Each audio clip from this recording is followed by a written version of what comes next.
sponsored stream. This debate series is brought to you by Rebellion Pac. Rebellion is a progressive pack led by briannawu, focused on communication and strategic alliances across the political divide. Vivian, you have a blood libel right now. Get off my fucking platform. Go away. Blood libel? Blood libel? Fucking fascist piece of shit.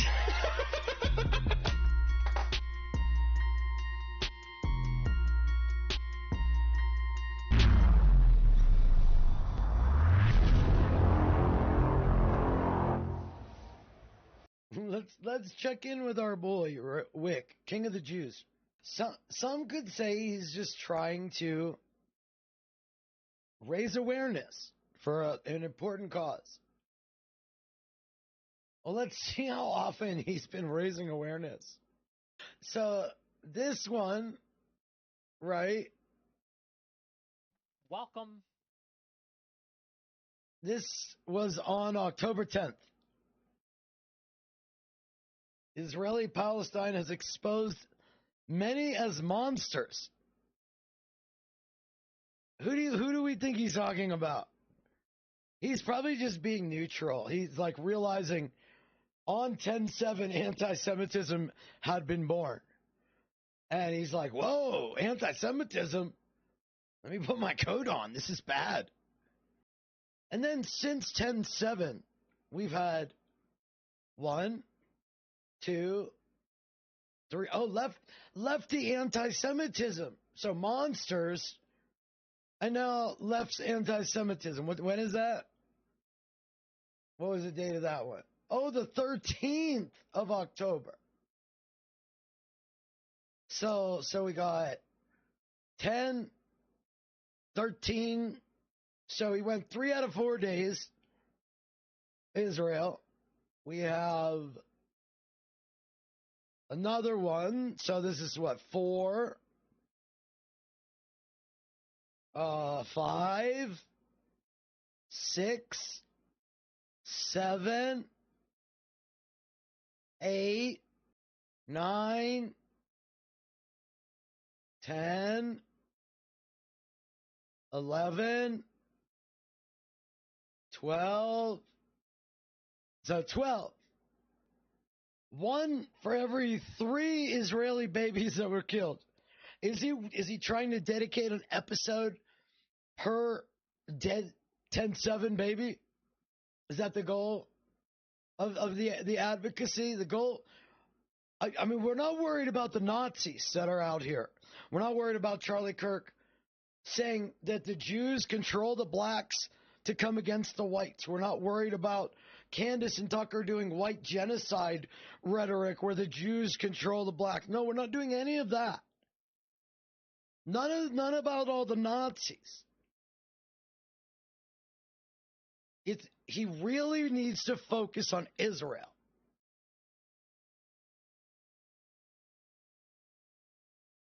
But I can kind of show you why he doesn't care about the Nazis. I don't know, Queen Bee. I can show you, though, why I say Wick doesn't care to cover the Nazi speech. You don't need 12 panels every month and a half on the Nazis being anti-Semitic. But you do need them on how the left is anti-Semitic. And there's a reason why you need to focus that amount of attention on the left-wing words of anti-Semitism. Because he told me over a year ago.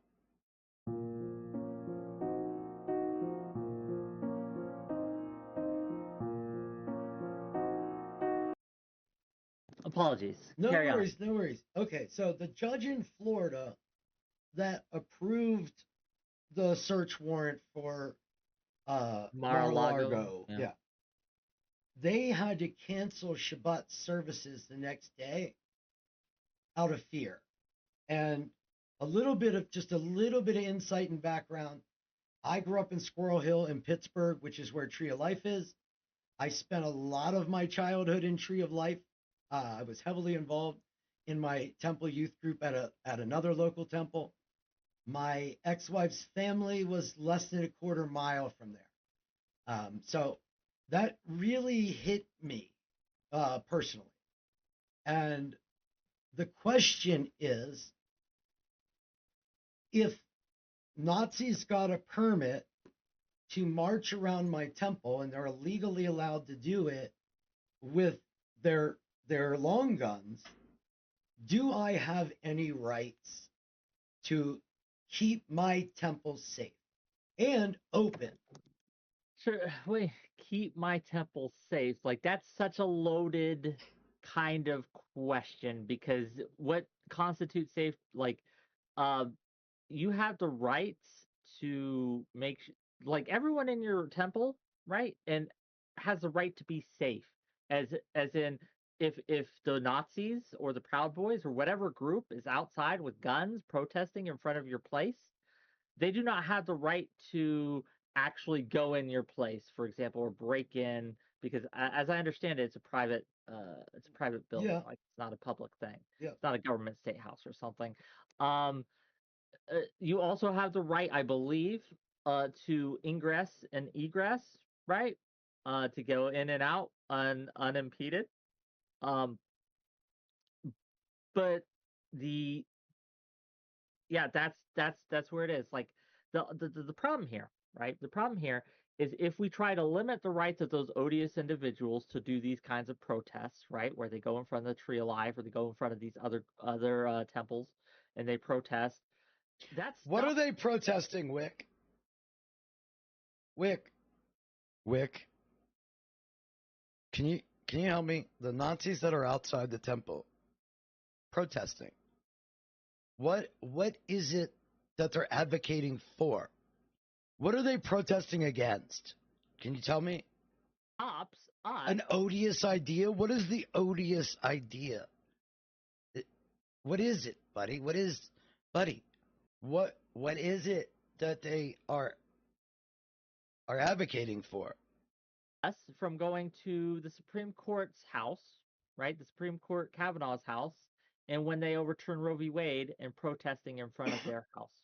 It keeps us from going to the drag queen to kind of show our support and protest there. It keeps us from being able to protest. No, I don't think Nazis, permit or not permit, should have a right to march out your temple, because what they're marching for is your death. And that doesn't seem like a cause. That seems like genocide. So free speech advocating to kill you isn't free speech. But that's not Wick's take here. My line, I could just tell you my line. Yeah. Right? Like, it's about expressing ideas. If you said, if you want to express an idea, you should, no matter how terrible the idea, in gang, if you want to chip clip me, you can, but you're gonna look silly. If you said, I don't want any trans people, right? I think trans people are wrong, and I think that they shouldn't exist.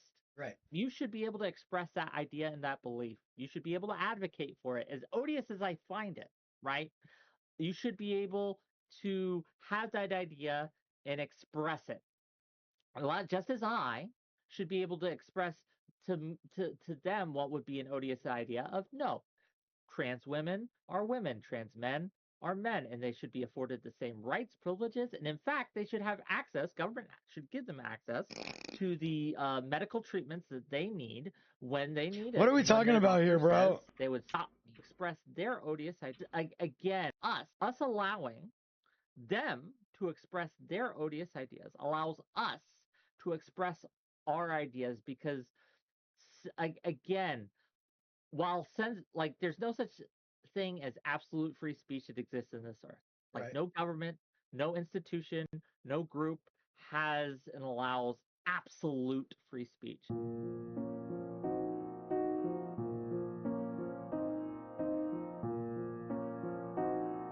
In the spirit of counterpoints, that's, frankly, Allie, I love you, but that's kind of bullshit, right?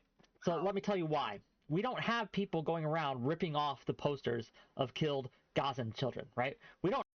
I said to Wick, this is me to Wick, dude, I'm personally asking you to stop. You've labeled Sam Cedar, David Pacman, and my whole Jewish family anti-Semitic. Because we disagree with you, do you have any idea what you actually look like to Jews like me? You look like a raving anti-Semitic racist. Both you and Wu need to realize how fucking disgusting what you are doing is. You told me we don't know what's in someone's heart wearing a Nazi uniform around my temple, but now you insist ripping a poster could only be anti-Semitic. Fucking disgusting. You say I should fight for the free speech rights of Nazis, but look how you are behaving when you don't approve. So Nazis get free speech, but Jews like me should shut the fuck up. Holy fuck, log off. And then I got a response, believe it or not. What was that response? What was that? Fuck off. People are getting beaten to death for being Jewish, and you don't say shit. Go away. Free speech. Free speech wick out here doing the Lord's work, right? Doing the Lord's work. People in the United States. I mean, people just forget about the Bush years and the aftermath of 9/11. Just in this country, without even getting into the history of that region, right? I think that's really fair, and I would hope in my public statements I have not minimized that, because it's not something I would want to do. I do see my Jewish friends hurting, though, and I do want to speak up about that. In the he probably does. Again, in the spirit of counterpoints, that's frankly, Allie, I love you, but that's kind of bullshit, right? So let me tell you why. We don't have people going around ripping off the posters of killed Gazan children, right? We don't have that happening. We don't have posters of We don't killed. have the posters. That's a good point too. Right. Why not? Why are, instead of putting up posters of the killed Gaza individuals, they're instead ripping down the posters of killed Israeli kids, and not even just Israeli kids. There were Thai people there, people of other nationalities. They just, again, we see video after video of people just going around ripping them out, and even worse, there are people who run cover for that. Very, again, the extremers, Reblo. Are actually bringing hostages to London or something? Do you think that they're actually bringing the hostages to those places? Because it's not what would the what do you think the purpose of this posters are? For a reason, right? It's so they can barter with them. The purpose of posters is to spur sympathy for the Jewish people that are being affected by this war and conflict. That's what those posters are for. Yeah. Again, and why rip them down? What possible non-anti-Semitic reason could you have for ripping those down? What I would point you to is what possible non-anti-Semitic reason could they have for Nazis around my temple, you fuckface? This is why I was shut the fuck up. You look terrible. And why it was coming from me to tell him to shut up. I said it to him privately. I was like, dude, you need to shut the fuck up. You look like a fucking idiot. You look like a fucking idiot because I have tape of you advocating all this free speech for Nazis bullshit.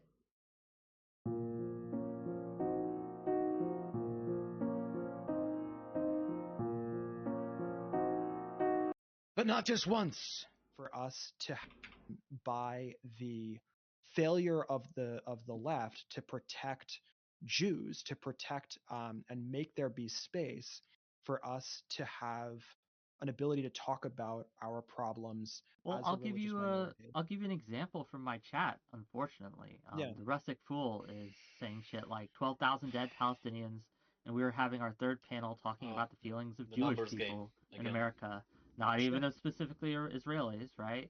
So he's not saying Zionists. He's saying Jewish, like Jewish people, like Jewish people's feelings being discussed. How dare we?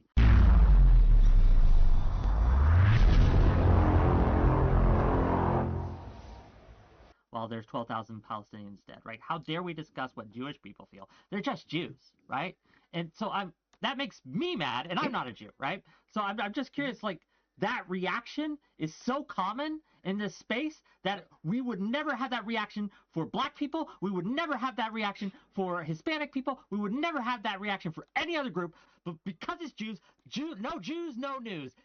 Unless Jews are doing it, it doesn't count, right? And if it affects Jews, fuck them. And that is disgusting to me. So rustic fool, fuck you. Anyway, carry on.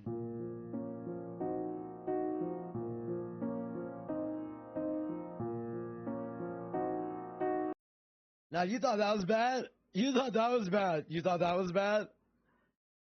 It got better. It fucking got better. Wick is such a fucking stooge. True. Here's the thing. And this is what bothers me, okay? And this is what I'm critiquing Vivian for here. Nobody cares about Oleg. I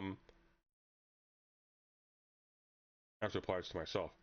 We need to just not talk to this loser. Like, he literally has no purpose to exist. Wick is a slightly more successful food shops. That's how you got to regard him. He doesn't stand for anything. What up, Mayor? He isn't Best streamer on He's Twitch. Not going anywhere. He exists to do exactly one thing, and that is wear people out. And that's it. His value is purely negative. Right, you was crazy saying they kill hundreds of journalists. Except for me, because I make money laughing at him. Did you not hear about the AP strike in this building? And then we look into it, and no one fucking died? You understand how that's blood libel? What? Blood libel? Fuck you, is it blood libel? Fuck you dirty little Vivian. shit. Fuck you. Dirty little fucking shit. You are the one who accused and lied on my platform. You fucking lied. Caught red-handed. You lied and said that Israel killed hundreds of journalists in a fucking AP building bombing. And then when we look into it, it was a fucking lie. Vivian, you are blood libel right now. Get off my fucking platform. Go away. Blood libel. Blood libel. You fucking fascist piece of shit. I watched him say, I should support the right of Nazis to have disgusting free speech. And then we look into it, and no one fucking died? You understand how that's blood libel? What? Blood libel? Fuck you, is it blood libel? Fuck you dirty you, little Vivian. shit. Fuck you. Dirty little fucking shit. You are the one who accused and lied on my platform. You fucking lied. Caught red-handed. You lied and said that Israel killed hundreds of journalists in a fucking AP building bombing. And then when we look into it, it was a fucking lie. Vivian, you are blood libel right now. Get off my fucking platform. Go away. Blood libel. Blood libel.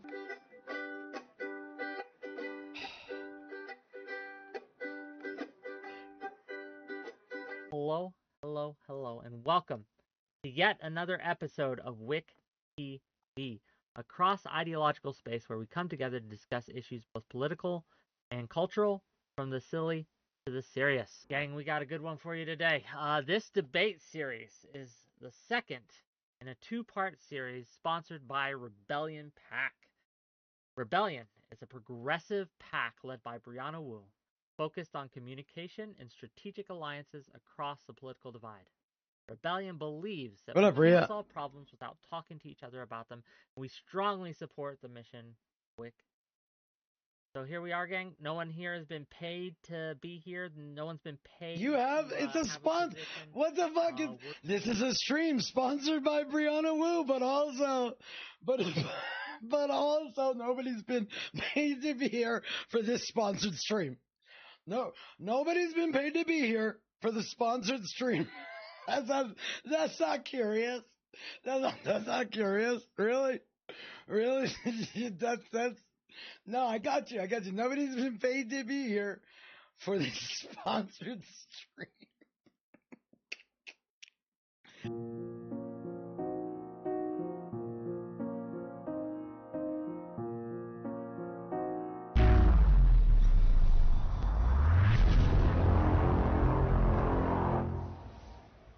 Okay. What's going on, y'all? Hope everybody's doing well. What's going on, Tail Gunner, Big Room, Missy, Meatbag? What's going on, y'all? And what up, Dank Pro? Yeah, the clip never does get old. I agree with you, Dank Pro. I completely agree. Okay. I'm getting tired of having to cover these fuckers, but the reason I started looking into these fucks was their open anti-Semitic rhetoric. Now, when I say anti-Semitic, I don't mean Groyper anti-Semitic yet. I mean literally if you do not support Israel, you're anti-Semitic. And when I reached out to Wick and I said, look, my old Jewish family and a lot of Jews I know disagree with you. You're calling us anti-Semitic. Shut the fuck up. And his response to a Jewish guy speaking to a Gentile about the feelings of Jewish people, not just me, not my feelings, the feelings of my family that I called out, and Sam Cedar and other people like that. And you told us all to fuck off because we're not properly supporting Jews. You're an anti-Semite. It's so simple. And then when the Jews spoke out against your anti-Semitism, you did a tour, Wick, to tell people I'm, as a Jew, so mentally ill, don't listen to me. Don't listen to the Jews speaking up. Listen up to the Gentile speaking for the Jews. That's who Progressive Victory is. So what we're going to do, I'm going to start like I always do and go through some memes, ending with, who tagged me earlier on the professional douche meme? We're going to end with that one. I knew he dressed in drag. I didn't know he did this one. So I got about, 5-6 minutes of memes or so. And then we're going to get into, I want to deviate from PV just for one video and go over kind of what's going on in the world with a brief update of some stuff. And then we'll get right into it. President Sunday came out with a video an hour or so ago exposing Wu some more. I'm going to replay a little segment of the video you just saw to show you where Wick is. And then, wait, where'd it go? Where'd it go? And then I want to show you a little bit about our buddy Connor, right? Our good buddy Connor. And then we're going to get into the anti-Semitic panel that Wick did. I did find it funny, though. I had a Twitter response. Okay, where does it start?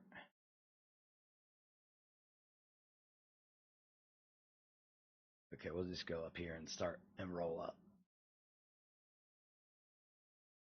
Okay, so Progressive Victory says, why the Republican scheme to ban abortion will fail. And I said, is that the animated child horsecock porn guy? Perfect face of PV. Then dude says, context matters, dumbass. And then gives me an entire video of vaush denying his predilection. Nice of you to play the animated child. Wait, nice of you to play the animated child to his horsecock. Do you live in his grundle? You literally just proved animated child horsecock porn is not a deal breaker for you. Put it on a t-shirt and wear it. Even Woo, Stardust, Wick, Connor all admitted it. Sunday keffals too. Clown. You're not a serious person. Stay on topic. And I said, the topic of animated horsecock porn? You want to stay focused on that? PV seems to have no problem with animated horsecock porn because money, power, influence. Facts.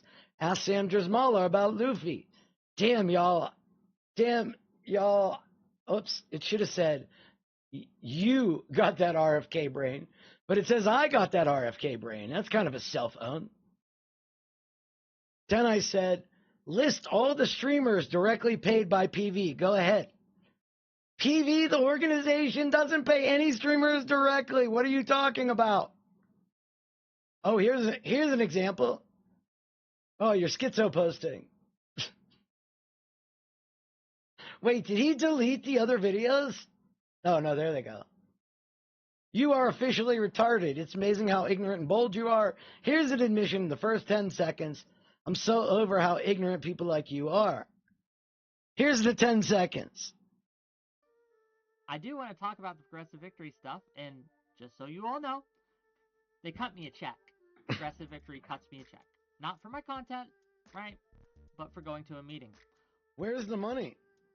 I mean, he admits it in the first 10 seconds. Like, I put in the first 10 seconds. They don't pay PV.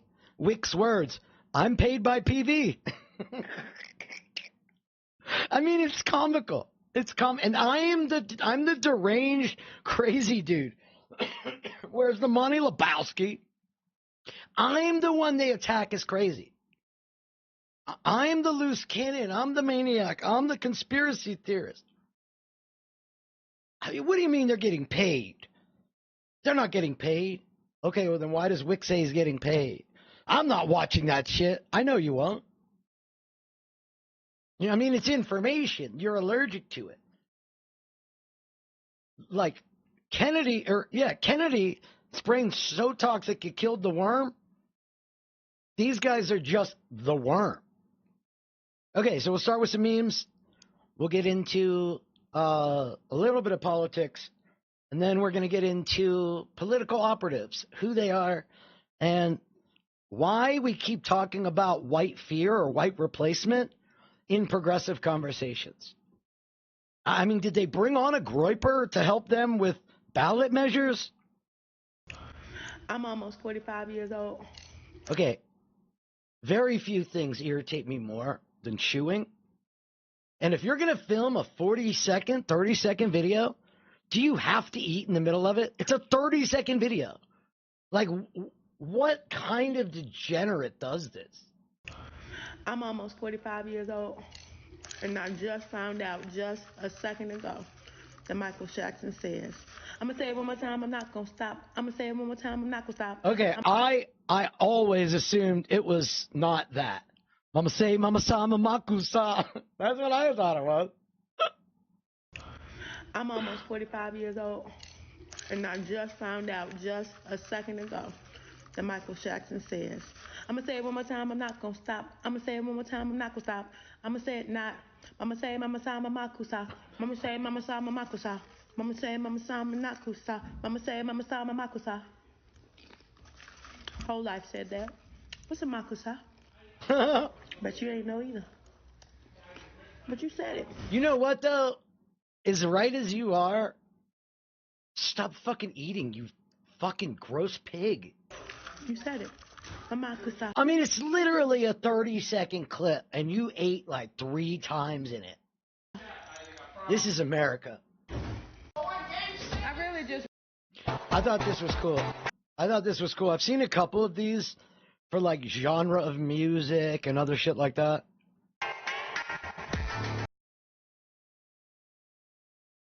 Cocaine. The first one was cocaine. This is cannabis.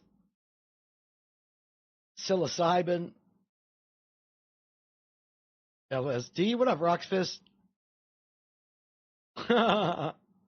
Heroin. Codeine. PCP. MDMA. That looks like Daft Punk. What the fuck is sugar?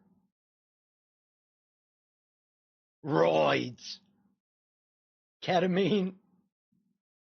Fentanyl. Caffeine. All right, that's kind of nice. Nicotine. Okay, now, this is funny. This is funny. How to know if white cock or black cock is right for you. Let's talk about it. It's important to know that both will get the job done, but depending on your needs and what you need to fill, one is definitely better than the other.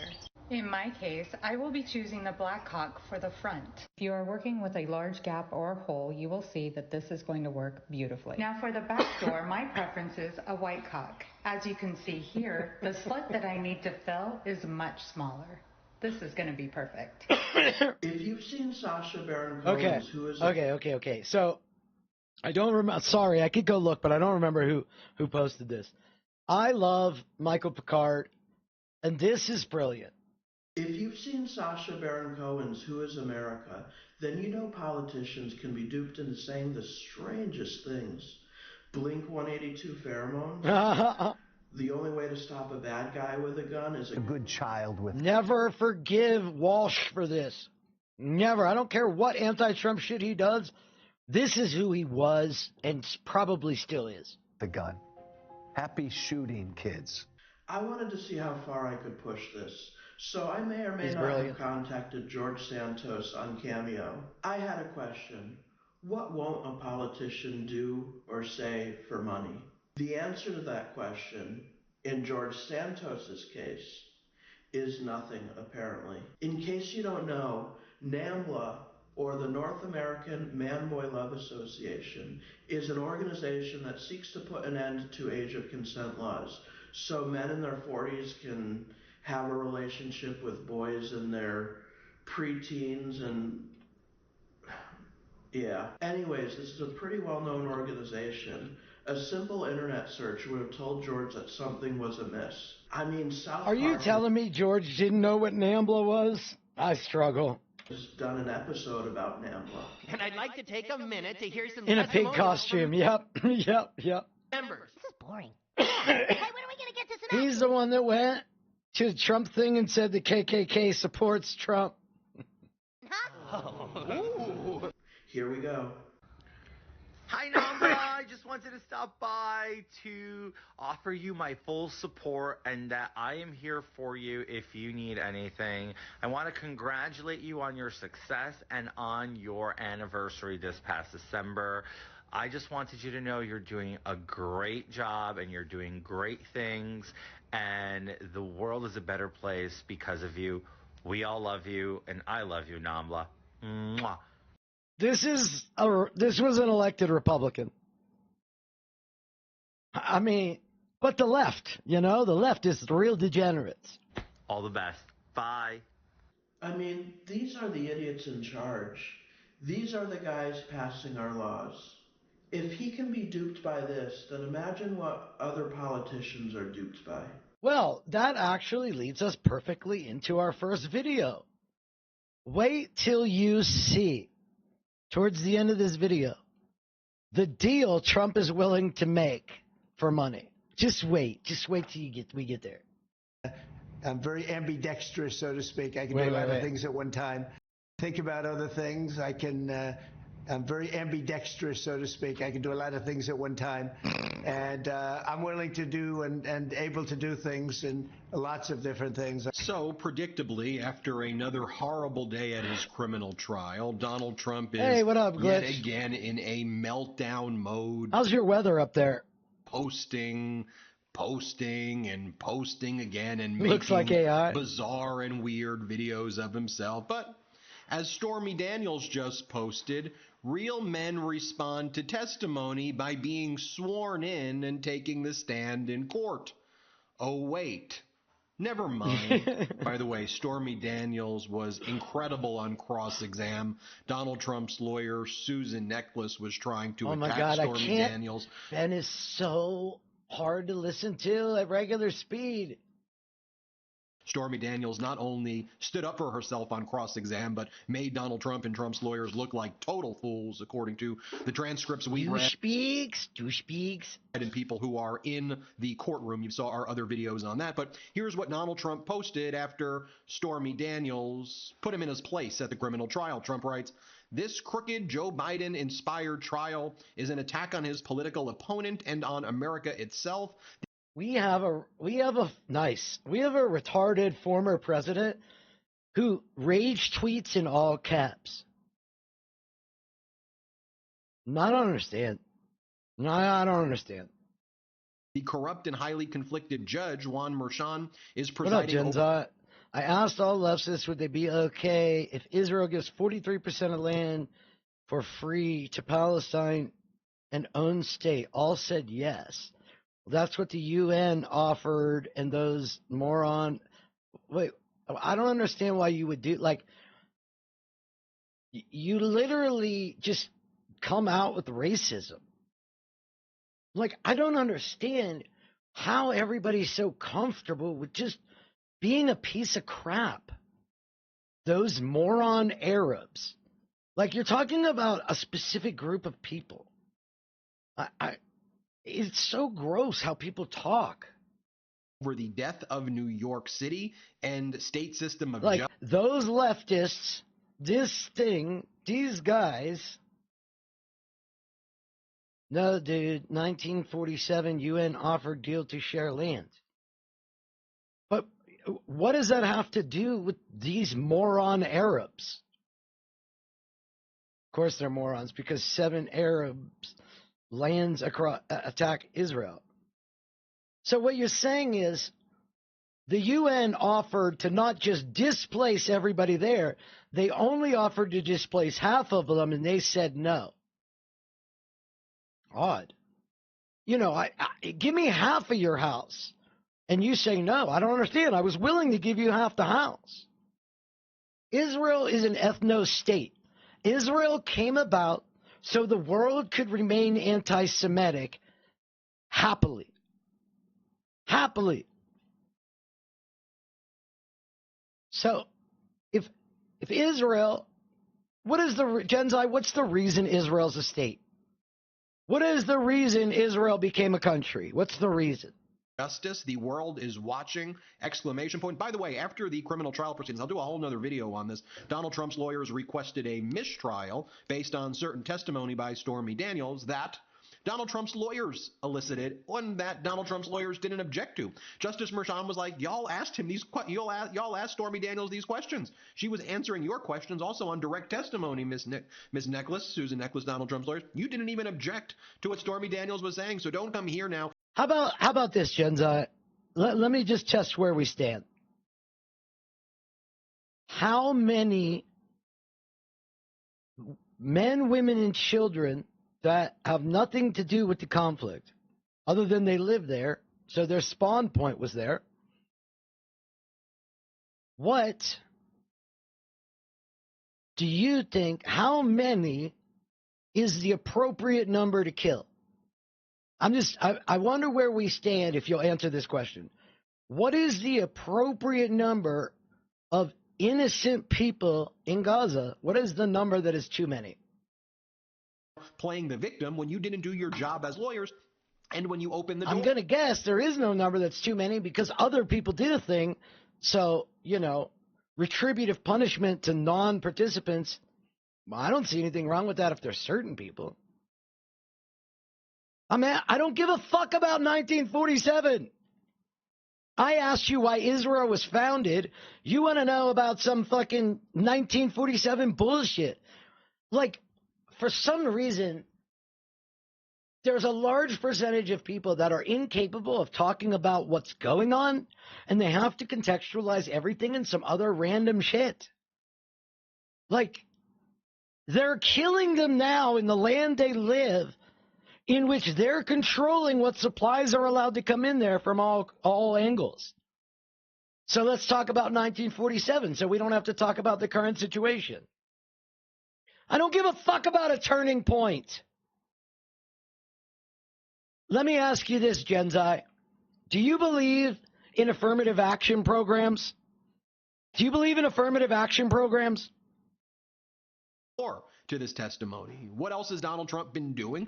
He's posting things like this, just randomly making videos of himself, saying that Charlottesville was like peanuts, he says. It was like peanuts. This is what he's talking about. Play this clip. Crooked Joe Biden would say constantly that he ran because of Charlottesville. Man, I can't play him on fast. We know that's not true. It was peanuts, he says. It was like peanuts. This is what he's talking about. Play this clip. Crooked Joe Biden would say constantly that he ran because of Charlottesville. We know that's not true. And in any case, he's done a really terrible job because Charlottesville is like a peanut. No, I condemn white supremacists, but also these white supremacist attack on America, no big deal. So Donald Trump is... No, I'm asking you, what is the reason Israel was created? I don't mean what do we teach kids. I'm curious to you why you think Israel was created. Yeah, Glitch. Spending his time making, really just horrible statements. Well, and Glitch, to be fair, I feel the same way about October 7th. No non-combatants deserve to die.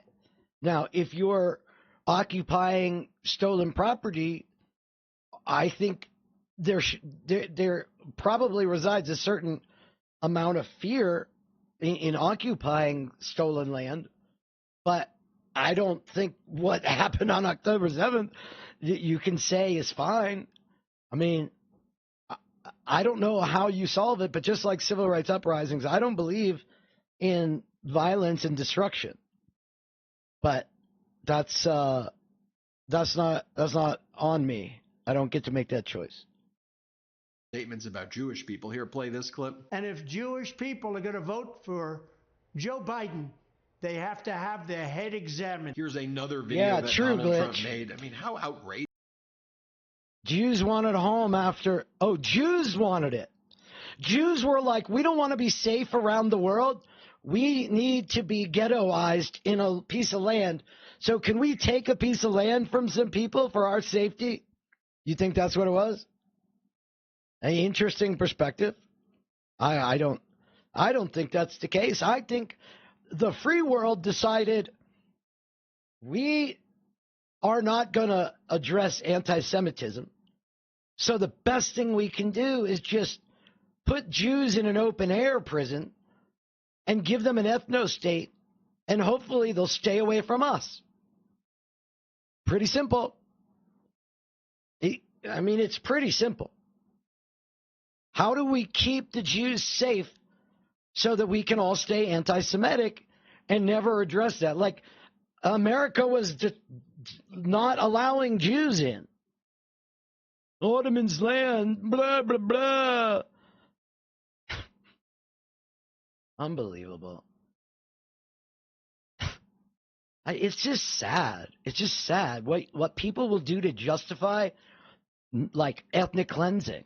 So how many non-combatants who just live in Gaza, what is the number that's too many, Genzai?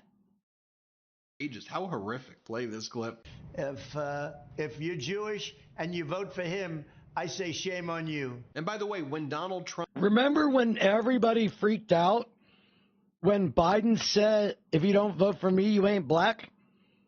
Well, where's all the anti-Semitism statements when he says, if you don't vote for me, you're a shit Jew? Where's that? Where is that one? No, you don't give a fuck?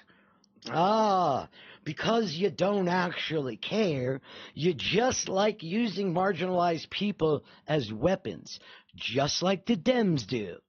Trump was in court for his trial. He said that as well. Like, that's what's on his mind right now, saying that Jewish people should be ashamed of themselves. If Jens, just answer my question. Just answer my question. Don't vote for him? No, you should be ashamed of yourself for your entire existence. Here, play this clip. Are you happy to vote for her? Thank you very much.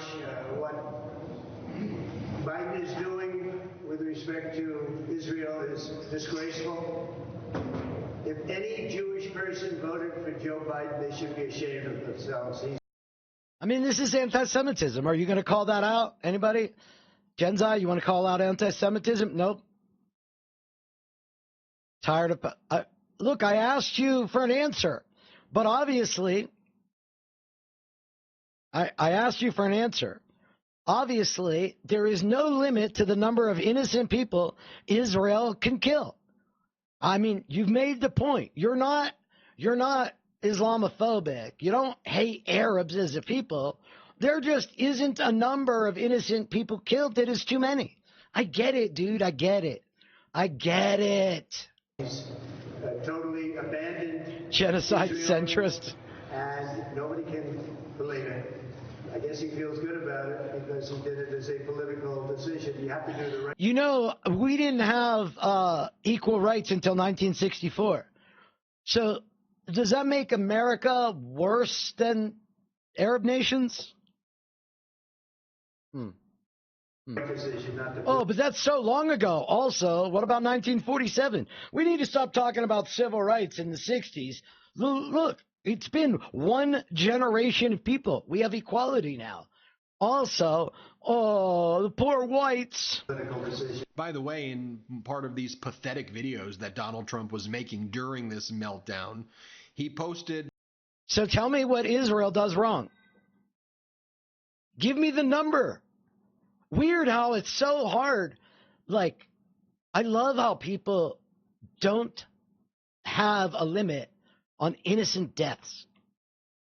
It's just wild to me. That he goes, I'd rather vote for President Biden over. You see nuance, but you also can't discuss innocent Palestinian deaths. For RFK Jr. RFK Jr. is a Democrat plant. By the way, you and Steve Bannon and what up, Mayor?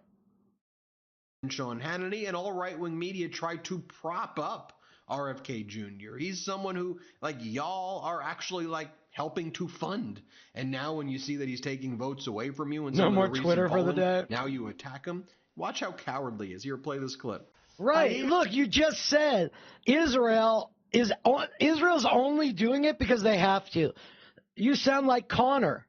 The right is only racist because the left made us be racist.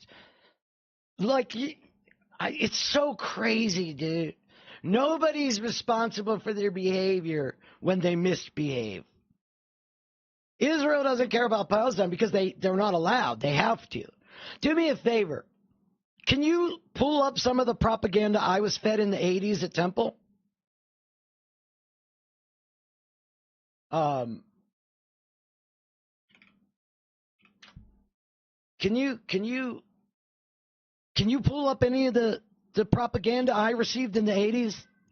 You know how the scary 12-year-olds in their rock throwing at the Israeli military guards. That's why we have to shoot them. We've got to attack these people and their dangerous rock throwing. Yeah, good propaganda. Good. No, it's good. It's good. It's only been, what, I'm 48, so 40 years of propaganda? No. I'm sure you know all about that. How they recruit us young, how they get all the information in all the temples in America, and how B'nai B'rith tries to sponsor free trips to Israel to get us to buy into this fucking project of an ethno-state. Nah, I'm sure you know all about how Israel does. I'm sure you do. Fucking retards, man.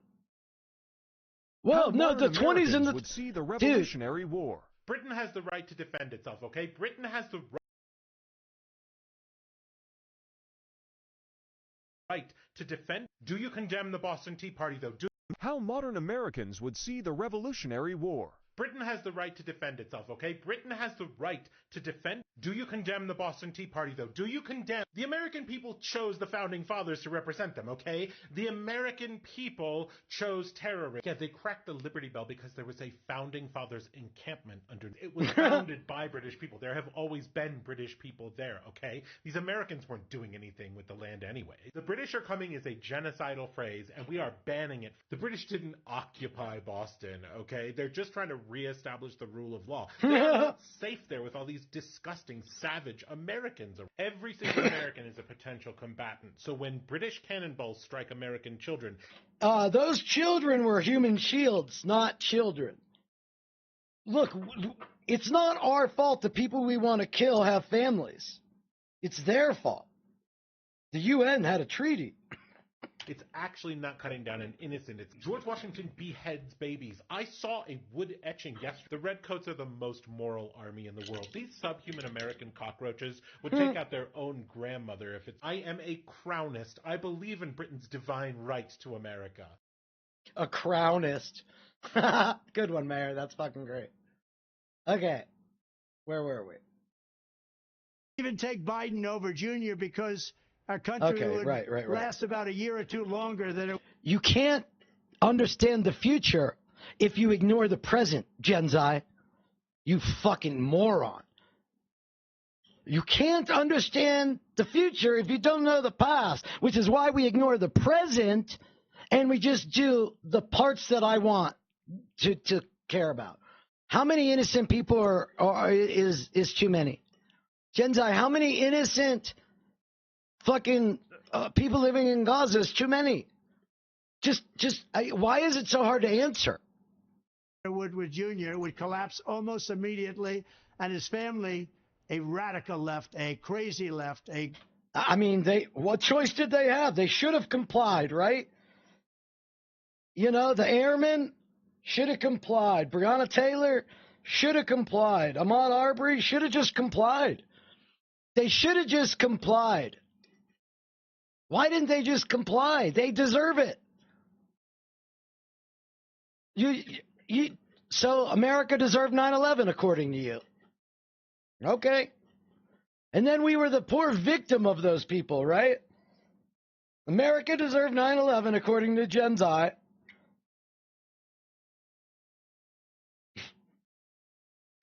Bunch of lunatics would take over, and our country will die very quickly. So RFK... You literally... people in 2024 deserve to die because of 1946. That means all white descendants of slavery deserve to die because of the actions of their family. Got it? No, that's a good rule. All white slavers' descendants should be genocided because of the decisions of their family. All descendants of the Confederacy should die because, you know, they joined the Confederacy. They had a choice.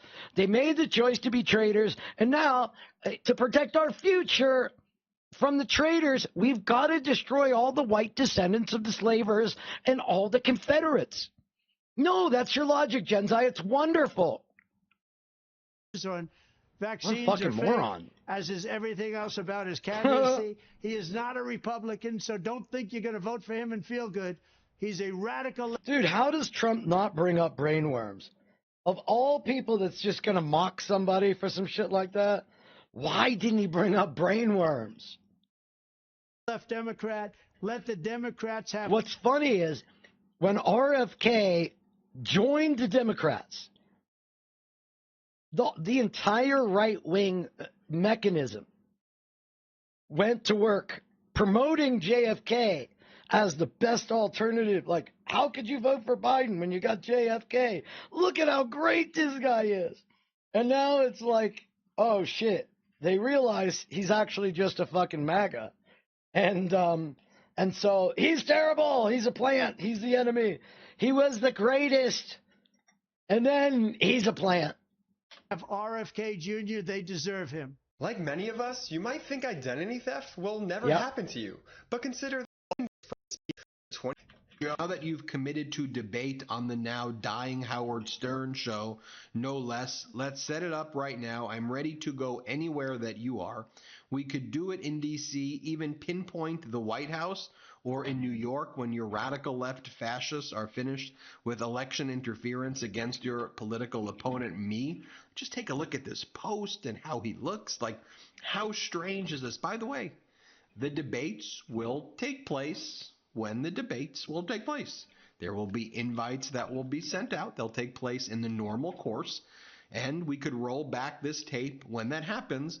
I am fairly confident Donald Trump will say, it's so unfair, I won't do it, it's a setup, you're having this journalist ask the questions. I am fairly confident. Let me know what you think. There's no way Donald Trump is going to debate. It's weird. It's weird how the one question Gen Z refuses to answer is how many is too many. So that gives us our answer. Like, when people run from an answer, you know the answer.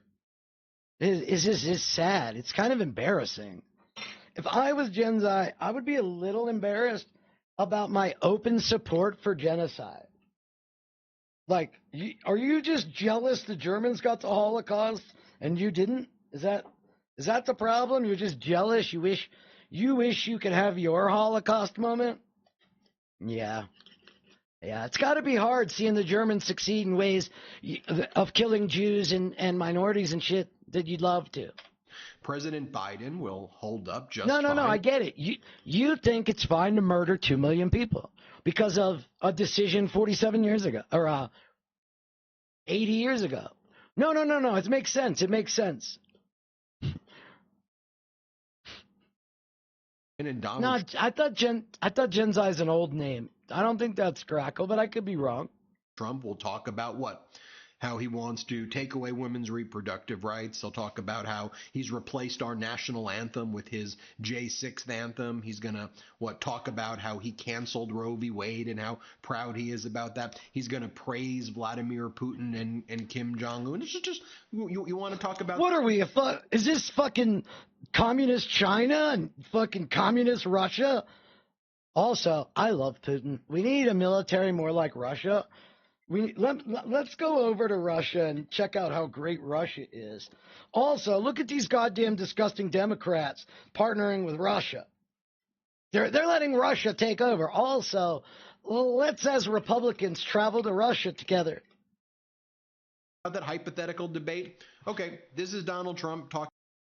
Genzai, if the next response I get from you isn't the upper number of acceptable innocent people killed to give Israel the land, if that's not the next answer, there's no reason for you to be here, because you have an agenda and don't want to participate in the conversation. I don't bring propagandists in here who won't participate honestly in a conversation. If you have your own opinions but will participate in the conversation, fine. But I've asked you this question 12 times now, and you've refused to answer it. If you do not want to answer the question, you do not need to be here. How many is too many? Talking about canceling Roe in an interview he just did. Here, play this clip. They've tried to cancel Roe v. Wade for many years, and for most of that time... When did Alaska become a state? When did Hawaii become a state? Should they go back to their originals? The whole thing was they wanted... Should Mexico violently invade America to take their territory back? How about Spain? How about France? Should they violently come and take it back because it was theirs? How about the natives? Nah, it's just a certain group of people, for some reason, that you justify not having a number of innocents that can be killed, and you're not okay with it. No, it has nothing to do with, like, your disdain for a specific group of people. Nah, it can't be. That would be crazy on my part. Put it back in the hands of the states so the people in the states could vote. And that's what's happening. No, I don't condemn them at all. I don't condemn them. I think everybody that has asked you condemn Hamas should say yes. Do you condemn the IDF? No? Okay. Every citizen are responsible for their actions. They picked where they wanted to be born. They picked where they wanted to be born. Got it. No, I got it. I got it. I got it. They picked where they want to be born. So, bye. Happened, and it's... I warned you. You gave me an answer. You said it is okay to completely wipe them off the planet. You're fucking gross. You have no place here. Out quite well, actually. Here's Donald Trump saying that he thinks that states should monitor women's pregnancies. Here, play this clip. Running that say that you would support certain states with bans monitoring a woman's pregnancy. Well, that would be up to the states again. And how dare those brown people be born where they were born? They should have known better than to be born where a government was picked before they were born. That was, like, basically put there by Israel. No, okay, it's cool. It's cool. It's cool. They will imagine arguing that you can't trust the American government, and then you argue it's okay to kill 2 million people because of both Israel and the American government. I mean, you just have no beliefs. Your belief is racism. That's it. Make a decision as to how they do it. Shitposters unite. Here's President Biden during a recent interview that President Biden just did where... I don't know. Genzai's had that account for a long time.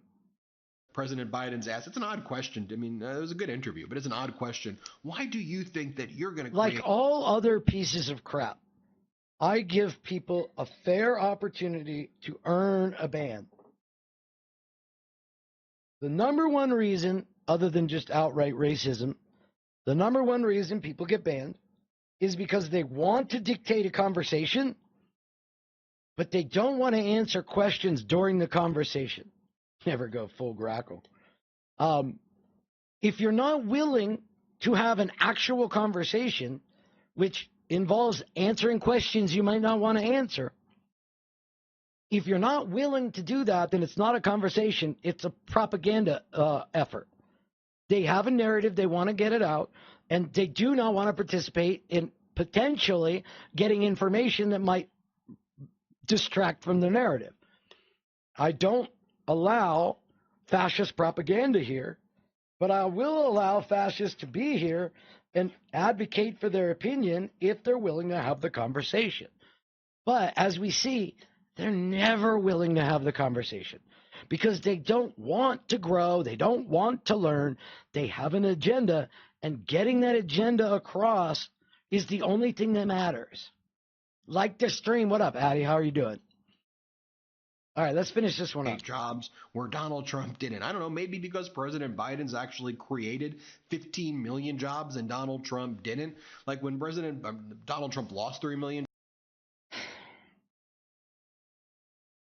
I don't even know. I don't even want to address what he did. I don't want to address what fucking Lurch did going on Fox News. Like, I keep trying to stay away from this, but it keeps getting put in my face. And I'm sick of the anti-Semitism. Jobs when President Biden was in Wisconsin. True. How about President Biden's actually building the factory there? Yo, this is a hilarious story. I don't know if you guys heard this story, but Trump went out and announced this like $8 billion investment by Foxconn, ironically called Con. And he said it was going to be like the 8th wonder of the world. And it was going to be amazing. And then they bulldozed a bunch of homes to build this mega factory, and they backed out and it never happened. And they make it like Trump did all this stuff. But now on the exact same piece of property where Trump failed miserably, Microsoft, I think it is building their new AI center right on the same piece of land. Now, could it also fall through? I don't know how this works. It could. But it appears that Biden is literally succeeding in the exact like longitude and latitude where Trump failed miserably. Con, which was just that, a con by Donald Trump, where Donald Trump said this is going to be the 8th wonder of the world that we're building, and that didn't happen. Here, this is how President Biden will answer these questions in the debate. Play this clip. So Trump attended a groundbreaking here where we are for Foxconn. He promised 13,000 jobs, and only about 1,000 of those actually exist right now. So I know you're promising more than 2,000 union construction jobs, and that 100,000 people are going to get trained in AI here. Why should people here believe that you will succeed at creating jobs where Queen Bee, I might have a clip that you might not have seen. Same with you, Missy. Trump failed? He's never succeeded in creating jobs, and I've never failed. I've created over 15 million jobs. Yeah, but those are jobs that somebody lost during a fake something that came from China and Biden and Fauci. Seriously, this fake thing that you say I lost jobs in, it didn't really happen. But also, those 15 million jobs, they were just COVID jobs that were miraculously lost in a time vortex. Since I've been president. 15 million. Mulder. In 3 3/4 years. And secondly, Microsoft is a serious player, and they're very much engaged in making sure that they pick this area as sort of the home base for the AI initiative in the nation. By the way, did you hear this story? You thank God he has assistants. Story from Washington Post. And I don't mean like a living old folks home. Broke what Trump promised oil CEOs as he asked them to. Yo, this is wild. You ready for this? That just broke. What Trump promised oil CEOs as he asked them to steer $1 billion to his campaign. $1 billion. So what Trump said to these oil executives, and the Washington Post has the scoop, is that if they give his campaign $1 billion, which he needs because he's not able to raise money, that he will give them anything they want, that he'll allow them to write any executive orders for him, and he'll do everything they want. But they've got to give his campaign $1 billion, he says, as part of the Trump, by the way, as literally willing to sell the country and the world if you give him money. I mean, how? Yeah, get Miggy. Newsom says, big oil is literally. You're saying it's a falsehood, and they're giving Sean Spicer, our press secretary, gave alternative facts to that. But the point remains. Wait a minute, alternative facts? Well, that's so silly because it's somebody's version of the truth, not the truth. Truth is truth. I don't mean to go like... No, it isn't truth. Truth isn't truth. The President of the United States says... If that's the case, we need to be more homophobic. We need to take it up a notch. Let me tell you what lesbianism is. Lesbianism is not even sexual. It is mental. When you begin to say what God's word doesn't say, I don't need a man, I don't want a man, that is lesbianism, whether you're ever involved with another woman or not. God created a woman for the man. The Bible says that. I don't care if you like it. I don't care if you get mad. You can't argue with me. You can't debate me. This is crazy. Writing up executive orders for Trump to sign on day one with the promise of $1 billion in return. Yeah, he's giving away our planet in return for cash. Have we just accepted this as the new norm? And of course we will not accept this as the new norm. No, we have, actually. By the way, here is Donald Trump, again, at the criminal trial, talking. Every single time they talk about Donald Trump, if they don't add in that the Republicans accept it, they're failing. About how Americans... If it's easy to hate Trump, you need to attach the stink to the shit. Are a bigger threat than China or Russia. Play this clip. Today we have Rick Scott here, Senator Rick Scott. We have... I gave my standard response and it got some good feedback.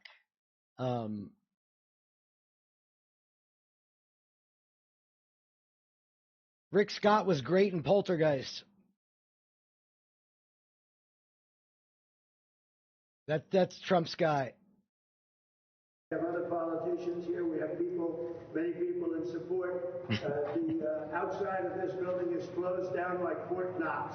Nobody's ever... So New York is soft on crime, and we need more police. Also, it's too safe here in New York. The president, in here, and look, all the police protection. We need less police protection. Also, there's too much crime. We need more police. We have so many police down here, New York's finest, and they are New York's finest. They just told... Somebody come get Grandpa, please. Can somebody please come get Grandpa? He's shitting on the lawn. What to do, but they don't have him at Columbia. They don't have him at... He needs to read. He needs prepared remarks. Only morons need a teleprompter. Checks his notes. Told what to do, but they don't have him at Columbia. They don't have him at... I can't remember the name of any universities here in the city that I grew up in. NYU or any other places. He needed a piece of paper to remember NYU in New York. Tell me more about Biden's age. Tell me more about Biden. Like an armed camp down here, and you have nothing to worry about. You have nothing to worry about. Trust me, bro. Trust me, bro. There's no crime in New York. You have nothing to worry about. No crime. I call it no crime. There's no crime in New York. It's the best no crime there's ever been. There's never been no crime like the no crime right now that I did. I brought no crime. Believe me, your problem is from the left. It's not from the right. Big problem from the left. It's the left that are fascist, and fascism is, by definition, a far-right ideology. So the far right tells you the left is the far-right ideology. And the Nazis, who are part of the far-right ideology, who vote for Republicans, agree with you. The Nazis agree with you that it's the other people that are the problem. proof. When the Nazis tell me the other people are Nazis, that's all the proof I need to know I'm not the Nazi for agreeing with the Nazis, because the Nazis drank water too. So, you know, can we get over this? It's from within our country. That's a bigger, in my opinion, a bigger danger. They call the left Nazis while saying it's not fair to call people Nazis. Than China or Russia. You have it from the outside and you have it from within. No, I didn't see it. I missed it. What's up, Michael? And it's from the left, not from the right. Oh, by this way, it's not us. We've never done anything wrong. Party of Law and Order. I'm on trial. As a party of law and order, I'm on trial for the lawlessness of the left. All my cases are fake. My call to Ukraine was fake. It was perfect. I mean, the documents that I declassified were secretly planted against my will. Our editorial team at MidasTouch.com found this photo from the NFT event that Donald Trump was that a hard-boiled egg? Holding on Wednesday. Remember, Donald Trump held an event on Wednesday, not campaigning, but for people who bought his... Yeah, all the cases have been suspended. None of them are going to occur except New York. They've all been put off. America is a fucking embarrassment. Joe Biden and Merrick Garland are partially responsible for the fall of America. NFT cards where, like, people came in and they had their... The people that bought Trump's NFT got a dinner at Mar-a-Lago. $450,000 Hermes. I don't know. That was part of the dinner. With them. And then Donald Trump at... It could have just been a plate they grabbed to, like, pull stuff off of a buffet table. At this event was like, you're all rich. Look at all the rich people. You're doing billions of dollars up there. Here, this is Donald Trump saying that. It's so absurd. Here, play this clip. Look, I have all my rich people. Look, see those? All my rich people. What is wrong with the Republican Party? Or the media? Like, they don't want to cover any actual news that shows what's really going on. That guy, see their shit? That's like letting Eric Adams come on and lie to them about Colombia. And then they go on this whole diatribe about all the shit at Colombia, that they're just spreading the same lie that Eric Adams spread. Shaking hands on a deal. Look, they just shook hands on a $10 billion deal. How does he know what fucking they just did? Trying to figure out, how do they get advertising like that? Sorry, I digress. This is what our editorial team found. This is what everybody at the event got. There's a little piece of butter, and it says, buy Trump sneakers, get 10% off, act now. It's butter? Buy 10% off, act now? That's what... It's a poster. I was like, it's butter? By 10%. Dude, these people are fucking con men. Off, act it is now. wild. That's what they're doing.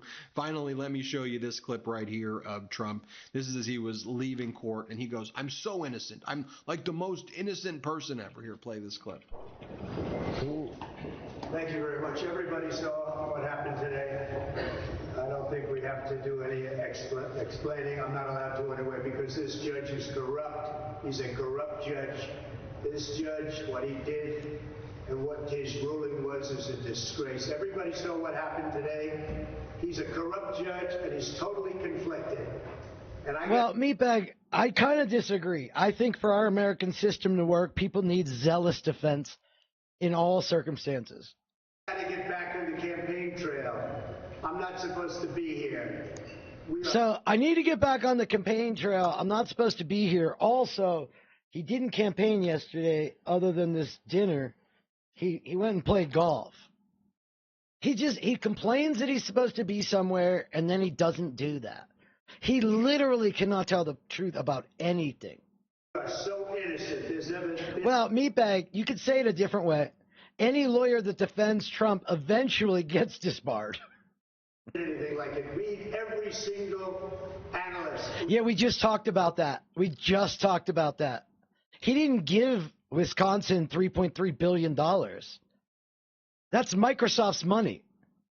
You do know that, right? Like, I'm not sure if that just, I'm not reading what you said, right? Biden didn't give Racine money. Trump said Foxconn was going to do it. That failed. Biden says Microsoft's going to do it. Legal analyst. I'm innocent. What up, rear end? Being held in this court with What a up, Truth? corrupt judge who's totally conflicted. Take a look at his contract. Yeah, if you don't get paid up front, you kind of do deserve to lose your license. Are you fucking serious? What is wrong with everybody? Do you know that Joe Biden isn't giving Wisconsin money to build an AI factory? He's not giving Wisconsin $3.3 billion to build a factory. Now, what he probably is doing is giving them crazy tax breaks. But answer my question. Do you know that what you said is inaccurate? It's a disgrace to the city of New York, to the state of New York, and to the country. Thank you very much. Short and very... Okay, well, let me go back to what Stormy Daniels said. Real men respond to testimony by being sworn in and taking the stand in court. Oh, wait, never mind. What's funny is, if y'all remember, like a week or two ago when Resi spurged out? Show me proof Biden gave Brad Smith $3.3 billion. Show me proof. Show me proof. Show me proof. Finally, the funny thing is, it's hilarious that Reservoir went off saying how you guys are just morons who follow a false prophet like me, who just guesses and doesn't have information. When, like, we see that's who I banned. President Biden's campaign posted this right here. Donald Trump, Marjorie Taylor Greene spewing incoherent nonsense. They showed the video that Donald Trump made of himself today of Marjorie Taylor Greene next to Marjorie Taylor Greene. Here's the video. The Biden campaign's just crushing it with this stuff. Here, play this clip. I absolutely love Biden only talking about it as a trolls Trump, but he's got to be careful because not only did Obama fall into the shovel-ready failure trap. Well, that's what I said earlier. That's what I said earlier is he's announcing this project. We'll see what happens. Like, yeah, I know. It's just wild. I'm not a big fan of people that are just drones or bots or NPCs, however you want to fucking call them. If you can't articulate or have a real discussion, I asked you to give me proof about what you said about Biden. That's the only thing I'm going to talk to you about until you give me that proof. Marjorie Taylor Greene. The so-called plane that crashed into the Pentagon. This is the Republican Party who's trying to tell everybody other people are dumb. It's odd. There's never any evidence shown for a plane in the Pentagon. But anyways, I'm not going to dive into the 9/11 conspiracy. She's got spirit. If you want. Wait. For BBB and IRA has been spent? I'm not sure what you're referring to. Get me the proof. Do I got to do my own research and look it up because you make a statement and don't have access to information showing it? Build back better. Got you. What do you mean by how little was appropriated? Like, what are you talking about? Inflation Reduction Act? Got it. Want to be a big girl, you need to get rid of your diaper and come out and be able to talk to the American citizens instead of us having to use a little flap. She's got fight. She's got spunk. No, why don't you? Spunk is what you tried to give Stormy Daniels. Why don't you go talk about Jewish space lasers? And really, why don't you off? How about that? Thanks. Thank you very much. And I believe she'll be around and on our side for a long time to come. Well, isn't that how it's supposed to work? Like, isn't it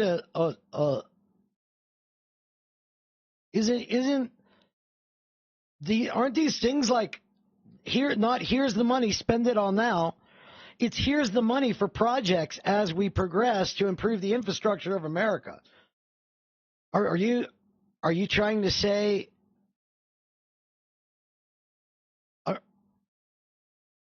Are you I don't understand.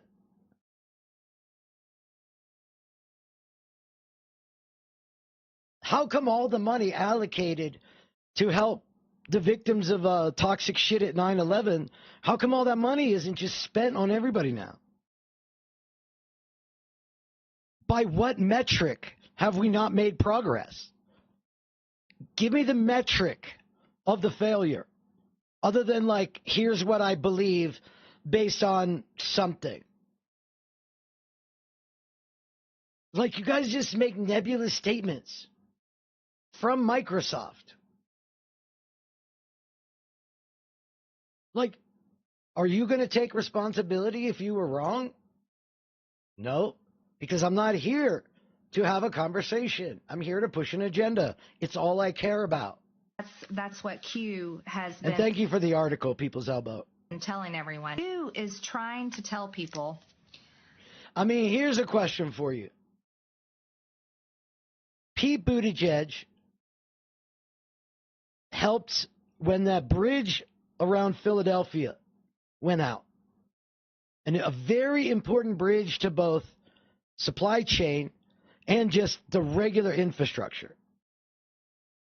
They were able to get that bridge back up and usable within like 2.5, 3 weeks because of the direct involvement, the direct investment, and the willingness to be innovative instead of just like the normal route. They got the bridge back open. Like, is that not what they're supposed to be doing? How about trying to make it so that when the airlines screw you over, they have to actually give you your money? Like, this is what these things are for. It's not like, here's $100, go spend it. It's, here's money. Now we have to make a plan of how to use that money over the next years to improve American infrastructure.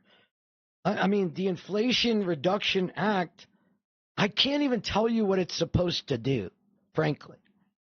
So what they're supposed to spend the money on, when it was supposed to be spent, what it's supposed to do, is the reason inflation is down have anything to do with that? Did they slow inflation? Is it just market forces? Like, it's crazy how much everybody thinks they read an article and they know the fucking economy, or they know just the way everything is fucking done. Imagine getting a $2 million infusion in cash, like a business I know did, and a year later going, how come you haven't spent all that money? What are you even doing with our cash infusion? On these forums and 4chan, and he's trying to tell people the truth. Well, I mean, what's left of inflation is just price gouging now. Yes. There you have it, another day of unhinged, ridiculous statements by Dom. Dangerous. Okay. So why don't we hop in finally to the Progressive Victory hate panel, the White Fear Progressive Victory panel that we watched, or that I caught most of, or at least the last half of yesterday. There were 5 participants in this thing. Briannawu, guy named Ali, who I believe has been directly affected with what has been going on in Gaza. Whick, the special needs bridge troll who's funded by Progressive Victory. Briannawu, who recruited him to be funded by Progressive Victory, who owns her own PAC, but still seems to be directly involved with Progressive Victory people. No, I don't. And I don't know who this fucking dude is who, like, I'm always sketchy when this is the setup. Like, why do you take up 15% of the screen max when you're the only thing on the screen? So we had Vaseline guy, we had bad lighting guy, and now we have this guy. Somehow went even more off the rails. Kevin Logan, I mentioned the other day to somebody, is one of the only people that I know that does anything similar to what I typically do, which is like review actual information using a bunch of sources. They ignore everybody that could be difficult for them. Do I have evidence Wick is being paid? I love you. That's fucking hilarious. I'll play it again. For the guy that told me I didn't know what I was talking about, where's the money? And who will never watch this video, even 10 seconds of it. I do want to talk about the Progressive Victory stuff, and just so you all know, they cut me a check. Progressive Victory cuts me a check. Not for my content, right? But for going to a meeting. So I guess that could be proof enough. The direct admission to his audience on his own channel. That could probably suffice.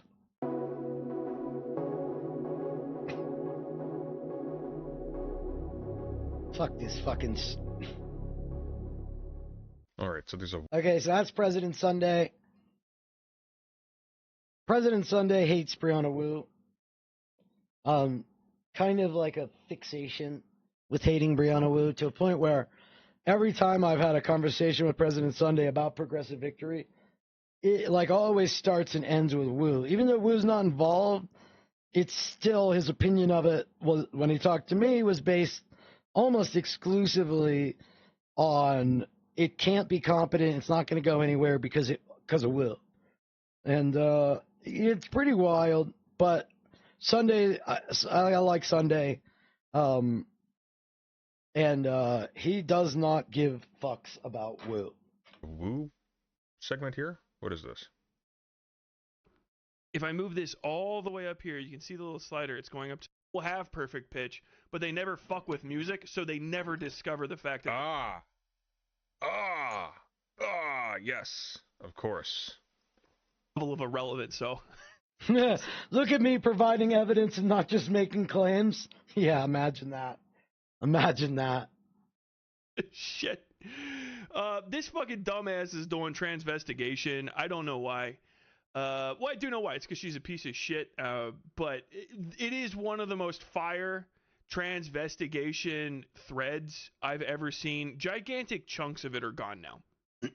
Unfortunately. I guess briannawu made an announcement like she's going to be in like a movie about how trans people are ruining America. Specific trans people, not all trans people, just the trans people she doesn't like are ruining the country. Fortunately. But I do have one screenshot from it that she's like Blair White's ugliest relative. I wanted to show off, and I get to practice trying to use my fucking screenshots now. Okay, did this work? Nothing's extras playing? Okay, cool. Good. briannawu is like, if Vivek was the one that said Indian people are bad. Instead, it was Coulter who said, I can't vote for you because I'm openly racist. So, I don't know, this is any... Yeah, coalition building. 43. Shout out Eddie 43 for taking the screenshot. This morning, briannawu decided to transvestigate Brittany Griner. Ooh, Annie. And Laura Chen's replies. If you don't know, Brittany Griner or Brittany Griner, I think it's Griner. It's almost like briannawu's take where black people tend to commit crime, you know, not because of like circumstances, but because of like the thrill of it. The Brittany Griner must be trans. I need to out her, fuck her. No. I mean, all the best people. Tell me more about Trent Lott. She's the basketball player. Grenoir. You know, I think the one that got arrested. Let's see. Hold on. Let's just double check. No reason to guess. No reason to guess. Let's see if I can find those screenshots. Okay. Yeah. This is she's the black woman who was a basketball player. It's this lady. She got arrested in Russia for like a vape pen or some shit, you know, a few years ago, and then I just saw somebody get arrested going into a foreign country from America, and they didn't remember they had ammunition on them, and they got arrested.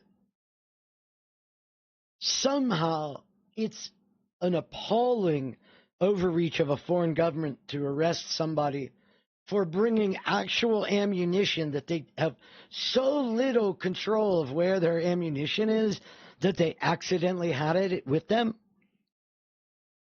That person is being wrongfully accused. But the person that had a vape pen deserves what they got. You know what the difference is, right? Came back. She was black and got arrested for like ostensibly a narcotics charge. It was like one that wouldn't be in America, and it just turned into like a rallying cry for, I don't know, racists really. So like talking about Brittany Griner and calling her, you know, all sorts of things is crazy. But also just a traditional thing that's happened throughout American history is likening black women to men for various reasons by just saying that they're. It's one of the ways that black women are dehumanized. There's many. Over-sexualization, calling them ignorant, all sorts of things. I'm not going to rehash all. Hey, all the hate watchers on YouTube, so happy to have you here. But that's against the constitution. Oh, never mind. But one of the go-tos for the longest time, and you saw this especially with like Michelle Obama, is basically transvestigating black women before transvestigation was a thing. That was close. Saying they have deep voices, saying they have masculine. I almost spilled a whole plate of weed. Ways of acting, masculine features, all sorts of shit. So it is old hat racism to just start trying to figure out if a black woman is a man or not. Just to even put that out there. Just don't do it in general. There's really no reason. There's really no reason to ever try to figure out if somebody's a guy or a girl, except for like immediate interpersonal contact, because like if that changes the way that you interact with people, that's kind of like you're fucking weird. You know what I mean? Like what in the fuck did you what the fuck? But if you're not going to interact with the people, it's completely pointless. But briannawu, who I can only assume is just permanently like on a Charlie from Always Sunny level of paint huffingly stupid takes. Like if I were to find that could be the most overused meme in modern day. Find out that part of her human mask was actually just injecting raw continuous flows of spray paint fucking aerosol into her nose through like a cleverly hidden series of fucking pipes. I wouldn't be surprised. The woman's fucking skull is cooked. Cooked. She's a hard-boiled fucking egg. People might be rushing to her. Wait, is that a hard-boiled egg and trans reference? Okay, so this is the original tweet. We don't have the details, unfortunately, because she deleted a bunch, and I'll show you why she deleted a bunch in a moment, what her explanation was. Lauren Chen says, I'm no transvestigator, but I am honestly having a hard time believing this is not a man. Voice deeper than Darth Vader, Brittany Griner cries when talking about its detainment in Russia.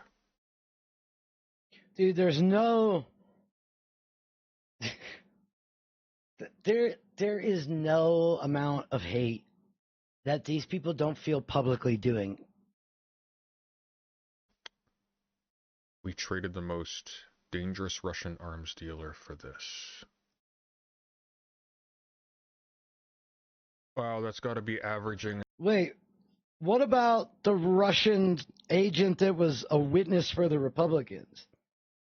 What about Patrick Byrne, who was in the White House on December 18th, who slept with Maria Butina for 3 years? What about Michael Flynn, who was busted as an unregistered agent of Turkey trying to smuggle out some Turkish guy with his buddy Aya Denisis? No? Okay.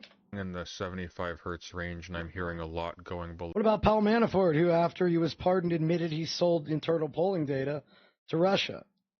No, not that. Below 50. Typical female speaking range is 160 to 240. Androgynous is 160 to 140. So most of us dip in and out. Is she self-identifying as androgynous? What's the we here? What's the us here? That's weird. That's a little weird.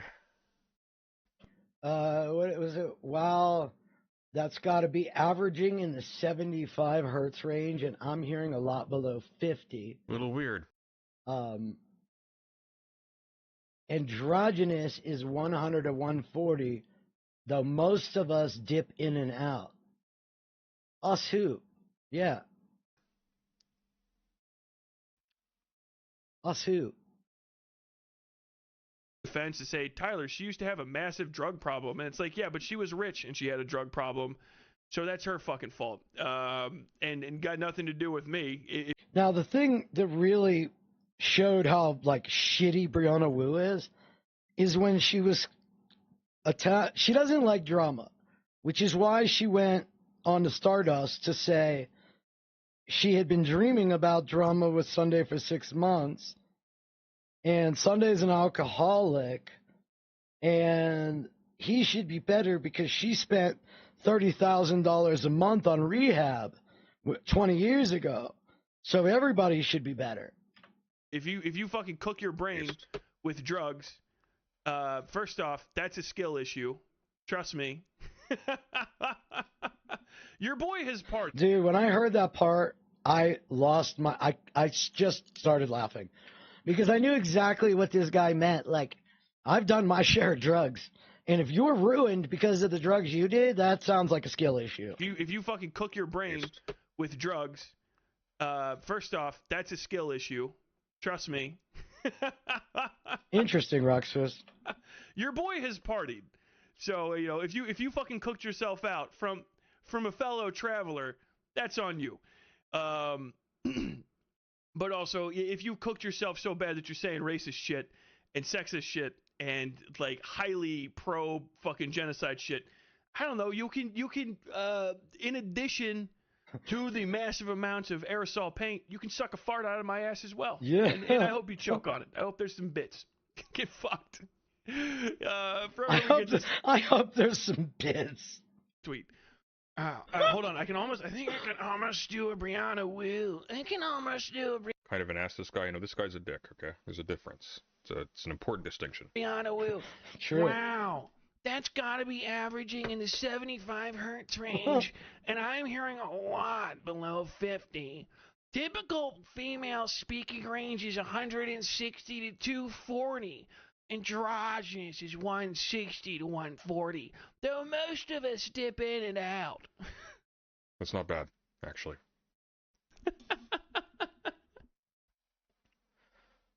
Fucking hate this woman. Amen. Oh my god, I despise fucking BriannaWu. First off, that's a crazy thing to say.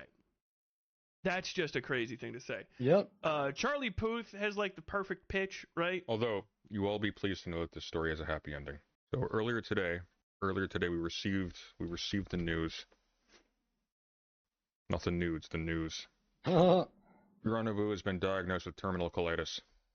It will affect every area of her career. There's no such thing as terminal colitis.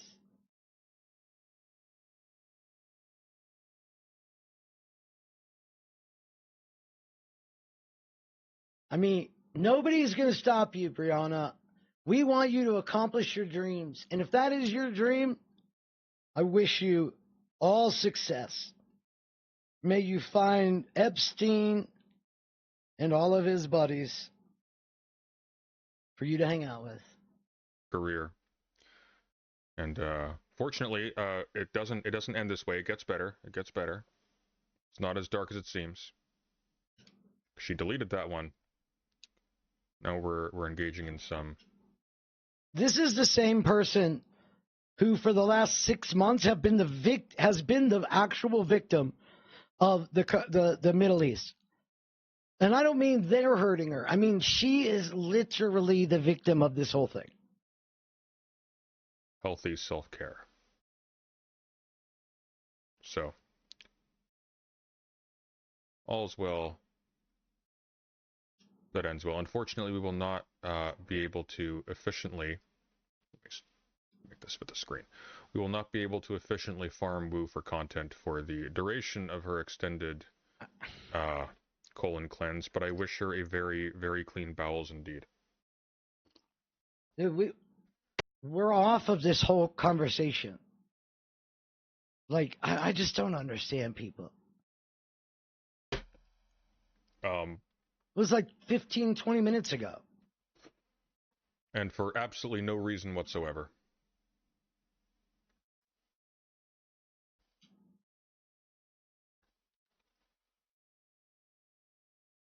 Here's Brianna explaining why it's really cool to laugh about Total Biscuit dying of cancer. And slander him and say that he had sicked audiences on people. And that he was a misogynist, etc., etc. I just thought this was a weird... I just thought this was funny. That's why I posted this here. No relation to anything previously said. Couldn't have happened to a nicer person. She has cancer? I have no idea what she has. If Briannawu has cancer, I feel bad for cancer. It's Briannawu. It's Briannawu. Who knows? Briannawu gets death threats. She gets photographs of dead Palestinian children on the regular. Just everyone's out to get Briannawu. Mm-hmm.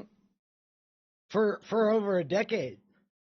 I did a stream a long time ago that said Briannawu professional victim since Gamergate.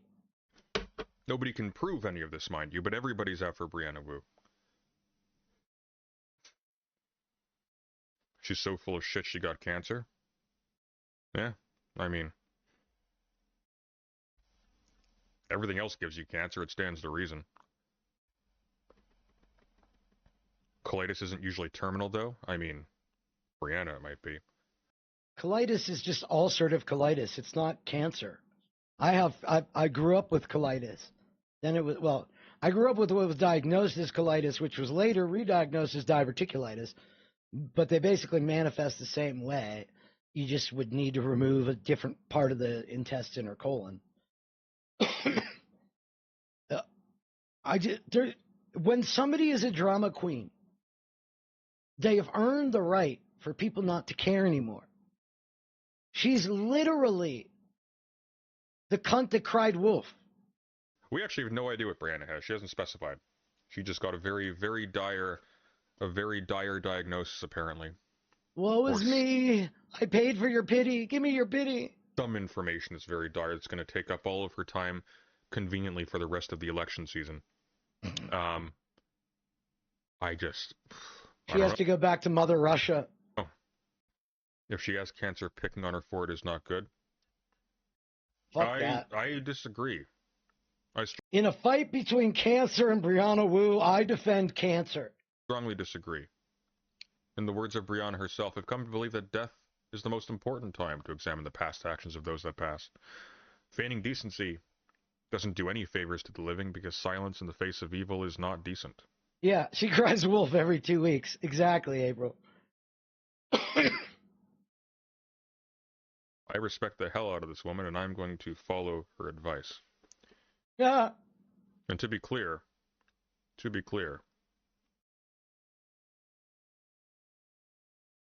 I'm not expressing any public opinion about Brianna. Don't interpret this as an endorsement. I'm just talking about her legacy, okay? Well done, Sunday. Well done. Well done. This is how you do it. This is exactly how you do it. You just give them what they gave. The top here. This, up here, this is about a guy who used to go by the name of Total Biscuit online. He got diagnosed with colon cancer. I've watched his video series where he chronicles the progression of his treatment and the failure of his treatment, and it's one of the most it's one of the most emotionally intense things I've watched. I watched this during my father's cancer diagnosis, in fact, and this is just par for the course with the kind of soulless, callous behavior Briannawu engages in on the regular. And to be totally honest with you, I am hopeful that whatever it is that she has, it takes her out of the game for a long, long while. Yeah, exactly. Briannawu would dance on any of your graves. Don't expect to feel bad about someone who wouldn't give a shit about you. Not just that, not just dance on your graves, actively cheerleading on the proliferation of graves as we speak. Slandering people who have an issue with that. Evil, evil piece of garbage, actual. I used to be very strongly against taking a hard stance like I just gave, but I've been convinced otherwise. And to be clear, once again, this is briannawu. briannawu who fakes harassment campaigns, fakes bomb threats, fakes etc., etc., etc. Everything this woman says is a lie. I would be very surprised if this is anything other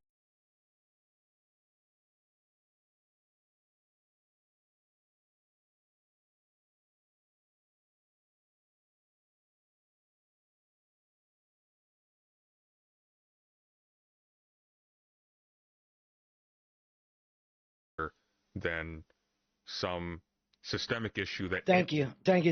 What I said was, it's, what did you say? briannawu who fakes harassment campaigns, fake... Oh, he said everything she says is fake, or a lie. The problem is that's not really true. Somewhere between 20 and 60% of statements, when you're spreading bullshit, typically need to be true for, like, the overhang effect, where it's like, here's a truth. Now let me tell you this truth means this totally false thing. So you need some truth to really spread lies. Fakes bomb threats, fakes, etc., etc., etc. Everything this woman says is a lie. I would be very surprised if this is anything other than some systemic issue that anyone missed. That's a game of you guys would have to go to work for during. That she's trying to get sympathy points for when she disappears and lives in her mansion for 6 months doing nothing. Which, to be fair, is what she's been doing this entire time. I'm not grave dancing. Look, if whatever Brianna has kills her, I will be silent. I will say absolutely nothing. Bye. Absolutely nothing. I don't roll that way. But at this point, I just don't care.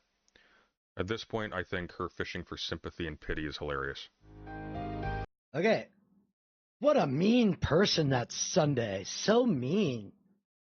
I would expect more from such an... good stuff. Okay. I'm going to play this. Many of you have already seen this. Here is the link to it.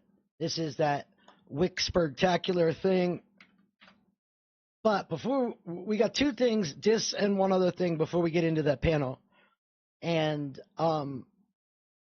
let's remember, this is the guy who isn't crazy, who isn't losing his mind, who isn't the one mentally ill and attacking people by going around and telling other people that other people without proof are stalkers, harassers, dangerous. It's not Wick, okay? He is the calm, rational one and the voice of reason. And I'm showing you this because the panel that we're going to watch was briannawu, Wick, and Kid Cop, which we're going to go over in just a minute. What do you think the purpose of this? I'll be right back. Give me 1 second. Right, it's so they can barter with them. The purpose of posters is to spur sympathy for the Jewish people that are being affected by this war and conflict. That's what those posters are for. Yeah. I mean, again, and why rip them down? What possible non-anti-Semitic reason could you have for ripping those down? Well, Wick, what I would point you to is what possible non-anti-Semitic reason can I have for Nazis around my temple, you fuckface? Like, this is why I was like, shut the fuck up. You look terrible. And why it was coming from me to tell him to shut up. I said it to him privately. I was like, dude, you need to shut the fuck up. You look like a fucking idiot. You look like a fucking idiot because I have tape of you advocating all this free speech for Nazis bullshit.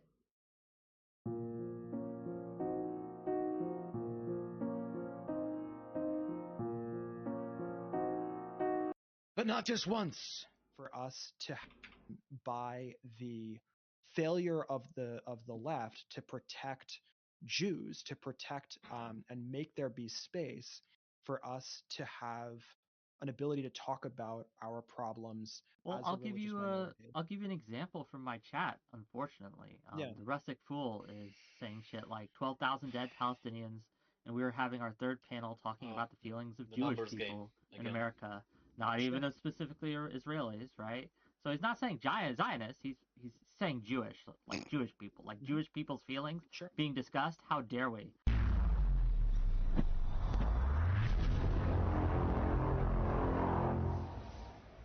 while there's 12,000 Palestinians dead, right? How dare we discuss what Jewish people feel? They're just Jews, right? And so that makes me mad, and I'm not a Jew, right? So I'm just curious, like, that reaction is so common in this space that we would never have that reaction for black people. We would never have that reaction for Hispanic people. We would never have that reaction for any other group. But because it's Jews, no Jews, no news. Unless Jews are doing it, it doesn't count, right? And if it affects Jews, fuck them. And that is disgusting to me. So Rustic Fool, fuck you. Anyway, carry on. So this is a reminder of who these people are. Nice. This is a reminder of who these people are and how they're the ones telling Jewish people what is and is not anti-Semitic and how we're supposed to feel.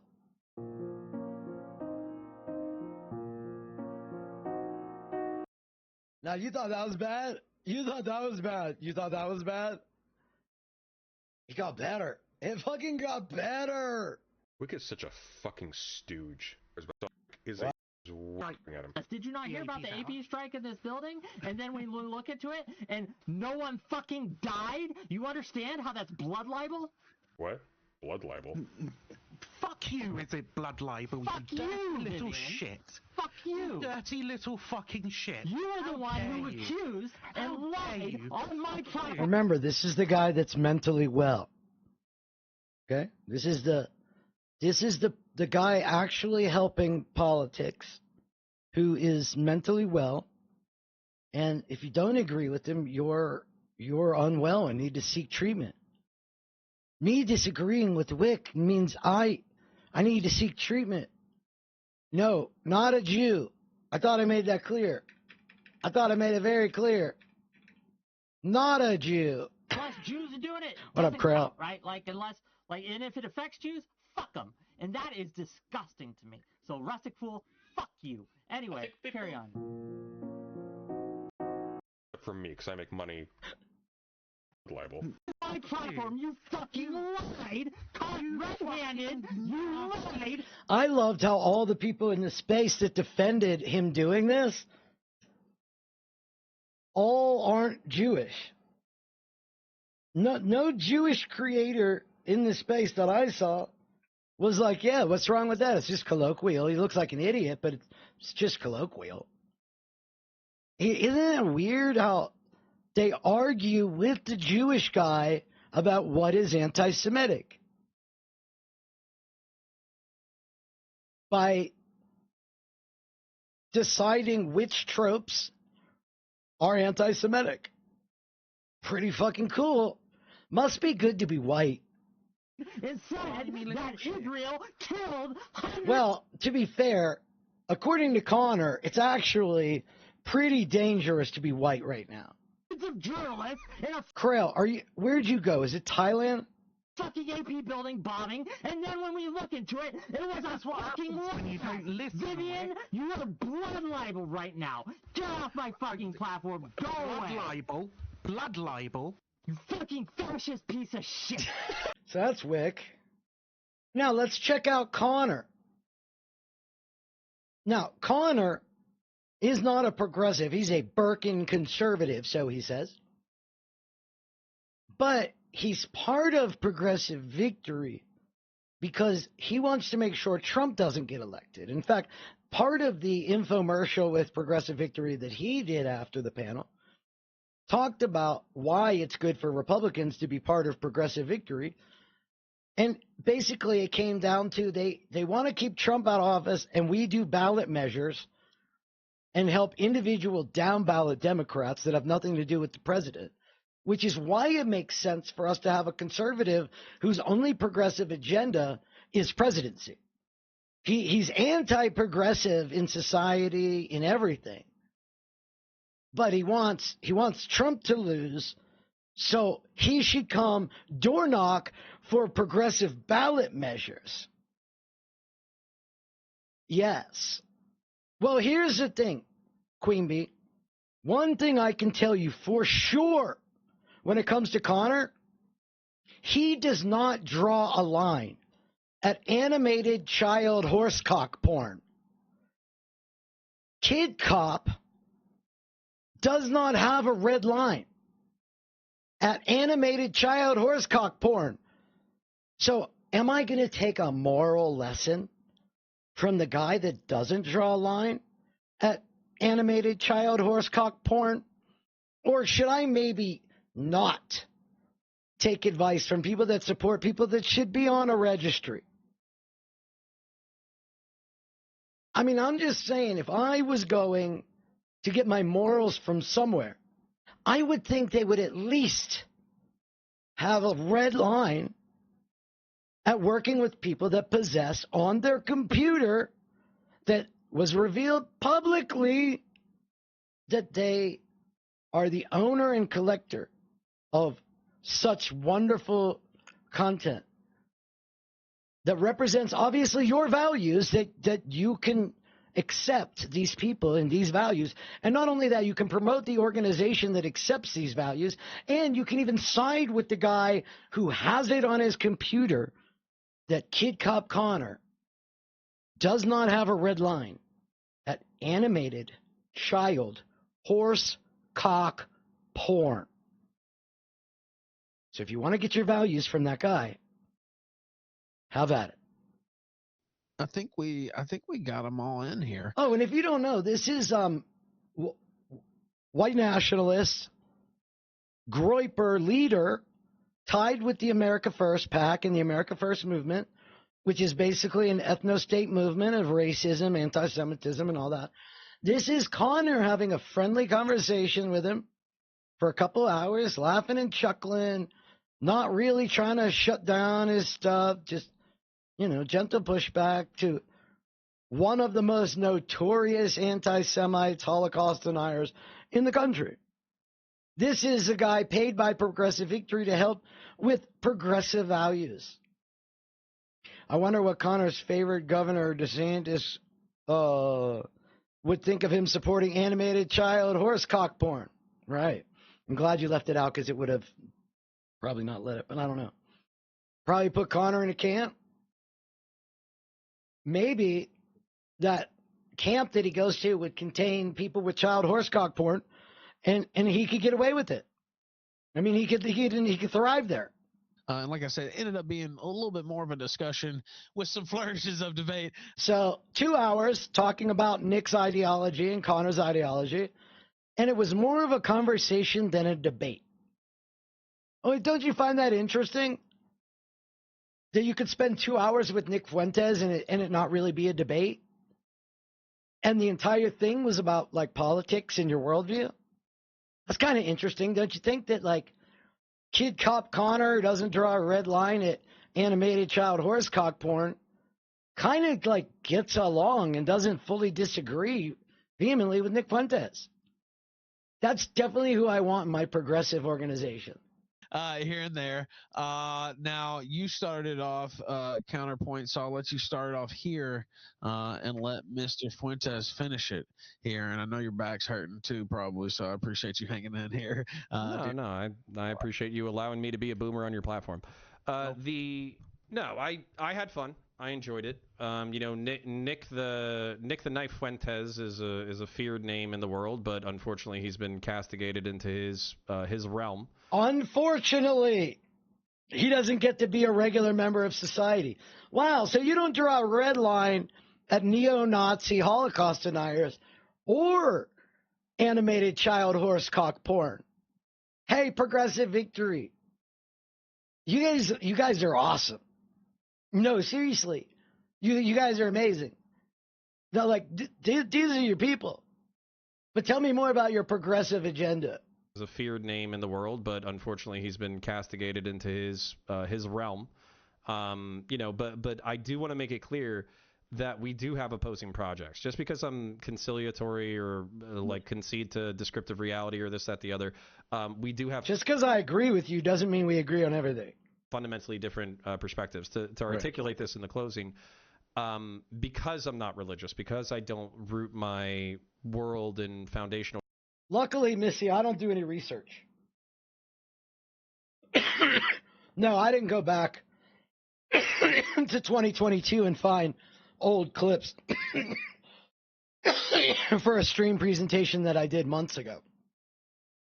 Like 3.5. Luckily, I just guess. I don't go through and find old shit, luckily. Christianity, I do have different takes on gay folk, trans folk, whatever, minorities, all this kind of shit.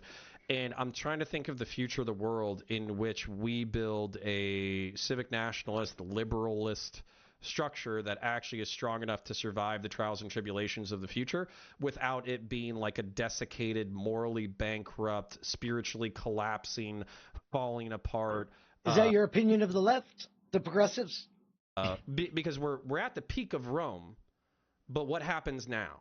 Does it perpetuate or does it collapse? And if it's going to perpetuate... The funny thing is, these people are accelerationists. They argue that they want to save America, but they're literally accelerationists who want to destroy America first, which is probably what America first means. Let's destroy America first, and then we'll destroy the world. We're going to need a spiritual...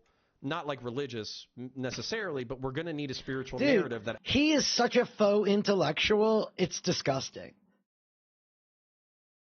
I will repeat what I said last stream. I do not appreciate it, though, when people call him a mall cop. I think that's fucked up. Mall cops actually do something. He was a school resource cop. He was a kid cop. He policed children. And he wants to use his fucking child policing as justification of his fucking, of whatever his opinion is. But, dude, you're literally the police of children.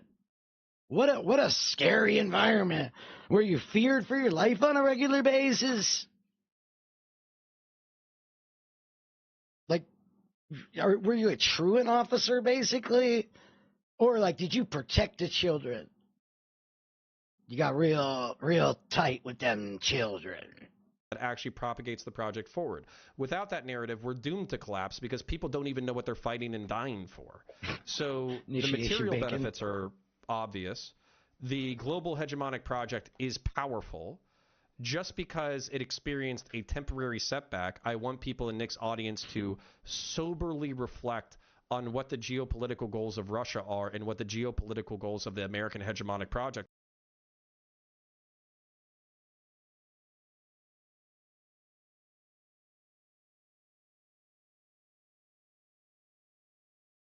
You're talking to a neo-Nazi. You're trying to find common ground with a neo-Nazi, bro. And who's succeeding in their goals more at this time. And if anything, my argument against Nick's view, like this prescription that it's all going to fall apart, Cato, again, like the Roman historian philosopher or whatever, he predicted the fall of Rome 350, like 400 years before it happened. So you can see the writing on the wall, but it could take longer to happen than you give it time for. And on top of that, who do you want to be?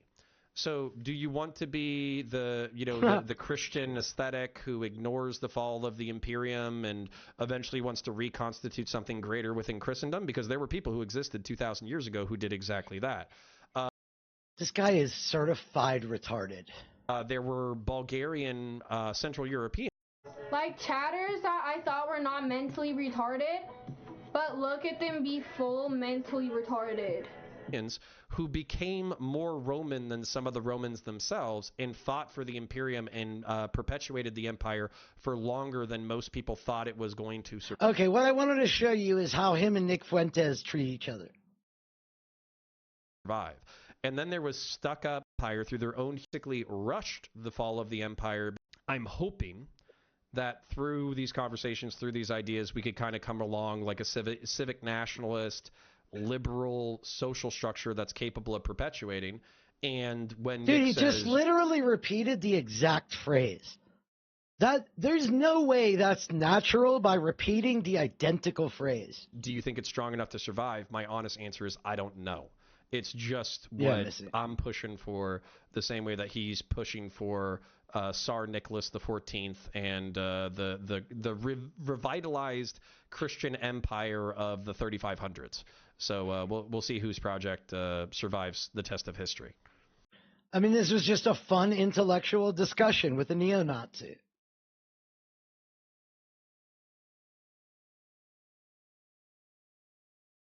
What stash? Something that like leftists Oh, don't like. his stash. Okay, yeah. Yeah, it does. It does look fake. Lolly Connor does too much fantasy gaming. Yeah. I mean, his entire worldview is 40K. That's my understanding. I don't know anything about the game, so I'm speaking from straight ignorance about Warhammer or almost any story in a fucking game, because I really don't normally care about the stories, because I'm not a fucking baby brain who gives a shit about that stuff. Okay.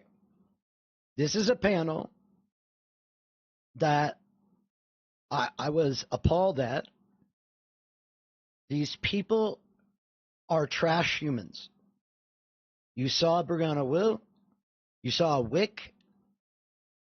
We talked about how he's getting paid by Progressive Victory and how he literally attacked a Jewish person who's speaking out against anti-Semitism because he's speaking out against anti-Semitism and he disagrees with me.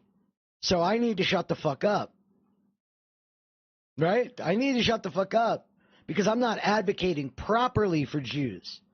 As a Jew, me advocating for my opinion isn't properly advocating for the Jews because I hate the Jews, I guess, as an anti-Semitic Jew myself, because I don't side with Whick, who's paid by a political PAC.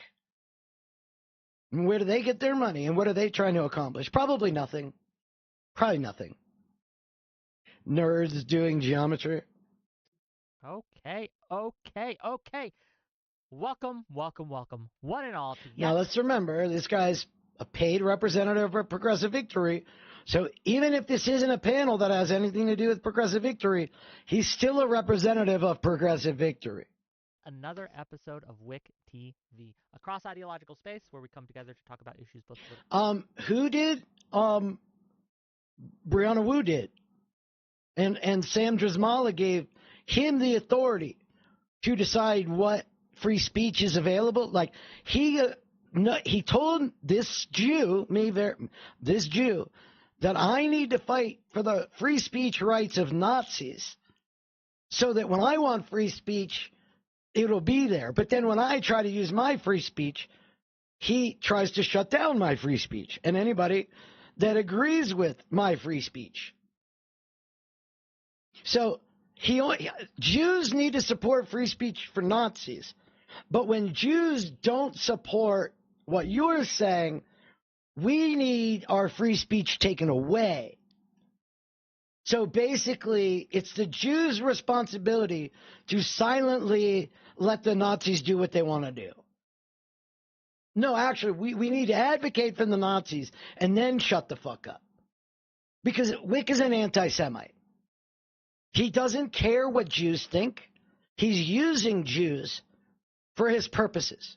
He's been doing it since October 7th, partially because briannawu, and then because he's paid for it. This guy is an anti-Semitic piece of shit. Cultural, from the silly to the serious. And gang, we've got a show for you, okay? For those of you who don't know, on Monday, a bill passed the House called the Anti-Semitism Awareness Act. This bill is fucking awful. This bill says I could be anti-Semitic to a Christian nationalist. That's what this bill does. I, as a Jew, can commit anti-Semitic hate towards a Christian nationalist who would be the victim of anti-Semitism by what a Jewish guy has to say about their support for Israel. That's the effect of this. If I'm wrong, somebody can tell me I'm wrong. But if proper support of Israel is part of anti-Semitism,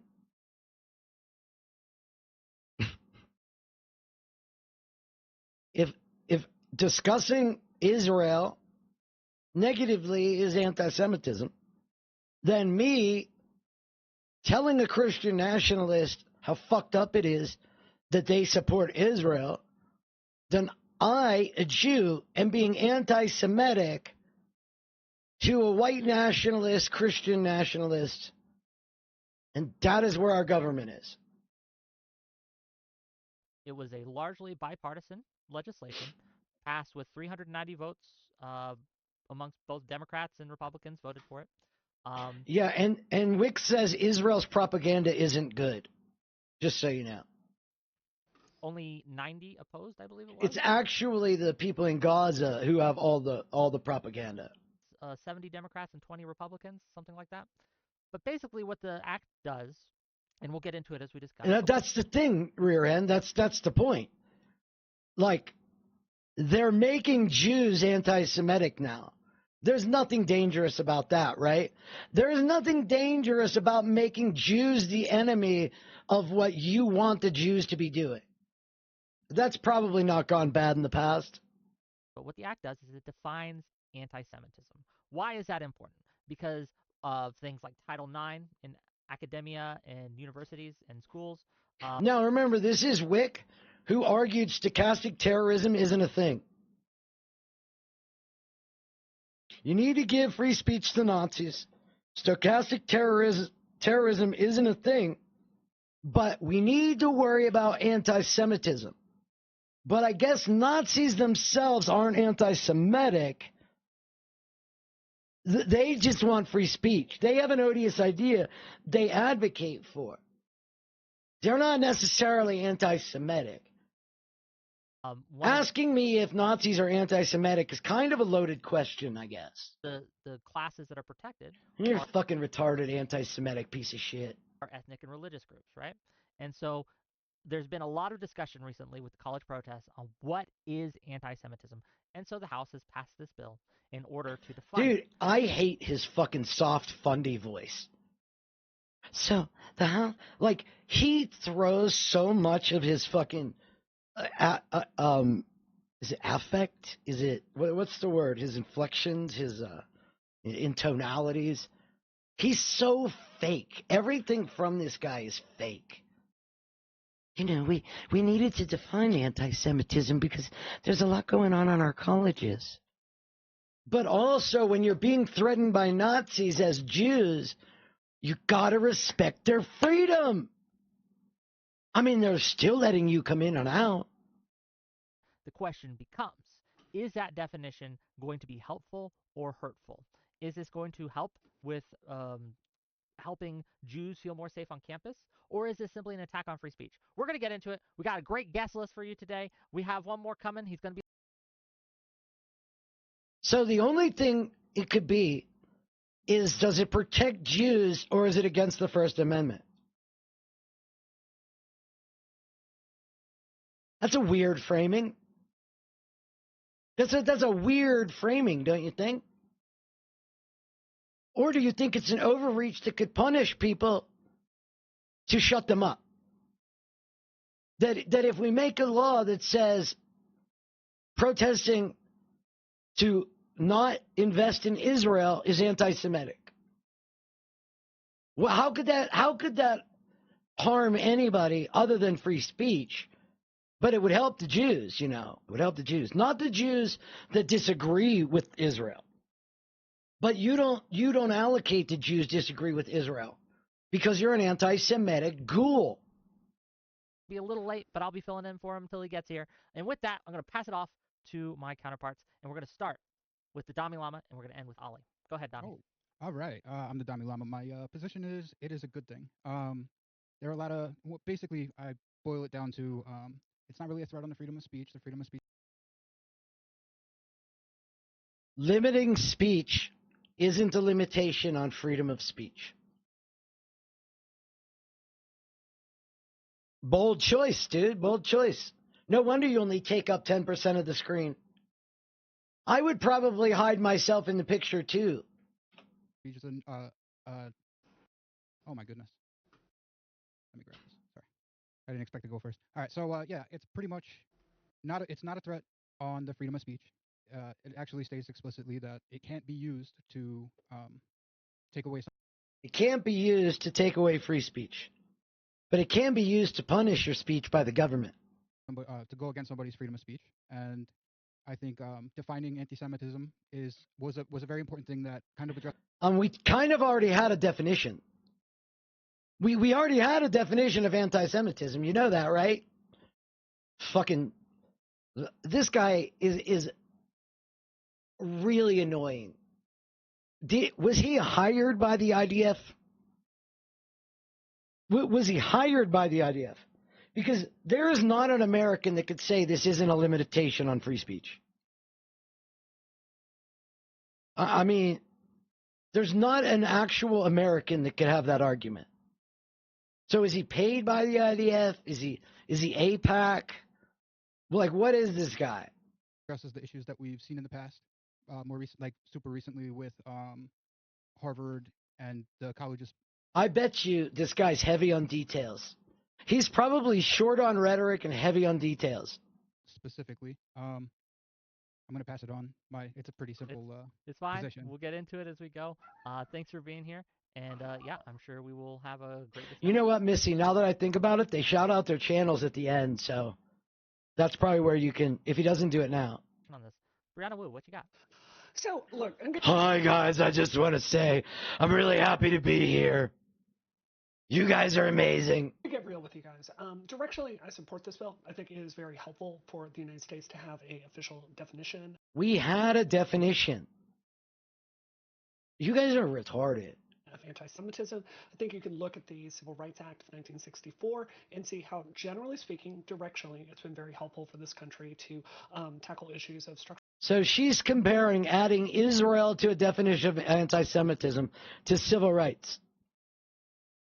She's comparing the Civil Rights Amendment to setting up a scenario where I'm anti-Semitic to a Christian nationalist. That's a good direction for our country.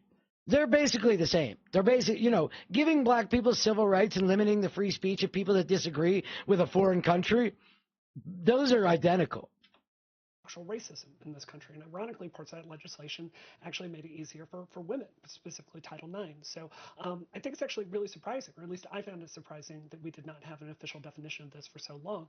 I'm sure today, as we're talking about it, this comes from the National Holocaust Memorial. Is that correct, Wick? Yeah, exactly, rear end. The definition that they have there. We treat Israel like we treat rich white people. Why did BriannaWu delete it? Oh. I'm reading Wick's chat. I don't have it all the way to the bottom. It's got some really problematic stuff there, specifically linking criticism of Israel's foreign policy with anti-Semitism. I think that's what the bill does.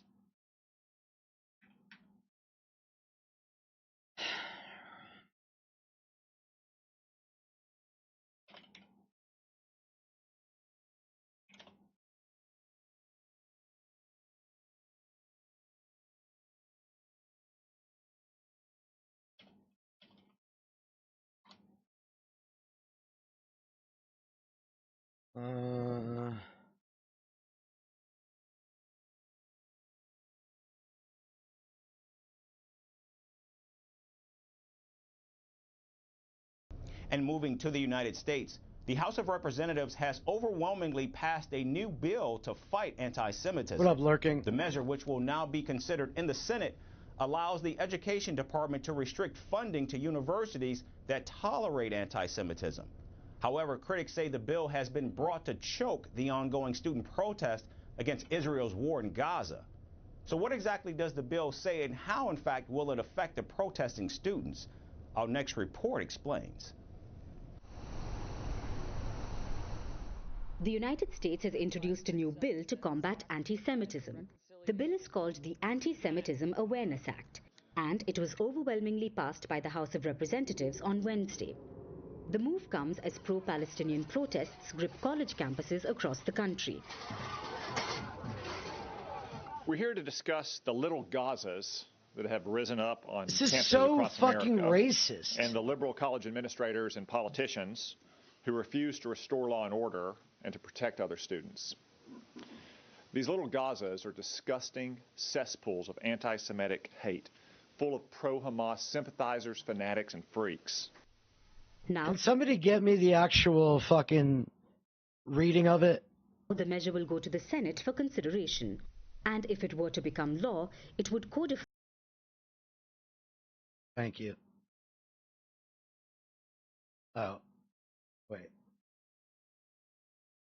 That's not what I thought you were giving me.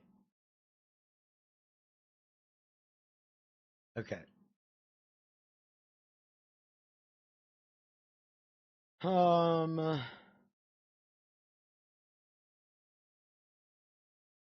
Prohibits discrimination on the basis of race. Okay, so this is Anti-Semitism Awareness Act. Title 6 of Civil Rights Act 1964 prohibits discrimination on the basis of race, color, and national origin in programs and activities receiving federal financial assistance. Luckily, we don't do research here. While such title does not cover discrimination based solely on religion, individuals who face discrimination based on actual or perceived shared ancestry. Is this a fucking way to get Christianity into this category through the Supreme Court? While such title does not cover discrimination based solely on religion, individuals who face discrimination based on actual... So religious people can discriminate, but you can't discriminate against religion. Religious bigotry is legal. Bigotry against religions, illegal. Got it. Based on actual or perceived shared ancestry or ethnic characteristics, do not lose protection under such title. So if my family and I disagree with Israel, then we can't be anti-Semitic because my ancestry agrees with me. Doesn't explicitly do it. But then they want to do it with this. They're trying to make that. Discrimination against Jews may give rise to a violation of such title when the discrimination is based on race, color, or national origin. So what they're saying is Jews are an ethnicity. So you're an ethnicity, is what it says right here. That we aren't a religion. So if you can't be anti-Semitic, you can't violate Title IX by being anti-Semitic to Ivanka. She converted. She converted. You can't be anti-Semitic because of the genetics, race, color, national origin. Those are inherent characteristics, not a chosen religion. Are you saying the Jewish religion is genetic? Which can include discrimination based on actual or perceived shared ancestry or ethnic characteristics. It's not about religion. This has nothing to do with Judaism. This has to do with Jews. Yeah, I mean, this has to do with Jews. It is the policy of the United States to enforce such title against prohibited forms of discrimination rooted in anti-Semitism as vigorously as against all other forms of discriminating prohibited by such title. Increase awareness and understanding of anti-Semitism, improve safety and security for Jews. I mean, I love that we don't have to do this around Nazis. Just when the college campuses and the left does it. Not Charlottesville, that's fine. That's fine. It's no big deal. Reverse the normalization of anti-Semitism and counter anti-Semitic discrimination. So we weren't normalizing it until October 7th. Got it. So the 6 million weren't enough. The Groyper, who's a Holocaust denier that Connor from Progressive Victory chummed around with. Reverse the normalization of anti-Semitism and counter anti-Semitic disinformation. So now the government gets to decide what is disinformation, even though the Republicans claim that's 1984. Expand communication and collaboration with the Jews. Anti-Semitism is on the rise. No shit. We noticed that since 2016. Thank you. I wonder what happened. The International Holocaust Remembrance Alliance, they get to define anti-Semitism.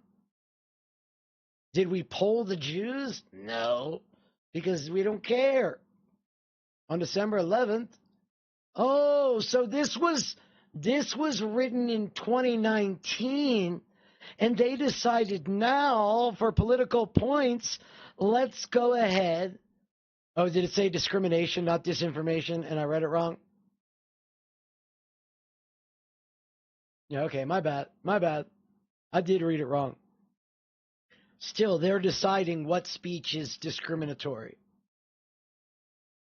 Apparently, when the Nazis speak out against the Jews, that's legal because it's the religion.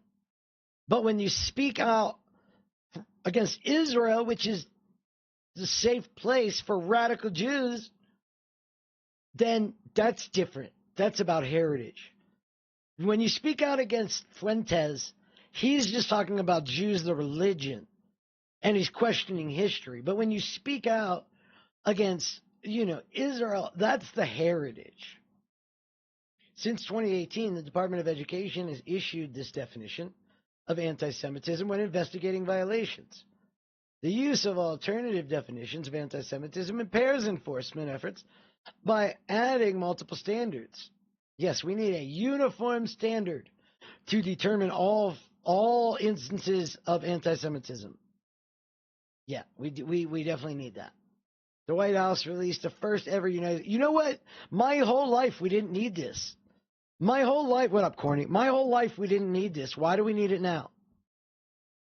Why do we need it now? If we didn't need it 2 years ago, why do we need it right now? What's the difference? What's the difference? Oh, anti-Semitism's on the rise. It's been on the rise plenty of times. Why do you need it now? Oh, to appease your APAC overlords. Fucking pussies. What did you give me, Mayor? What is this? Yet again today on the floor of the House of Representatives, we had another show vote to make people feel good about themselves by passing a bill that says anti-Semitism in the title. When we want to insert the government into what you're thinking and what motivates you. Well, what's funny is, this is Chip Roy. He's a super far-right fascist, anti-democratic piece of shit. And what he's actually arguing is, this hurts white people. Or empowering that which should never be empowered. The ability of the government to police thought. To police... Wait, the reason I know that is that's Connor's actual argument. Kid Cop Connor from Progressive Victory, who's paid by Progressive Victory because of his amazing input and his opinions, he confirms this is the idea that they have a problem with. Speech. Yeah, anti-Semitism established October 7, 2023. To police your views. That was Chip Roy, I'm sure today, as we're talking about it, this comes from the National Holocaust Memorial. Is that correct, Wick? The definition that they have there, it's got some really problematic stuff there, specifically linking criticism of foreign policy with anti-Semitism. I think that's too broad. I don't agree with that, but that's also not in the bill. So I think what we have to ask ourselves is, like any piece of legislation, generally speaking, is this moving us in the right direction or is it moving us in the wrong direction? Important to remember, this has not been adopted by the Senate yet, and more importantly, our courts, which interpret free speech very broadly, they've not gotten involved with this either. So, I think Jewish students are under attack as the bill.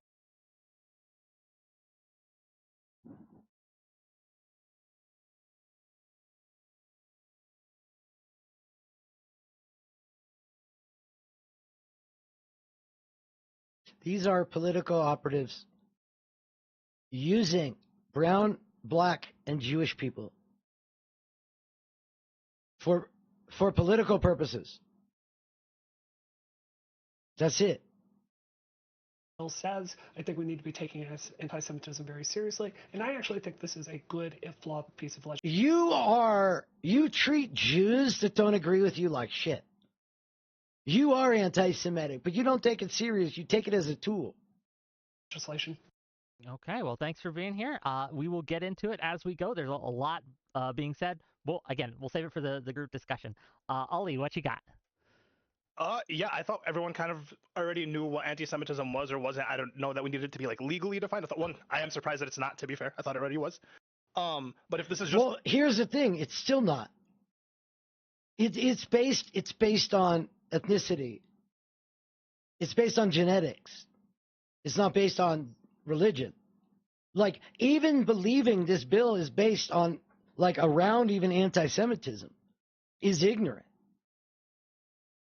Like, you're talking about Jewish people, like people that will outwardly wear signs of Judaism, which, as I explained to somebody privately, there are religious Jews, there are Zionist Jews, and then there are me. I'm actually the only one protected. I'm actually the only one protected in this definition. I'm not protected based on my religion. If I was religious, I'm not protected based on my First Amendment support of Israel, which I guess if I keep reading, I wonder if there's information in there that I miss. Because my example of I can be anti-Semitic, that's the effect of this, but that's not even what's in it. Like, I could speak out against Ben Shapiro for being a dumb fuck who won't eat bacon and having 2 kitchens and not being able to shake another woman's hand that's not married to him, all because of these stupid religious beliefs. That's not anti-Semitic. Technically, because that's strictly about the religion. But if I said, look at that Jewish fro, fuck him. Now that's genetic, so that would be anti-Semitic. B'nai B'rith is the one that used to do trips to Israel. B'nai B'rith fundraises to send kids to Israel every year, to put them on kibbutz and to get them to ideologically align with Israel. It is literally a propaganda campaign.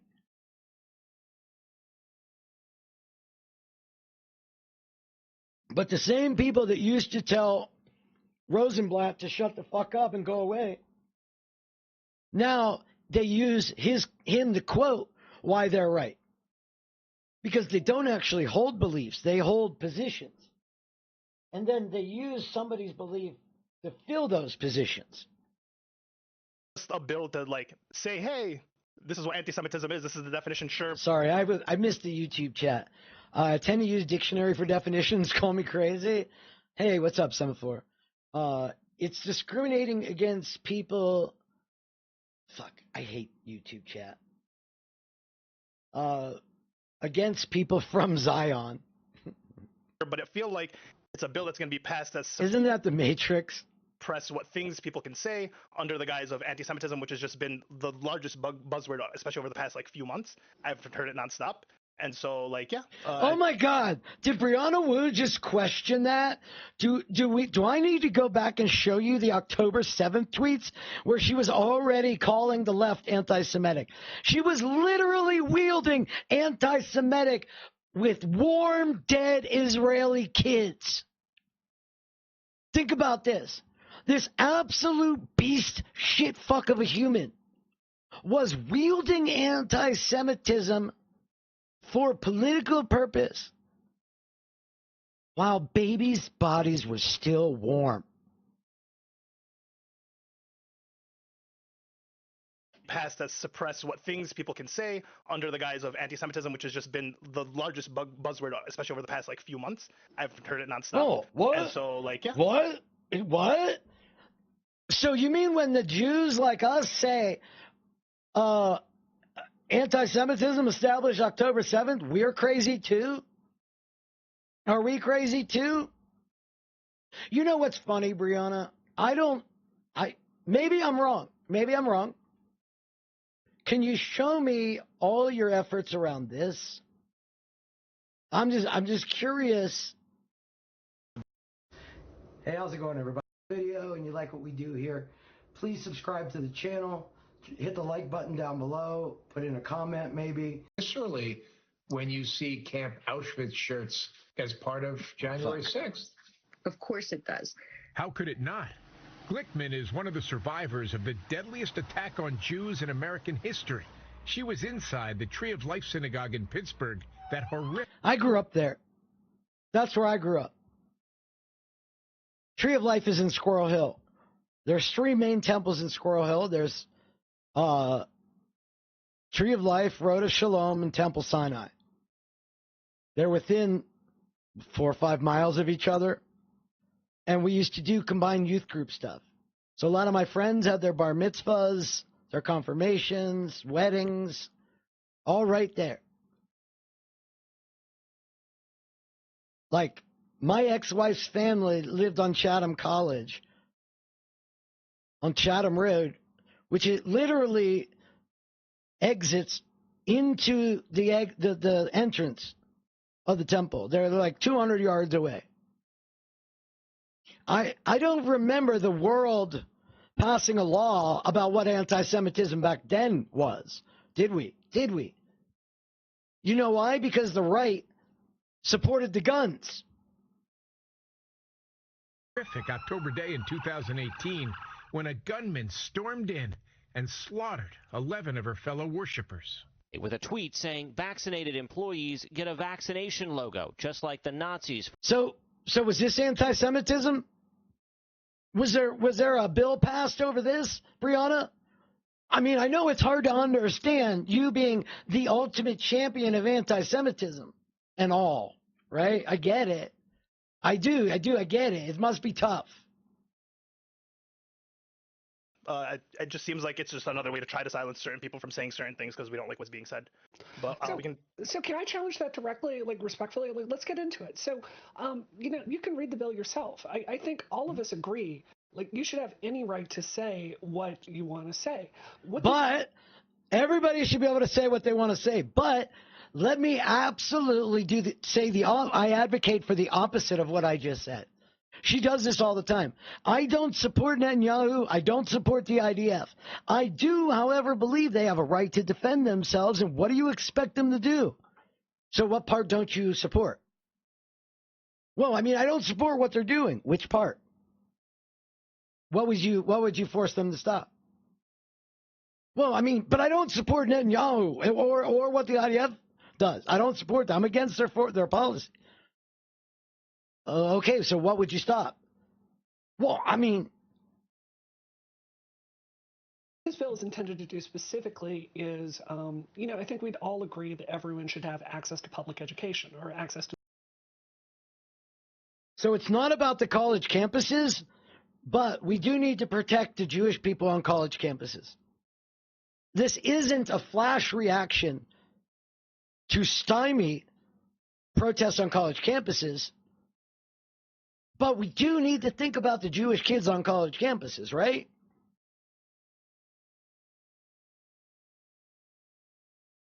To schools where federal dollars are involved. To give you a really specific example, my school, Ole Miss, the University of Mississippi, had a really famous race riot in the Grove where black people were trying to get enrolled there.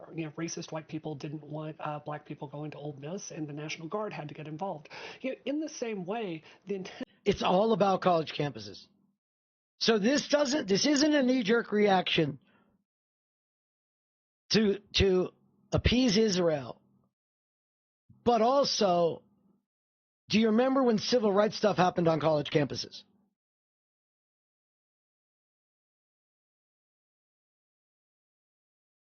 In the wake of October 7th, the bombardment of Gaza by the Israel government, many American Jews have found themselves questioning something that long felt like a consensus, that Jewish safety requires unconditionally supporting the Israeli government and military.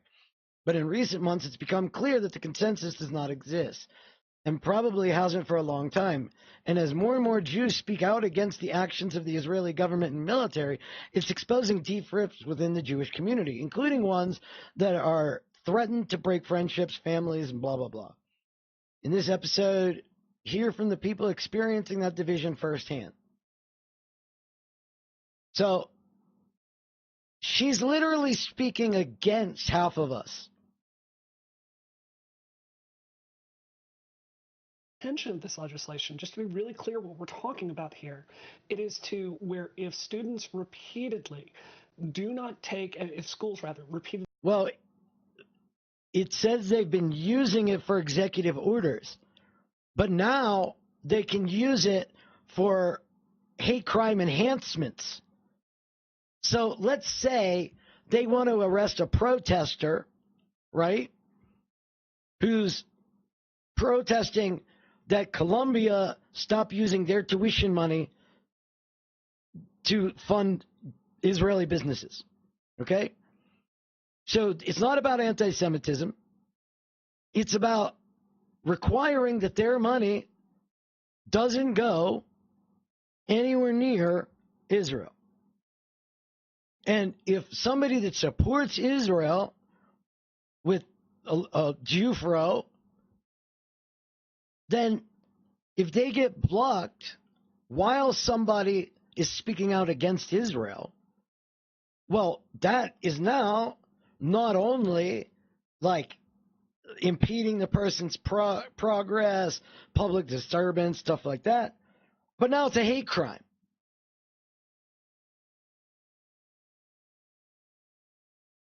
What do you mean the law doesn't do that? It literally describes discrimination.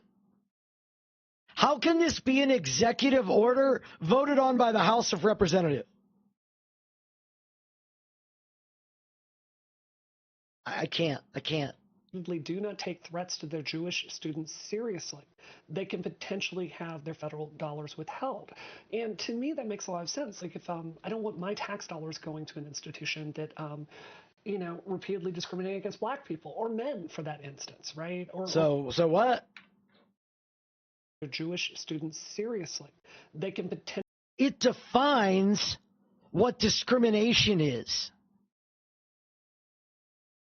It adds anti-Semitism to race. Now Jew is a race now. You understand that? Are you getting this? You now can be charged with a hate crime if you discriminate against gay people, if you discriminate against any of these people. So now it doesn't define discrimination. For the purposes of what?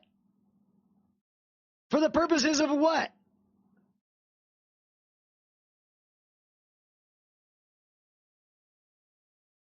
Prohibiting discrimination.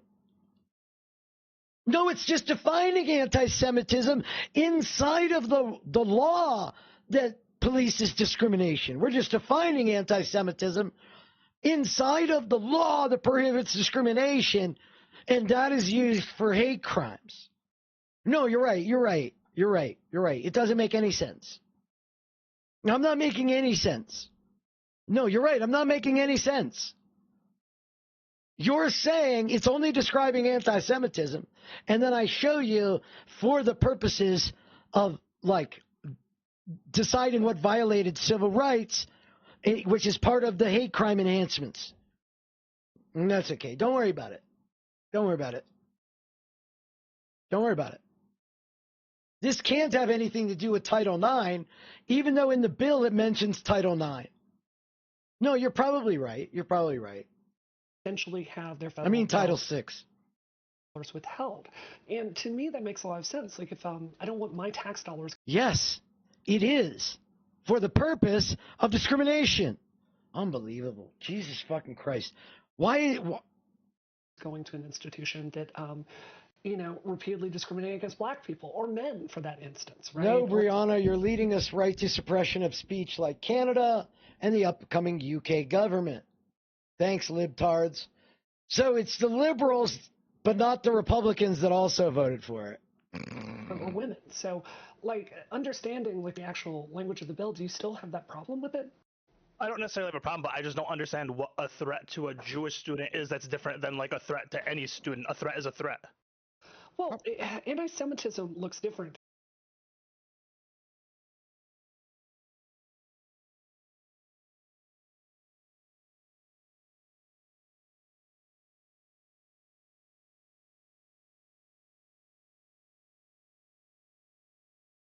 You can't be a piece of shit.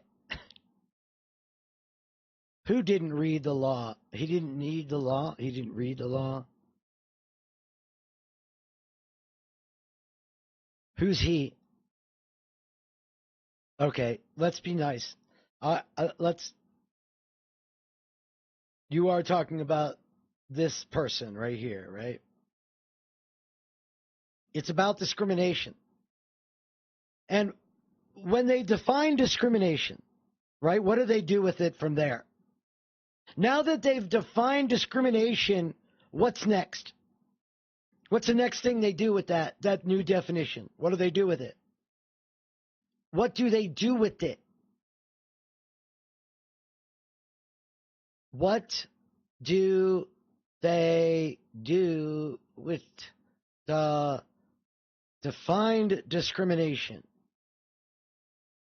Like different kinds of oppression look different for different people. I'll give you a really good example. Shireen Mitchell, who's someone I worked with a lot during the Gamergate era, she worked on policies with Twitter that black people were getting pictures of crosses on fire sent to them, and Twitter had no official policy behind the scenes to say, oh, this is obviously like calling. Why did we not define Islamophobia in the same bill? Dinner's ready? Nice. Good for you. Good for you. I've been cooking a lot lately. So, why didn't they define Islamophobia at the same time? Is there no rise in Islamophobia right now? Or do they just not have a good enough lobby? Like, if we're worried about discrimination, why didn't we define Islamophobia? It's the same basic thing. It's a religion, it's an ethnicity, all this stuff.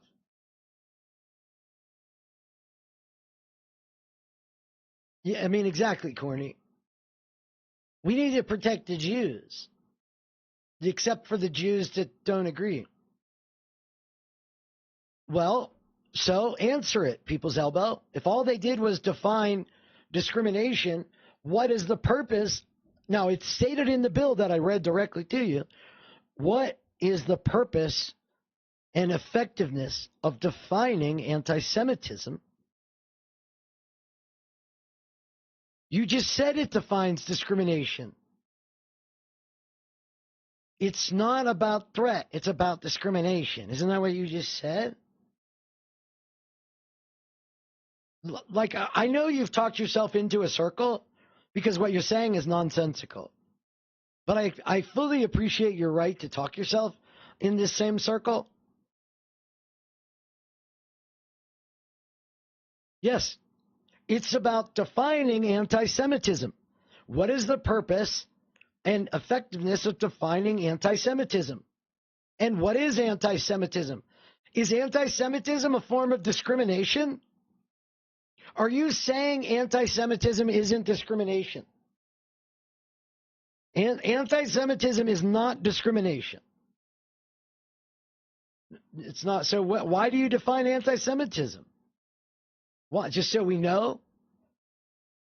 So are there like certain levels we're trying to hit with anti-Semitism? So we need to like map them out? Is there a score we're shooting for? For a lynching. This is obviously some hate speech meant to intimidate black people. So the kinds of images that would be interpreted as very racist, it kind of does require a little bit of specialized knowledge to do that. And I think in that same way, having a formal definition of anti-Semitism, I think it's really helpful for us to kind of understand what this looks like so we can make public. Other rules of construction. General rule of construction, nothing in this act shall be construed to expand the authority of the Secretary of Education. So the Secretary of Education can't do anything with this. To alter standards pursuant to the Department of Education makes a determination that harassing conduct amounts to actionable discrimination. Wait a minute. To alter the standards pursuant to which Department of Education makes a determination that harassing conduct amounts to actionable discrimination. So the Department of Education can't do anything to implement this. Okay? Can't do anything to diminish or infringe upon the rights protected under any other provision of law that is in effect as of the date of enactment. Constitutional protections. Nothing in this act shall be construed to diminish or infringe upon any right protected under the First Amendment of the Constitution. So wait a second. So if we're defining it based on the Civil Rights Act, why are we defining it? So defining it in itself isn't designed to take away any action. But then when we get into here, now we can call it discrimination. So does that mean if you expel a Jewish student for not being sufficiently pro-Israel, that could be anti-Semitic?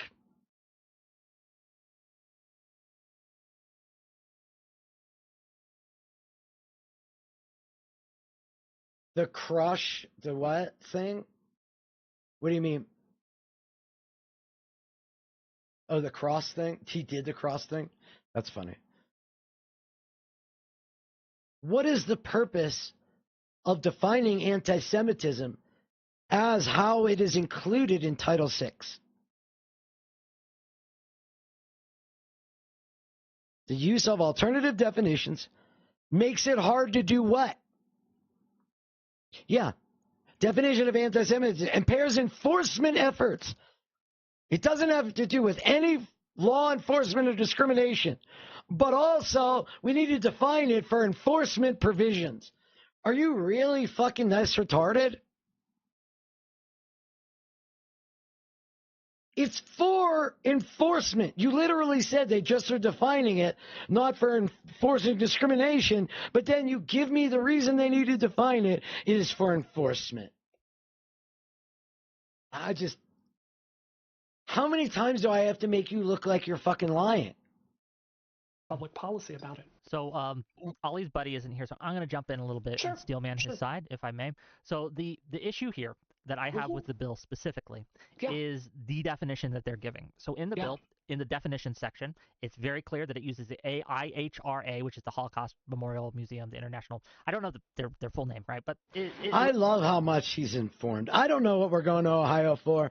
I don't know who I work for. I don't know what my contract says.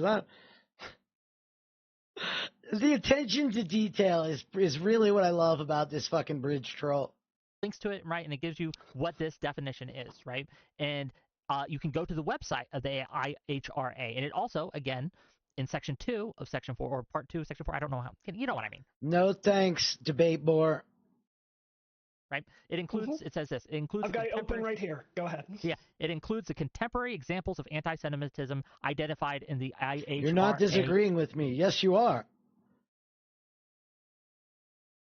The purpose of defining this is to use it for, one, political purposes, but to protect Israel from people speaking out against Israel. That's why it's not about the religion, because Nazis want to eliminate Jewish people, the religion, even though they have the one drop rule. That's kind of different. That doesn't really deal with ethnicity. So now Nazi activity, by definition, is anti-Semitic because their ideology is based on the one-drop rule. So them doing anything to anybody is a violation of Title VI now. A definition. And then when you go to their website and you look at what some of those are, as you mentioned in your opening statement, a lot of them are things like being critical of Israel. Of contemporary Israeli policy to that of Nazis. I don't agree with I just read what the bill says. And you're trying to take the bill as if it doesn't refer directly to its implication and how it's to be used in Title VI.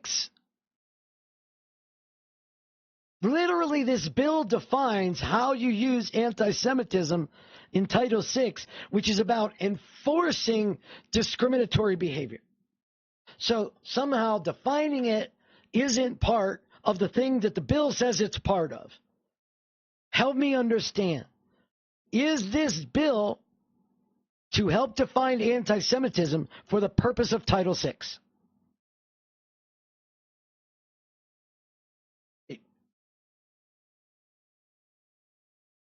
Title VI of the Civil Rights Act prohibits discrimination. While such title does not cover discrimination based solely on religion, individuals who face discrimination based on actual or perceived shared ancestry or ethnic characteristics do not lose protection under this. This entire thing is to add protecting what they define as Jews into Title 16, or into Title 6.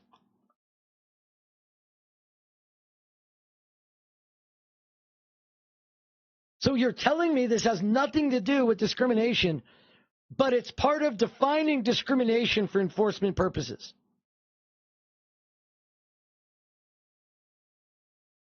It doesn't define discrimination in itself. It does define discrimination in itself. Discrimination against Jews may give rise to a violation of such title. And when discrimination is based on race, color, or national origin, which can include discrimination based on actual or perceived shared ancestry, it's defining discrimination against Jews. And then it's using that discrimination for Title VI to enforce laws on the speech they just defined. And you're saying it doesn't. Like, type out your theory of what the purpose of this is and how it doesn't go directly in to the enforcement of Title VI. They define anti-Semitism, they show where it fits in, and the reason for it fitting in is for law enforcement.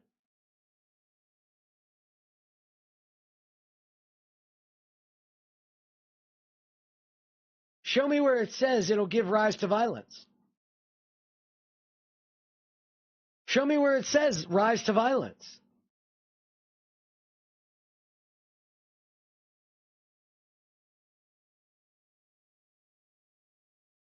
In reviewing, investigating, and deciding on whether there has been a violation of Title VI of the Civil Rights Act on the basis of race, color, or national origin based on an individual's actual or perceived shared Jewish ancestry, the Department of Education shall take into consideration the definition of anti-Semitism as part of the department's assessment of whether the practice was motivated by anti-Semitic intent.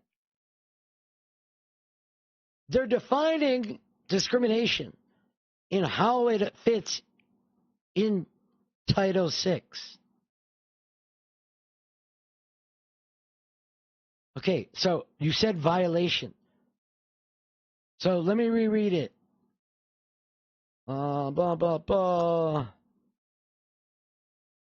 Where is it? Okay. No, that statement is expressing the sense of Congress that discrimination can give rise to a violation.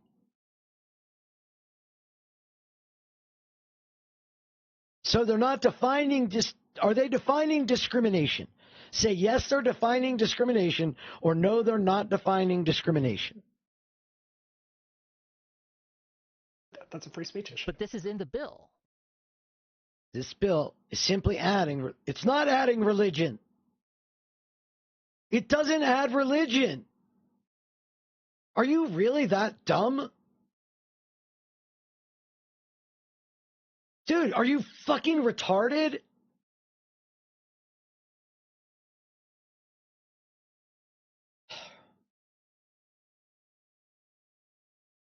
Title VI of the Civil Rights Act of 1964 prohibits discrimination based on race, color, and national origin. While such title does not cover discrimination based solely on religion, individuals who face discrimination based on actual or perceived shared ancestry or ethnic characteristics. Genetics, my guy. Genetics. Genetics. It doesn't say we're adding religion to a protected class. It says Jews are an ethnicity and thus a protected class. You absolute fucking moron. It specifically says religion is not part of this. And it defines anti-Semitism through ancestry and ethnicity, not religious beliefs. It's not protecting the religious beliefs of religious Jews. It's protecting me, an ethnic Jew. Unbelievable. Where in here does it say we're adding religion? It literally discusses the ethnicity and ancestry only in isolation. It's not covered. Correct. And so anti-Semitism on the basis of religion is not going to be covered. It's like you're incapable of reading. It says it doesn't cover religion, but being Jewish isn't just a religion. It's an ethnicity and an ancestry. And you can't discriminate against an ethnicity or an ancestry. So somebody that converted to Judaism isn't part of this. Like, right? And this is why I think that the bill, like, you can say that we need a bill like this, fair, but this bill itself isn't. No, I'm not ever going to talk to you because your only thing here is to distract and spread bullshit. You've already proven what you've said. You do this every time. You talk around in circles and then you go, just debate me, just debate me, just debate me, just debate me. I will never just debate you. I will never. Look, I literally read it. It doesn't say religion is protected. It mentions religion only insofar as to say it's not protected. That's it. There's nothing to debate. There's nothing to debate. Nothing. The definition is far too broad. I think the definition is, and the examples that they say they use. Like, you won't make your point clear. No, I'm not worked up. I'm yelling at you because you're fucking one-elbowed, exactly. Because you're fucking retarded. So, I'll walk you through it one last time. Show me the line in there that added religion to Title VI. Paste it in the chat, the line that added. Paste it in the line, paste it in chat, where it says it added religion to Title VI. Go ahead and paste it. Are just I'm going to make it nice and easy for you. Anti-Semitism, and I think for that reason alone, I oppose the bill. But I want to get your response, and I want to make sure that Dom, the IHRA definition, and then when you go to their website and you look at what some of those are, as you mentioned in your opening statement, a lot of them. Paste it in chat. Paste it in chat. Paste it in chat. Where it says they're adding religion to Title VI. If you can't do that, you're lying. Very simple. All you're doing is just saying, nah, I can't hear you, nah. Just paste in chat the line that says, we're adding Title IX, or we're adding religion to Title VI to say you cannot legally discriminate against a religion. Show me where it says it. Since I can't read it, just paste it in the chat. Isolated from everything else and just paste it in the chat. I'm sure you're going to do that, right?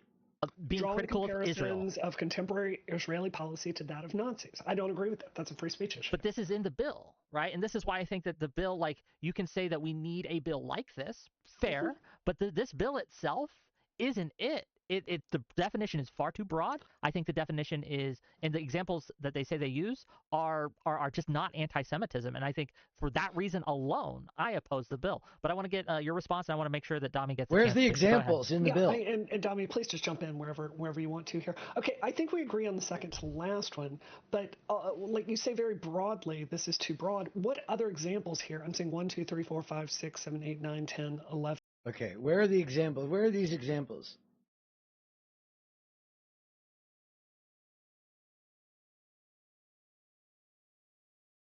Do we only have a partial document?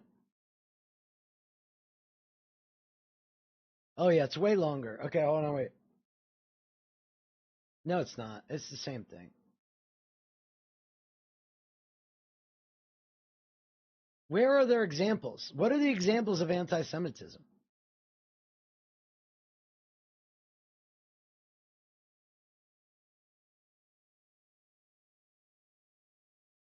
What is she reading?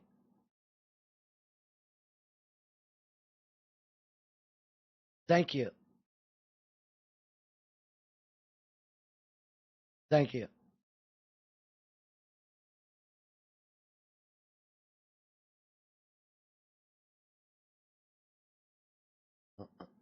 Oh, she's talking about the examples from the definition. Okay, thank you.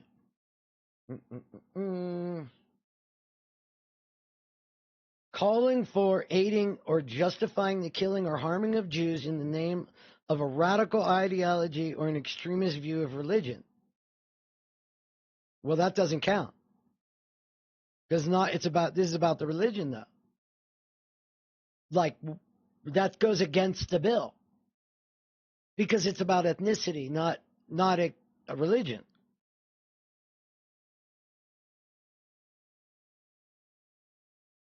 Making mendacious, dehumanizing, demonizing, or stereotypical allegations about Jews. Oh, so now it's legally anti-Semitic to be a groyper or a general Republican. So, like, when Candace Owens and Tucker Carlson talk about how the Jews control the blacks, that's officially anti-Semitic. When Charlie Kirk talks about how the Jews control the blacks at universities, that's anti-Semitic. Interesting. Even though were they talking about the religion or just the ethnicity of Jews? Like when they say Soros funds the black to work against the whites, is it because of his religion or his ethnicity? Making mendacious, dehumanizing, demonizing, and stereotypical allegations about Jews, as such, or the power of Jews as collective. Wow, Fox is an anti-Semitic organization now. Especially, but not exclusively, the myth about a world Jewish conspiracy. Let's go. So now, all conservatives are anti-Semitic. Let's go. I'm glad they supported this. Accusing Jews as a people of being responsible for real or imagined wrongdoing. Oh my God, the entire conservative party is anti-Semitic. God, I'm glad they voted for this. I changed my mind. I'm really happy about this. Denying the fact, scope, mechanism, gas chambers. Oh my God, now all the groypers and Holocaust denial is fucking anti-Semitic. Oh, you guys, the cookie people, the people that ask about the cookies or the wooden doors, you're all officially anti-Semitic. Love it. Accusing the Jews as a people or Israel as a state. Oh, so now here we go. The state of Israel is part of the Jews now. So as a Jew, I can't accuse the state of Israel of exaggerating the Holocaust. That's anti-Semitic. Wow, isn't that interesting? Maybe we could have cut this one out. Maybe we shouldn't put the country of Israel as part of an ethnicity, especially since, when was Israel founded? You know, it's weird. My dad was born in 1948. So my grandfather was born as a Jew before Israel. So what does Israel have to do with him being a Jew, or my dad being a Jew, or me being a Jew? What does Israel have to do with the ancestry and ethnicity of Jews? It's an ethno-state. That's all it is. Denying the Jewish people their right to self-determination by claiming that the existence of a state of Israel is a racist endeavor. See, I'm anti-Semitic because Israel is an ethno-state designed to separate the Jews from society. And the Jews there are like, yes, we love being separated from society. See, I'm anti-Semitic now. If I impede somebody's progress, I'm doing a hate crime now. Applying double standards by requiring of it a behavior of it. Applying double standards by requiring of it a behavior not expected or demanded of other democratic nations. Right. So not indiscriminately slaughtering non-combatants is unfair to say because, you know, what about everybody else? Literally, this is about Israel now. So the definition of Israel, like I said, if I attack a Christian Zionist over their support of Israel, and I say you're supporting a genocidal government that uses the Holocaust as justification to kill others, I am now anti-Semitic to the Christian nationalists defending Israel. So I like the first half of this where all the groypers are fucking anti-Semitic. I mean, that's the thing. Resist. This is fucking crazy. What other country do we do this with? Is there an Islamophobia bill? No. Because that Islamophobia bill would have to do exactly the same for all the Arab nations. But they don't want that because it's not about that. You can't compare Israel. Excuse me, you can't compare Israeli policy to the Nazis. That's anti-Semitic. We're not impeding free speech, but it's anti-Semitic if you draw this comparison. Holding Jews collectively responsible for actions of the Israeli state. That's what you're doing. That's what this thing does. You're holding me collective for me speaking out against the actions of the Israeli state. You're holding me collective for my opinion on Israel. Holding Jews collectively, me, responsible for actions of the state of Israel. Yeah.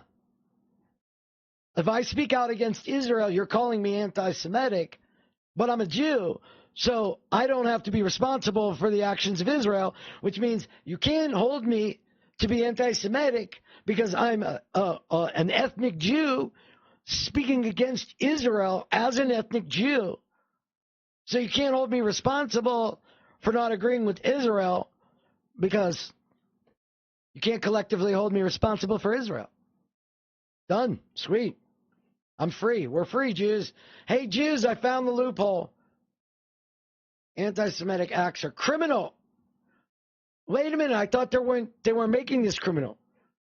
This is what that's another. Wait, in the thing they're adapting, it talks about criminality when they are so defined by law. For example, denial of Holocaust.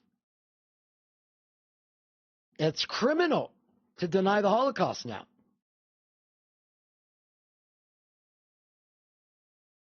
Interesting. Space lasers, absolutely. Anti-Semitic act. Criminal acts are anti-Semitic when the targets of attack, whether they are people or property, such as buildings, schools, places of worship, are selected because they are or perceived to be Jewish or linked to Jews. So the Black Israelites, they're protected now. Anti-Semitic discrimination is the denial of Jews of opportunities or services available to others and is illegal in many countries. So the People's Elbow says this doesn't define the criminality except inside the thing he gave me. Sweet. I'm done with you. 12. I'm done with you. Your own thing said you're wrong. And I think we agree one of them is not great. I asked you to give me the line. You didn't do it. You gave me something else to prove you were wrong. Sure. I'm done with you. There's two main ones that I think are pretty bad. The drawing comparisons of contemporary Israel policy, we already mentioned that one. Of the and to then the Nazis, applying double standards by requiring of it a behavior not expected or demanded of any other To answer your question, do not lose protection under such title for also being members of a group that share a common religion. This is Congress saying, oh, wait.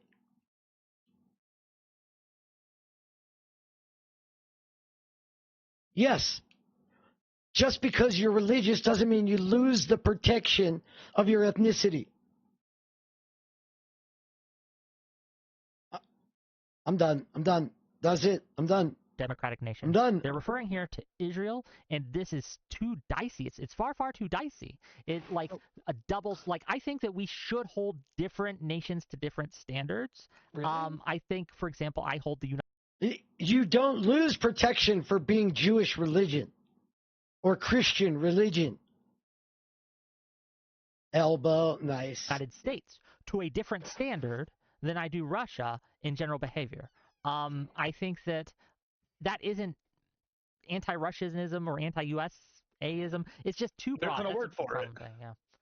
So be against a nation, there's like no word, especially if you're not like it. Like I could understand if all you ever heard was.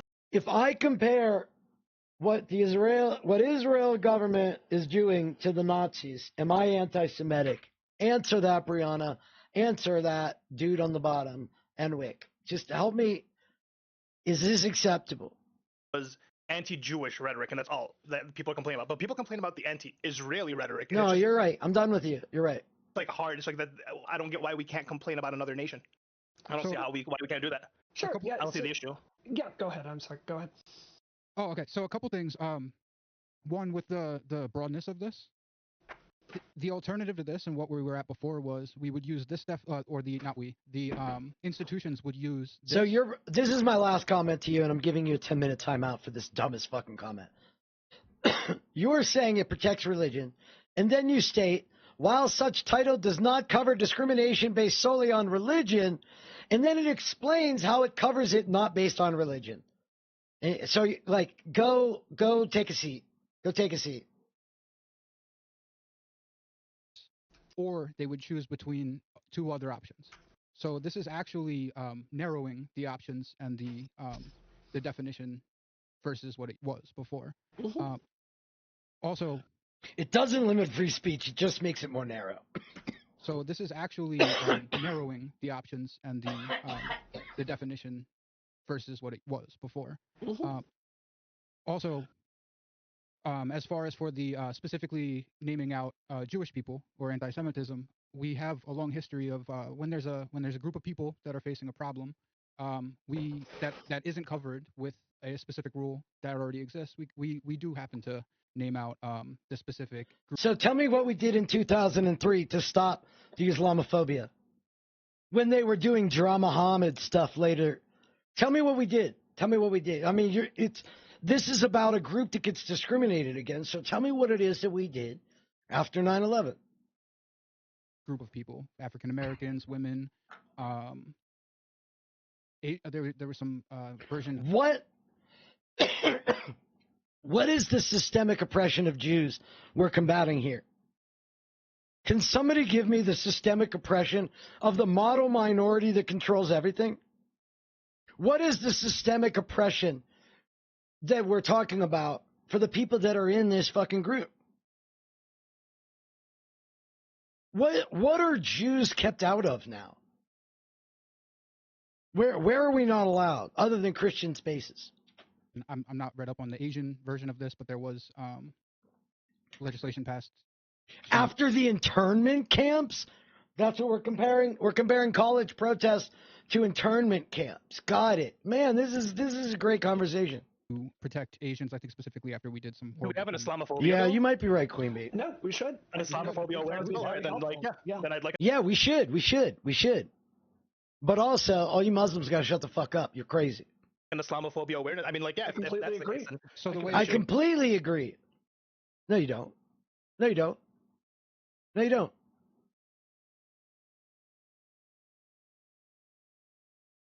J-Mac goes into the fucking YouTube chat to whine and cry more. Find somebody that agrees with you. Good luck. You know who might agree with you? The brainworm that died in JFK's head. RFK. I would benefit from that. Are you going to have the same push? Hold on, one at a time. So I agree with you. Like me reading this, I think maybe this is the difference in our perspective, because me reading this, it's actually helpful for me to think through every one of these examples and do exactly what Wick is doing here. Like really think about it critically if this is helpful. I would love for there to be a federal legislation like for this on Islamophobia. I would really encourage those groups to bring it forward. I think I would call my congressman and ask him to sign that. But Wick, just to give some pushback, because I don't want to move off of this, you were talking about having a contention with this thing that like holding different countries to different standards is anti-Semitism.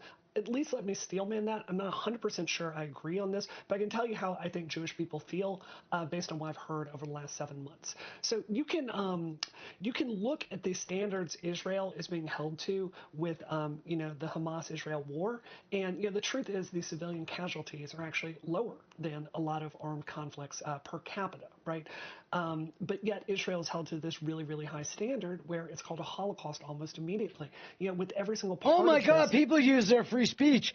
I agree it shouldn't be against the law to compare Israel to the Nazis. I agree it shouldn't be against the law. But also, there is this thing that people immediately start comparing it, and that's not fair. We need to stop that. But also, I don't agree with stopping it, but we do need to stop it. You don't stand for anything, Brianna. Hamas-Israel war, and the truth is the civilian casualties are actually lower than a lot of. The truth is, Israel told me the deaths are lower.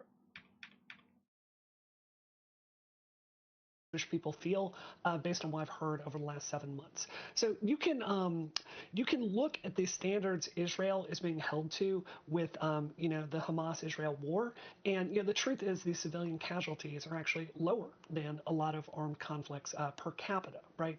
Oh, okay. I didn't let her finish.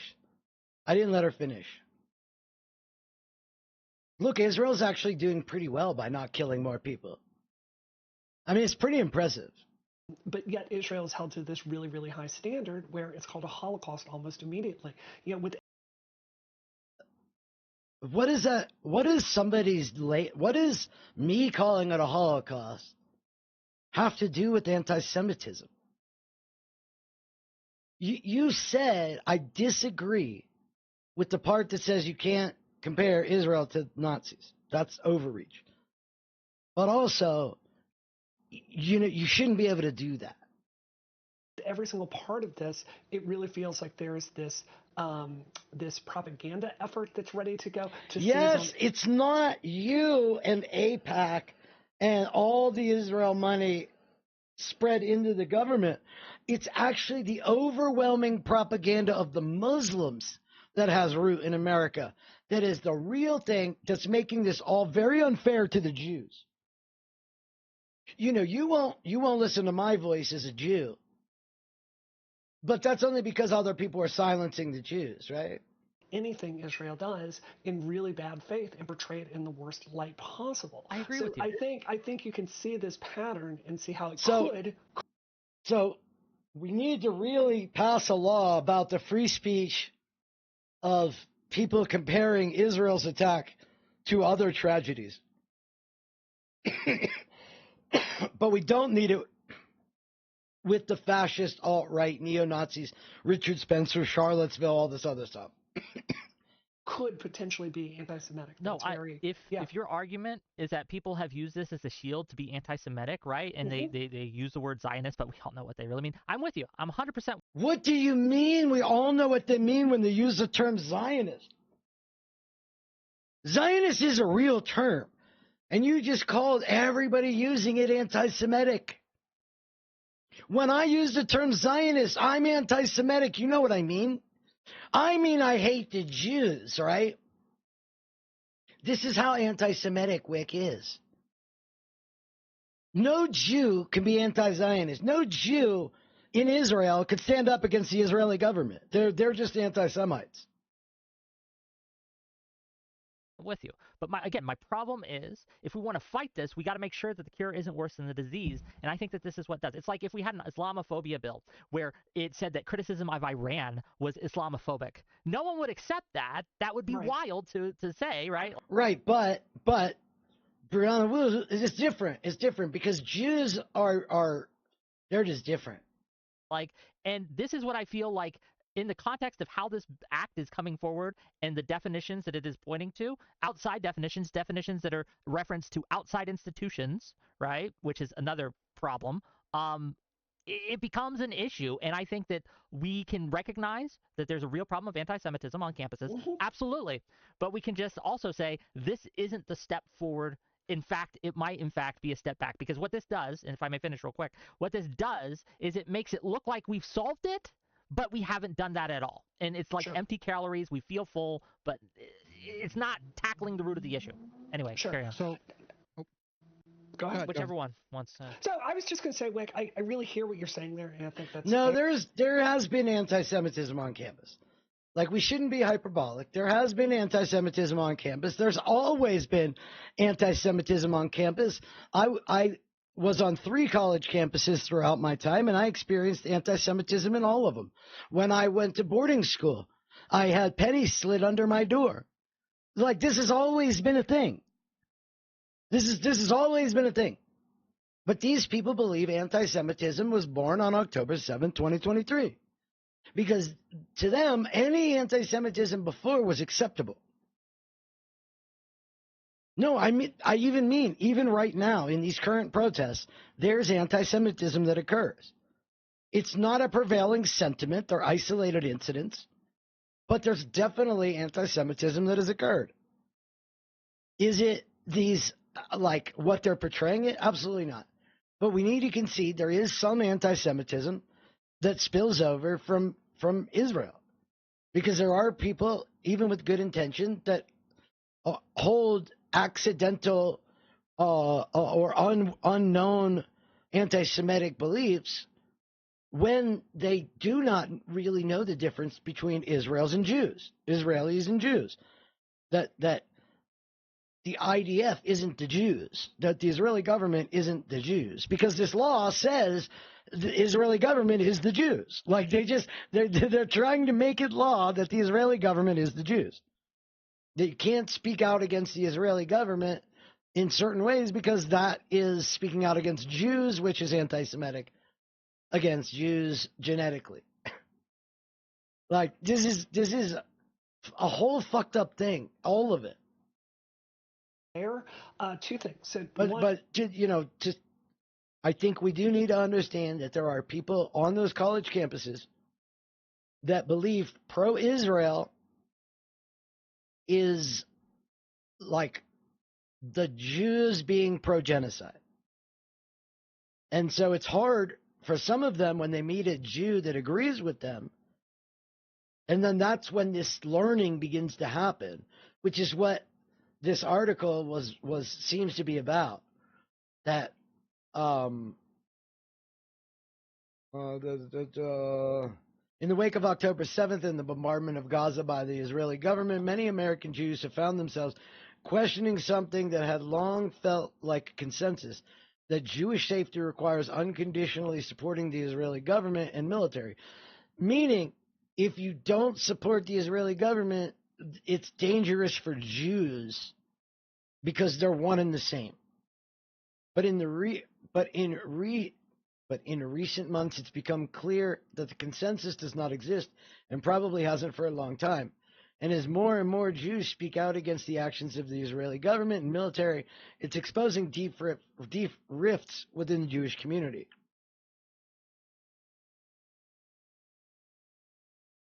Even inside, a lot of it based on B'nai B'rith propaganda that gets us when we're young. A lot of Jews that are pro-Israel are pro-Israel out of conditioning. And they're seen as representing the Jews. But there are a lot of Jews inside the protests that people there would be like blown away to find out, wait, you stand against your own people? And it's like, well, they're not my people. That's a country. And this is, in fact, that like the new definition, the way they put it in the Columbia from a week ago.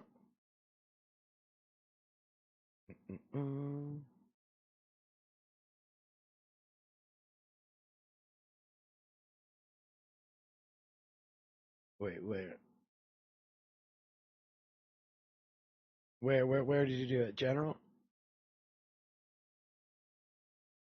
Okay.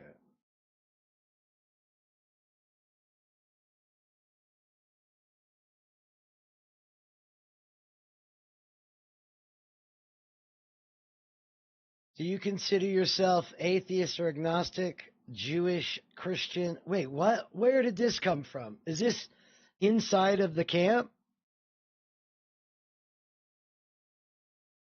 Where was the survey? You put a link. Let me grab the link real quick. Oh, you can't see what I'm looking at yet.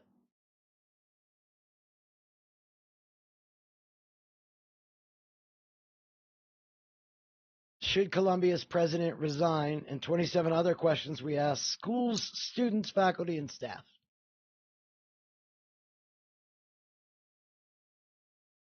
So that's who was asked, school, faculty, and staff. And the pictures were, whoops. And this one. Come on, I'm fucking up. Do you consider yourself atheist or agnostic, Jewish? How is 35% of the campus Jewish? How is 35% of that area Jewish? That's crazy. How are there more Jews than Christians?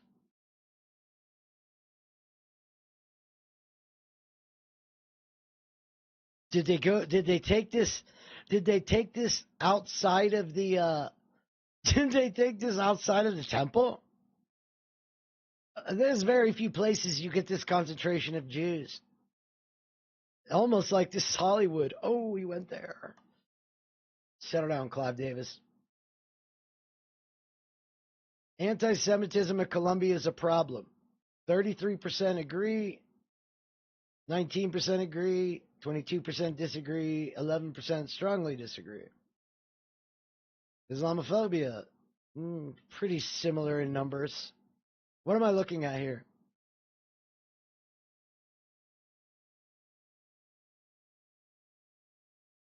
Like a sample of 719 students doesn't really tell me much. I don't know where. Does it say where they took it?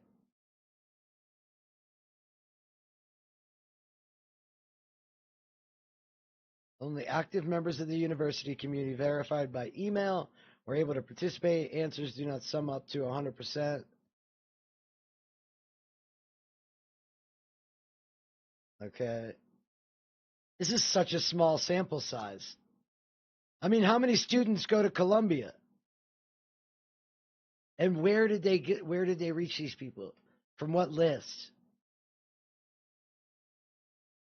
Because like this number doesn't even make sense to me, this breakdown of belief. Main point is, even in the oversized Jewish population, they say Islamophobia is slightly higher. Okay. No. Okay, I didn't understand what you were trying to say, because these numbers mean so little to me.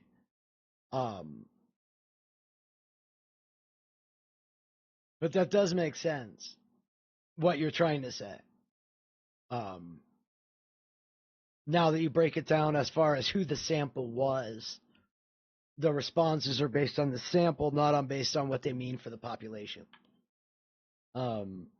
Interesting. So, in general, including the oversized representation of Jews, that's pretty funny. That is pretty funny. I can freely express my political views on campus. Blah, blah, blah. I have views on the conflict that I avoid saying publicly. Yeah, that. Feel safe on campus. Wow, that's interesting. I'd like to see what percent felt safe on campus before October 7th. I hope the demands are met. Of the sample, what? 63% agree they hope the protesters' demands are met. That's the anti-Semitic group. The Senate is going to have a chance to clean this up, as I understand this, and I would actually encourage them to move away from the third-party groups, like use their basis of this to like work on this. I would have no issue whatsoever. Just chop out those two examples. It'll make it stronger. When was the bill written, People's Elbow? When was the bill written? When was the bill written, People's Elbow? So I think that's fine. So, it's very normal for this kind of legislation to go through the Senate and to get worked on, then get passed back to the House. But I think the more important part of this is, Congress passes bills all the time, and then judicial review happens, and we kind of figure out which parts of this hold up to constitutional levels. I think particularly the example of Israel does not pass my free speech test. It is absolutely true that directionally, our court system is wildly in favor of free speech, as it should be. So I hear what you're saying about that. Oh, so the bill was back from 2008. And I'm retarded to say these protests had anything to do with all of a sudden putting forward and passing a 6-year-old bill, an 8-year-old bill. So this had nothing to do with these protests. It just now passes in response to the protests, and all the discussion about it is around the protests. Criticism. Back to the naughty like step. It to be addressed afterwards, but I think you could have a high degree of confidence that if this did pass in this form, the courts would not ratify that part of it. I hear you, but I think that if they came out with a better bill, I'd be in support of it. She said we have to pass a bill that is too far so that the courts can fix the bill. Instead of passing a legal bill, we have to pass one that's not going to work. That's solid policy. You are a political operative that just advocated for a policy that will be struck down. What is going on? They just haven't. And while it might be in the future corrected or fixed, it isn't yet. And I don't trust the institutions to do it when they have a faulty foundation like this. And I think this is a faulty foundation. I think that if we want to get this passed and done, we need to do it right, and this ain't it. And there is a danger, right? There is a danger, especially during the context of how this is coming out. And I want to pivot to this for a moment. This is coming out in light of the college campus protests, right? This is coming out in light. I guess he's wrong. This is coming out because of the protests. But it doesn't have anything to do with the protests.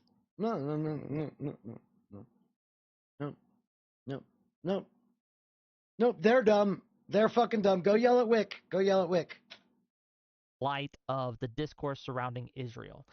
I think that the politicians, right, this is their goal, is to silence criticism of Israel. It just is.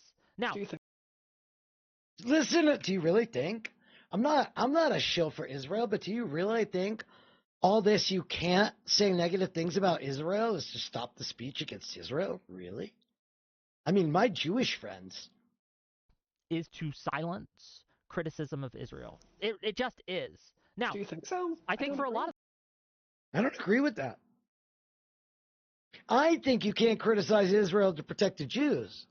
I don't think it has anything to do with silencing speech against Israel. You're anti-Semitic. Shut the fuck up. Yeah, that's all. But go ahead. That's what a lot of the bill is saying. It's what I'm reading on the website. It's just like, it just seems like you can't say anything about Israel or anything that, like, if you think Israel's doing anything wrong. What up, Makata? If you say it's racist, you can't say that. If you compare it to like Nazis, why aren't we able to do these things? I don't understand. As Americans, as if you're an American and I'm making fun of another nation, or I'm saying anything about another nation, that should have no bearing on you here. Like, people can say anything they want about Lebanon. We can eliminate Palestine off the map, and we don't consider it as like anti-Arab or Islamophobic or any of these things. We can reduce Palestinians to Hamas. We can do the whole thing. None of these things are Islamophobic. It's just, is what we're engaging in because the other side's engaging. So if it, like, I don't see what this bill is doing other than trying to limit the speech of certain people. That's all I see. Go ahead, Dami. That's actually a really important question. What is this bill doing? And I'm so glad this guy's appearance is as small as his logic. Like, what we're actually thinking about is something that the bill's not only not designed to do, and that it explicitly states that it can't Is this the people's elbow? Is that why they were so worked up trying to defend themselves? Used to do that. But it will, though. If someone's anti-Semitic and you're on campus, that's means to. But it can't be used to do. Those not only not designed to do, and that it explicitly states that it can't be used. It says we can't violate your First Amendment, but since this speech is now considered hate speech or against the rules of discrimination, we're not limiting your free speech because you're not allowed to say the thing you just said. See, like last week you could say the thing, but now that thing is illegal. So it's not that we've limited your free speech. It's that you already have these limitations. We just added the thing you were saying to the things you can't say. This isn't about taking away your right to speech. It's about saying what things you can't say anymore. Used to do that. But it will, though. If someone's anti-Semitic and you're on campus, that's means to lose a scholarship. That means to get kicked off of campus. That means to potentially not be able to go to classes and continue going to school. Like they can kick you out of school. These are all things like if you're racist, they could potentially do that. No, this right? is they can. Yeah, and by making anti-Semitism such a broad term to where I can't say anything about Israel, no, I'm super straight on that. No, if I'm threatening Jewish individuals for being. These two. I mean, this is crazy. This is literally crazy. I can because I'm part of the protected class, I guess. This is like my N-word pass. Me talking shit on Israel is my N-word pass. Okay, that's kind of cool. Maybe I'm for this now. Let me think about it. But if me criticizing Israel is an attack on the Jewish people, that is literally insane. It has nothing to do with the Jewish people. It has to do with the country that those Jewish people live in. This is absolutely insane to say speaking about a country is speaking about the ethnicity of the people in the country. So if you speak out against China, does that mean you hate Asians? So all the anti-TikTok laws are anti-Asian hate. Because you don't want, the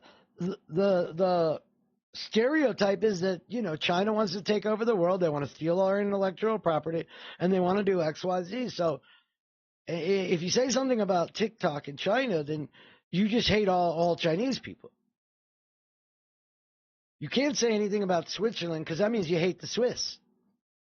You hate the Swiss people if you talk about things that the Swiss government does. But it's not limiting free speech. And it's not designed to protect Israel, the country. It's about Jews. Even those Jews that speak out against Israel and compare their stuff to the Nazis, those Jews don't count. They're different Jews. Those are the non-Israeli supporting Jews. So they're the anti-Semitic ones. Right? Right, non-Jew? Being Jewish for their Judaism, that's anti-Semitism. Donnie, then Wu, go ahead. The right to free speech does not mean the right to have your institution federally funded. See? I'm not taking away your free speech. What I'm saying is I'm going to take away money to the university for your free speech. You can still say what you want, but there'll be government consequences of defunding. We're going to take legal defunding action if you do the speech we don't like. That's what this is for. It's not limiting your free speech. You can say what you want. There's just, we're going to put you in jail for it. You were allowed to say it. You're saying things in opposition to the government that the government, they're not obligated to. If you say things about another government, we're not obligated to fund you. What is this dude? Who is this shill? No, threatening Jewish individuals for being Jewish for their Judaism, that's anti-Semitism. Donnie, then Wu, go ahead. The right to free speech does not mean the right to have your institution federally funded. If you're saying things in opposition to the government, that the government, they're not obligated to pay you to do that. But it's not for us as the individual. It's for the institution to not. It's not a limitation of your free speech. It's a communal punishment to the university if they don't punish your speech. We're not taking your speech away. We're requiring the school do it. You see? Simple. Nobody's taking away your First Amendment like you're whining about. We're simply requiring, if you want federal money, you have to enforce limitations on free speech. Or we're going to take away your money. You see? You just don't get it. You just don't get it. The bill doesn't say you're going to be held responsible. The bill says we're going to hold the university responsible if they don't silence you. I don't understand how you don't get this, moron. To ensure that the institutions are protecting each of us in a way that makes it so we're all safe and comfortable in the same way. And the only we all is only a certain group of people to you. The only way that this can be could be acted on is to withdraw funding, and that's not even the first option. Just real quick, I'll get to the super chats at the top of the hour again. Keep giving me money, I will read them. Sorry, just need to make a little money. Continue. The first option and what they try to do is they try to get voluntary compliance. If you don't comply, meaning if you don't fix the issue. Dude, look, we're not limiting your speech. First, we're going to ask you to limit your speech. And then if you don't limit your speech, we're going to threaten the university to limit your speech. And then when that doesn't happen, we're going to defund the university for not limiting your speech. So I don't know what you think this has to do with free speech. This is about equality. Of whatever environment or decisions that you are making as an institution that is in opposition to the whole idea of. Yes, exactly. Our idea of what should be free speech. We as the government are going to determine what is appropriate speech. And then we are going to enforce that upon the university. And then the university needs to take away your speech. Got it. Everybody gets the same shake, the same fair shake. But will this do that? And they can pull the funding. That's the question. Will this do that? I don't think it will. I mean, it has for how many years? For other people. Okay, I think we're all proceeding on a false assumption. So let me tell everyone a little story that happened at Ole Miss while I was attending there. Is that the racist place? Before she went to work for the racist, is that the place that was just exposed for being racist? Is that what Ole Miss was? And then a Republican tweeted out, I'm so glad the racists of Ole Miss were openly racist?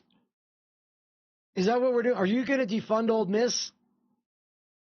Are you going to defund Ole Miss for that if they don't get rid of all those kids? What about if somebody talks about Africa? We going to get rid of them? This is so dumb. This guy's a fucking moron. Okay. But there was a really famous. I gave you so many choices, so many chances. Where a bunch of frat boys were living in one of our dorms. I think it was Kincaid, and they were a bunch of, frankly, white supremacists, right? So they were intimidating one of the black students in the hallways. You know, like just imagine all the racism, like all the slurs, all that kind of stuff. And they were eventually like, they were kicked out of the dorm, and eventually. Dude, she's so proud of being at Ole Miss, talking about the racists. And she really didn't have a choice other than to go to work for a segregationist Trent Lott. It wasn't that's not where she wanted to work. What choice did she have? They were suspended from Ole Miss. I don't remember if they came back or not. So, if they came back, should Ole Miss have been defunded? This bill here's three things. These are things at the top. Calling for or justifying the killing and harming of Jews in the name of radical ideology. Wait. You're saying you support the defunding of Ole Miss, right? Correct me if I'm wrong. That's what we're talking about. Defunding organizations based on Title, or defunding universities based on Title VI. So are we defunding Ole Miss now? making mendacious, dehumanizing, demonizing, or stereotypical allegations about Jews, accusing Jews as of people of being responsible for real or imagined wrongdoings committed by a single Jewish person or group. So what if you imagine? So now anybody on campus that talks about Soros could get the university defunded, right? Right? Is that where we are? Am I wrong? Am I missing this? Situation in the same way. You've got a bunch of anti-Semites. They're living on a floor with a Jewish student. The Jewish student is just trying to get a damned education, and you've got a bunch of people on that floor. They're like, Jews run the world. Jews do this. Blah blah blah. So conservatives like Connor. I think the Holocaust is, you needed to get Holocausted more. Just all that garbage, right? That's going to affect that Jewish person's ability to get an education the same way that Ole Miss had access issues for Black people. Trying to get an education to get ahead in life. So, I do think that's a situation where the university does have a role to step in and make sure that as a learning institution, it can function. It's not saying you can't talk about ideas. The argument about this bill isn't you should hold universities who won't abide by Title VI. That's not the problem. The problem isn't Title VI. The problem is claiming that saying Israel is like the Nazis is protected by Title VI.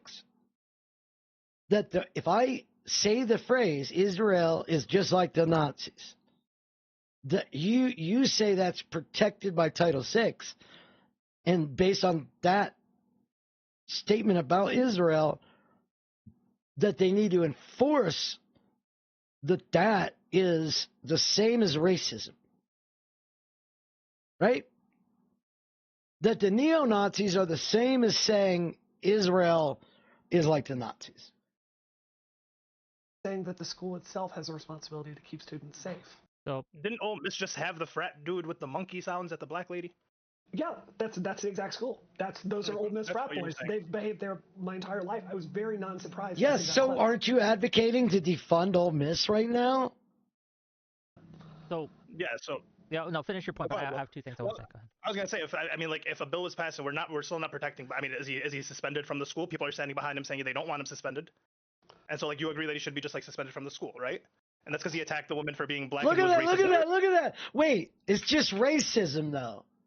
It's not anti-Semitism against Israel, the country. It's just racism. I don't understand. That black person isn't really being inconvenienced by the racism like Jews are. So we're still not protecting. Is he suspended from the school? People are standing behind him saying they don't want him suspended. And so you agree that he should be just suspended from the school, right? And that's because he attacked the woman for being black and he was racist directly. It was really over the top. It was really over the top. And so I agree with you. Yeah, I agree with you. And if they don't get rid of him, should you defund the university? Yeah, I agree with you that if you attack a student for being Jewish directly, or if you say something direct, but once again, I don't think criticism of Israel is anti-Semitic. See, he's the only one that says anything that makes any sense. I don't think criticism of another country. Oh my God. I agree with you that if you attack a student for being Jewish directly, or if you say something direct, but once again, I don't think criticism of Israel is anti-Semitic. I don't think criticism of another country. So if people. Okay, so you agree with the bill, but you don't agree with what's in the bill.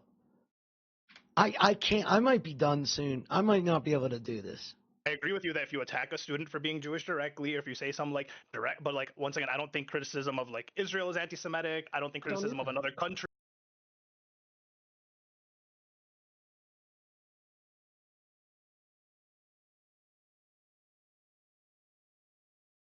She literally agreed with the definition of comparing Israel to Nazis, speaking bad about Israel. She agreed that that's anti-Semitic. That's what she supports. But then he said, I don't think that's anti-Semitic, and she says, I agree. Fucking the skinwalker. So if people draw correlations to Israel and the What up, Holocaust John? or whatever this may be, I don't see how that's anti-Semitic. And but that's what the bill's proposing. That's why I'm just why do you have to keep leaping? Hold on. Why do you have to keep leaping to the respectfully, a conclusion that there's no evidence that that's what is in this bill. There's a whole. What are you talking about? What is she yelling about? What? Is she really retarded? I mean, what she just said is absolutely retarded. Of another country. Well, I mean, so like, yeah, so if people draw correlations to Israel and the Holocaust or whatever this may be, I don't see how that's anti-Semitic, and that's what the bill's proposing. That's why I'm just like. Why do you have to keep leaping? Hold on. Why do you have to keep leaping to this? Respectfully, a conclusion that there's no evidence that that's what is in this bill. There's a whole bunch of evidence. You can read the text. It's 3 pages. It's not complicated. That the structure of this bill is to protect students' access. The exact. Yeah, and the definition. The definition. Where to go?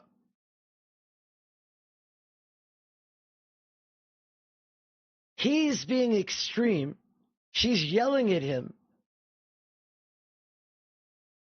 Holding Jews collectively responsible for the state of Israel is wrong.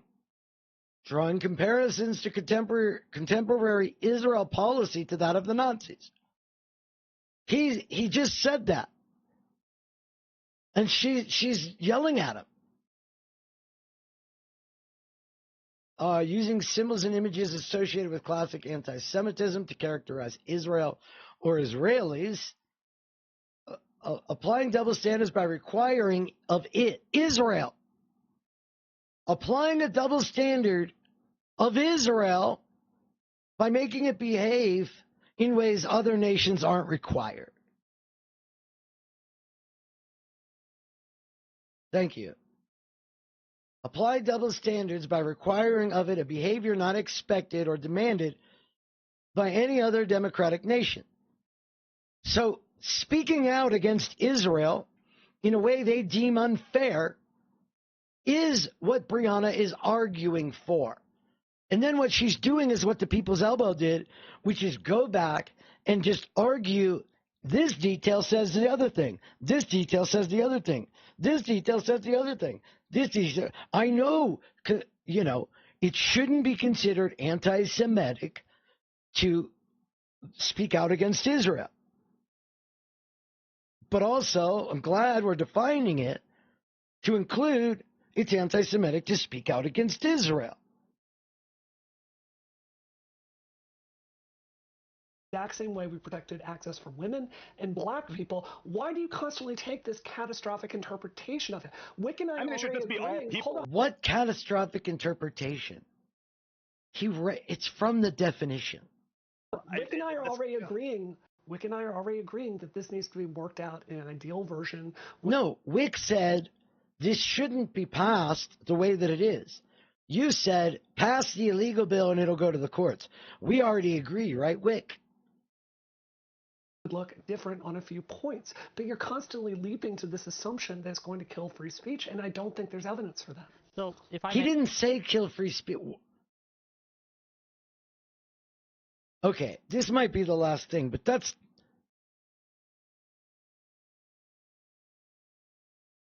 how many years for other people? Okay, I think we're all proceeding on a false assumption. So let me tell everyone a little story that happened at Ole Miss while I was attending there. There was a really famous scandal where a bunch of frat boys were living in one of our dorms. I think it was Kincaid, and they were a bunch of, frankly, white supremacists, right? So they were intimidating one of the black students in the hallways. Like just imagine all the racism, like all the slurs, all that kind of stuff. And they were eventually they were kicked out of the dorm, and eventually they were suspended from Ole Miss. I don't remember if they came back or not. So, if you look at this bill here, here's 3 things. These are things at the top. Calling for or justifying the killing and harming of Jews in the name of radical ideology, making mendacious, dehumanizing, demonizing, or stereotypical allegations about Jews, accusing Jews as a people of being responsible for real or imagined wrongdoings committed by a single Jewish person. Right. All in there, it doesn't say anything about Judaism or the religion or Israel. So I want for you to imagine that situation in the same way. You've got a bunch of anti-Semites. They're living on a floor with a Jewish student. The Jewish student is just trying to get a damned education. And you've got a bunch of people on that floor. They're like, Jews run the world. Jews do this. You know, blah, blah, blah. Okay, so far everything is about Jews, right? Me. She's talking about me right now. Right now she's talking about me. You know, I think the Holocaust is, you know, you needed to get Holocausted more, just all that garbage, right?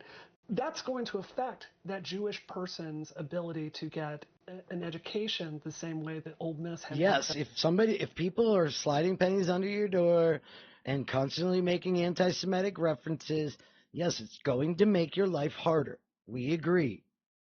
Issues for black people trying to get an education to get ahead in life. So, you know, I do think that's a situation where the university does have a role to step in and make sure that as a learning institution it can function. It's not saying you can't like talk about ideas. It's saying that the school itself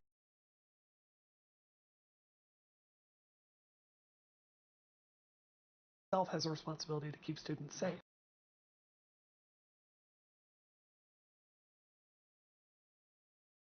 Applying double standards by requiring of it a behavior not expected or demanded of any other democratic nation.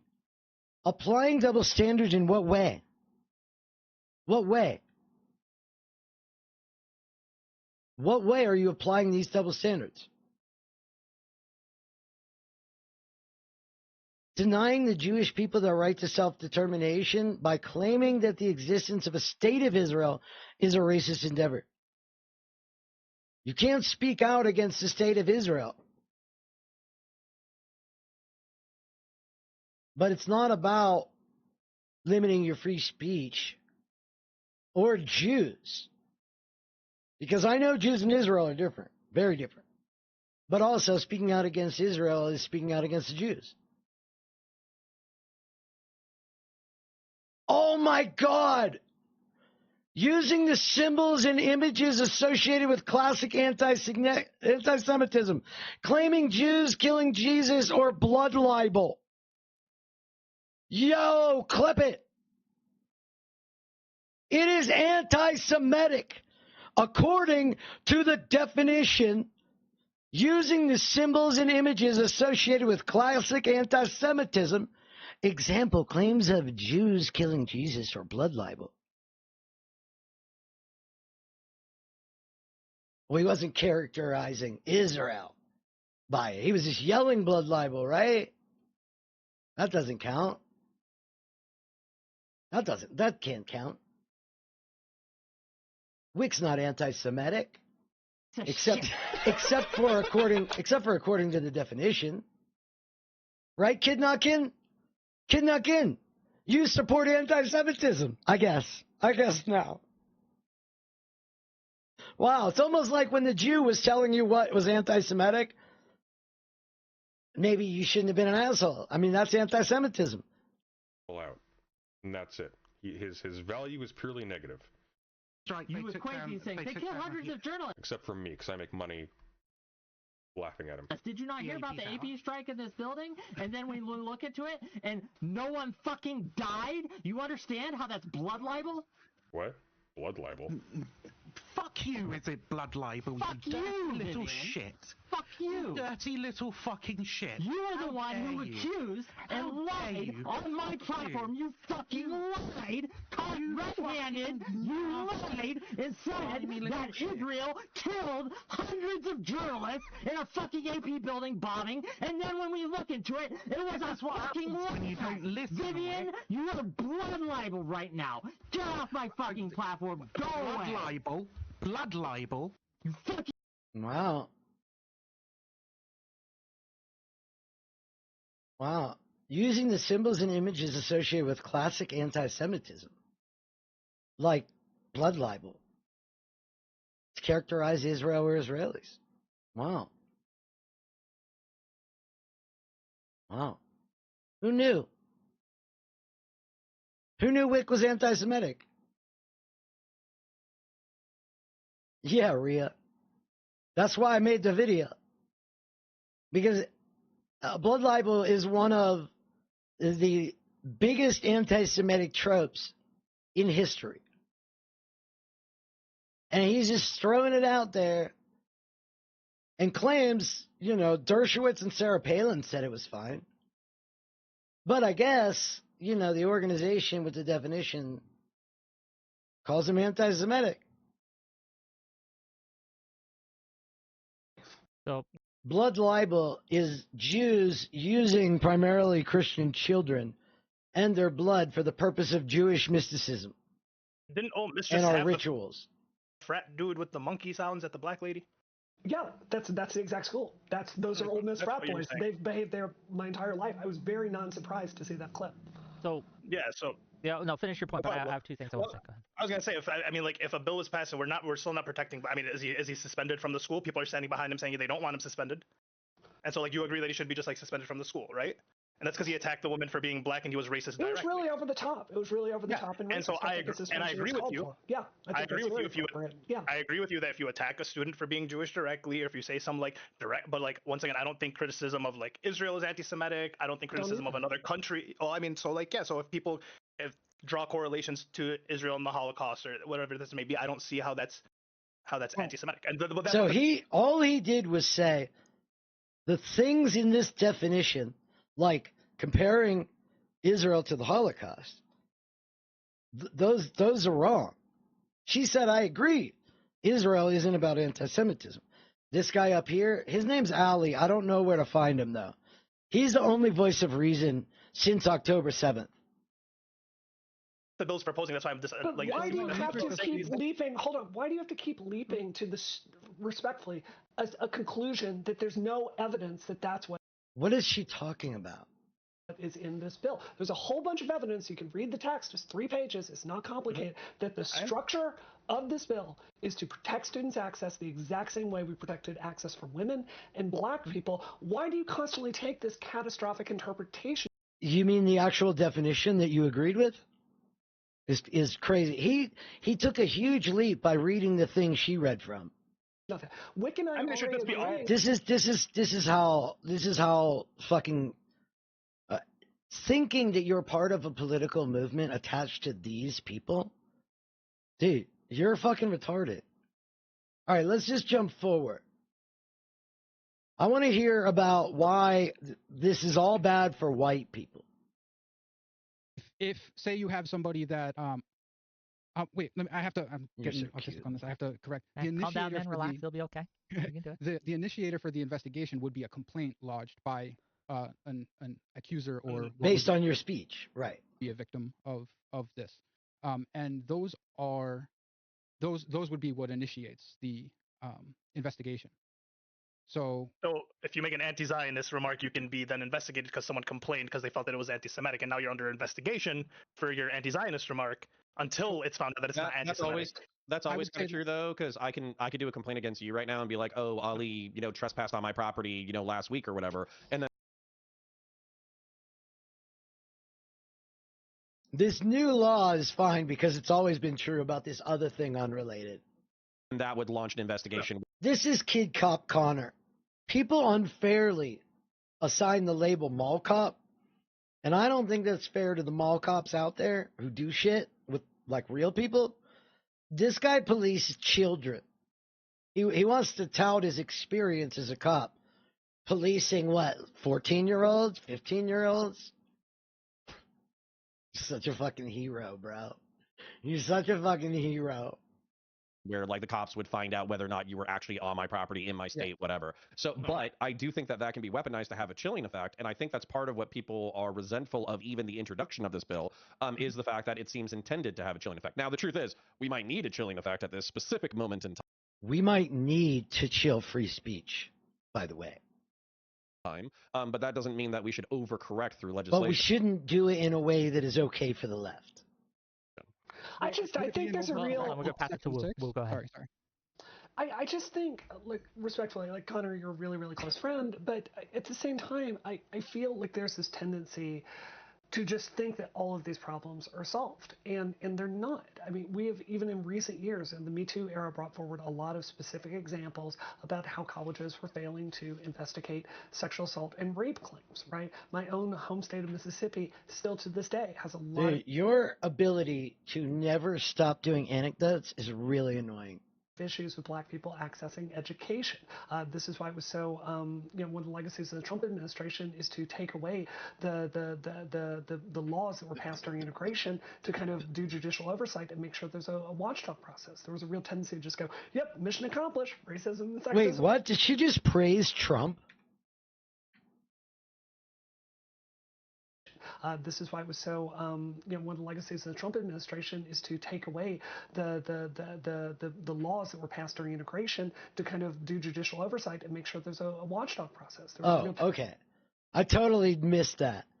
She said part of Trump's legacy is taking away civil rights protections. And so just go, yep, mission accomplished, racism and sexism is solved for. I think all of us agree, and it's in the bill itself, that nothing in the bill can overwrite the First Amendment. You've got your First Amendment practice. This is crazy. It doesn't take away your free speech. It just dictates to the universities which speech they have to stifle if they want funding. I feel very strongly an honest reading of this. It is genuinely about access to public education. If my tax dollars are going to fund something, like I have no interest in like a private Christian school if they want to have their own policies. He keeps saying people should be protected, but talking about Israel isn't something they should be protected from. And she keeps going back to the same argument that he already said. Fine, like I believe in protecting people's civil rights. But if I speak out against Israel, you're saying that goes against somebody's civil rights. So my civil rights should be taken away. But you're not limiting speech. You're protecting the civil rights of the country of Israel, the state of Israel. Hostile to women or, other groups, to a certain extent, like that's their, like it's a private school. They can set their own things. But when federal dollars are involved, I do think there's a really, really strong incentive for public education to make sure the public can access that institution. And I get the sense it's not a priority for y'all. Look, now she starts aggressively. You don't agree with me, so you are anti-Semitic. I guess you don't like Jews. You don't agree with me. I guess you don't like Jews. I just thought better of you. I didn't think you hated Jews. I guess you do. Because you don't agree with me that insulting Israel is anti-Semitic. So I didn't realize you were anti-Semitic. You are a vile version of a human. Like, you literally are one of the most disgusting types of people. Not access the institution. Are Jews not allowed to go to college? Well, I'm gonna get to that. Ollie, I'll pass the ball to you exactly after I speak. Okay, we're good. Cool. Sorry, yeah. So no, don't apologize. You're fine. I'm interrupting you, so I should be apologizing. But here's the thing, and this is the crux of it. Oh, let's use the fundy voice. Let's go. This is a disagreement, gang. This is the question. Does anti-Semitic remarks or as defined in this bill, does it quantify or does it qualify as preventing access to Jewish students? That's the question. Because there are racists in a place that are saying racist things, does that qualify as preventing access to black students? I don't know if it does, and that's the question. So go ahead, Ollie. I'm going to pass the ball to Ollie first. I interrupted him. Why didn't he do that little soft whisper voice where he really means it that time? Continue on. And I just wanted to really point that bit at home, because that seems to be where we're missing each other. So go ahead, Ollie. I agree. Yeah, I agree. You agree with everything as a first statement. Oh, I agree with that. I think you make a good point. No, I agree. But also, here's why I disagree. I've heard you say, Brianna, you were talking that anti-Semitism was on the rise before October the 7th. And from what I understand, I don't think it's any of the institutions that are being anti-Semitic. It's typically just like civilians are people, right? Just like civilians are people that are racist or transphobic or sexist or whatever it may be, right? Like these people just exist. And so like, I don't understand where these people are like not allowed to go access it, have no access to institutions. I don't see that happening. Well, there was this one example of this one student. What about that? What about this one example? We need all these anti-Semitic protests are keeping Jews from going to school. Well, what do you mean? Well, there was that one Twitter video I saw. So to be clear, my point was hate crimes, hate crimes, hate crimes, hate crimes. So speaking out against Israel is now a hate crime. This bill doesn't limit your speech. It just makes your speech a hate crime. This is the danger of a political manipulator. We're not taking away your free speech. We're just turning your speech into a hate crime. Actual hate crimes were higher before October 7th than any measured point in history. And we know from the studies that have come out after October 7th that those numbers are only on the rise. So I think that hate crimes are an equal access issue. Whick, to come back to your point, I don't think, I'm sure that if we really dived into this, I am not a lawyer that looks into civil rights law with education, though I do have a meeting with someone who is an expert on this on Monday. I'm sure if we looked at this, there's going to... Are they from APAC? Be a very practical definition between a student having a belief, a student sharing it with friends, a student writing a paper about it, a student telling a joke, and a student targeting another student with that. The example of the student acting like a monkey and getting up in the face of a black woman at a protest, that's a really good example. That's threatening. That says you're not safe here. That is intimidating her right to free speech and her right to feel safe on campus. So does that make sense to you? I think we all here agree that open expression that should be highly encouraged on college campuses.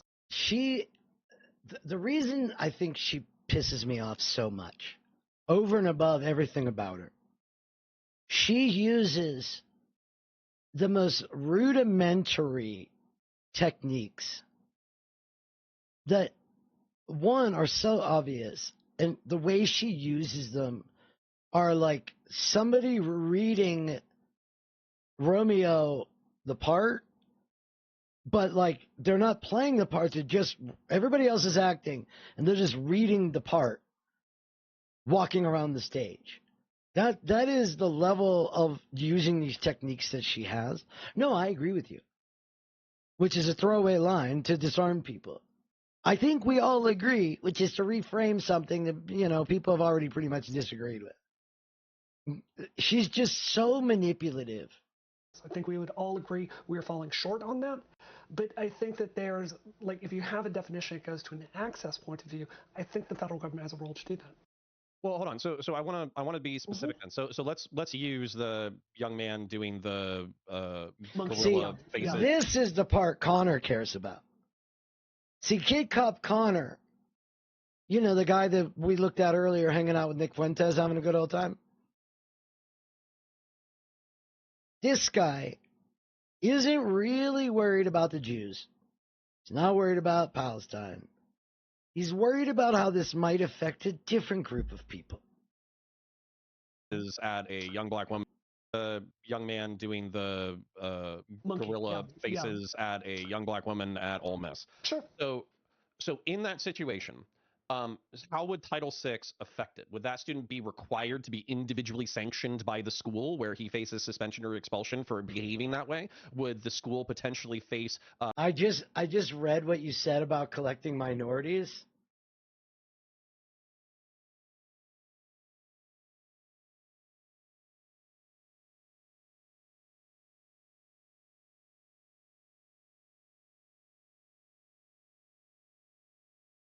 Where is it?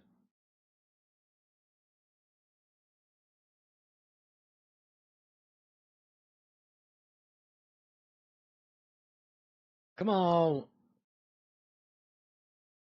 This is why TikTok's addictive. There's no good way. Oh, damn it.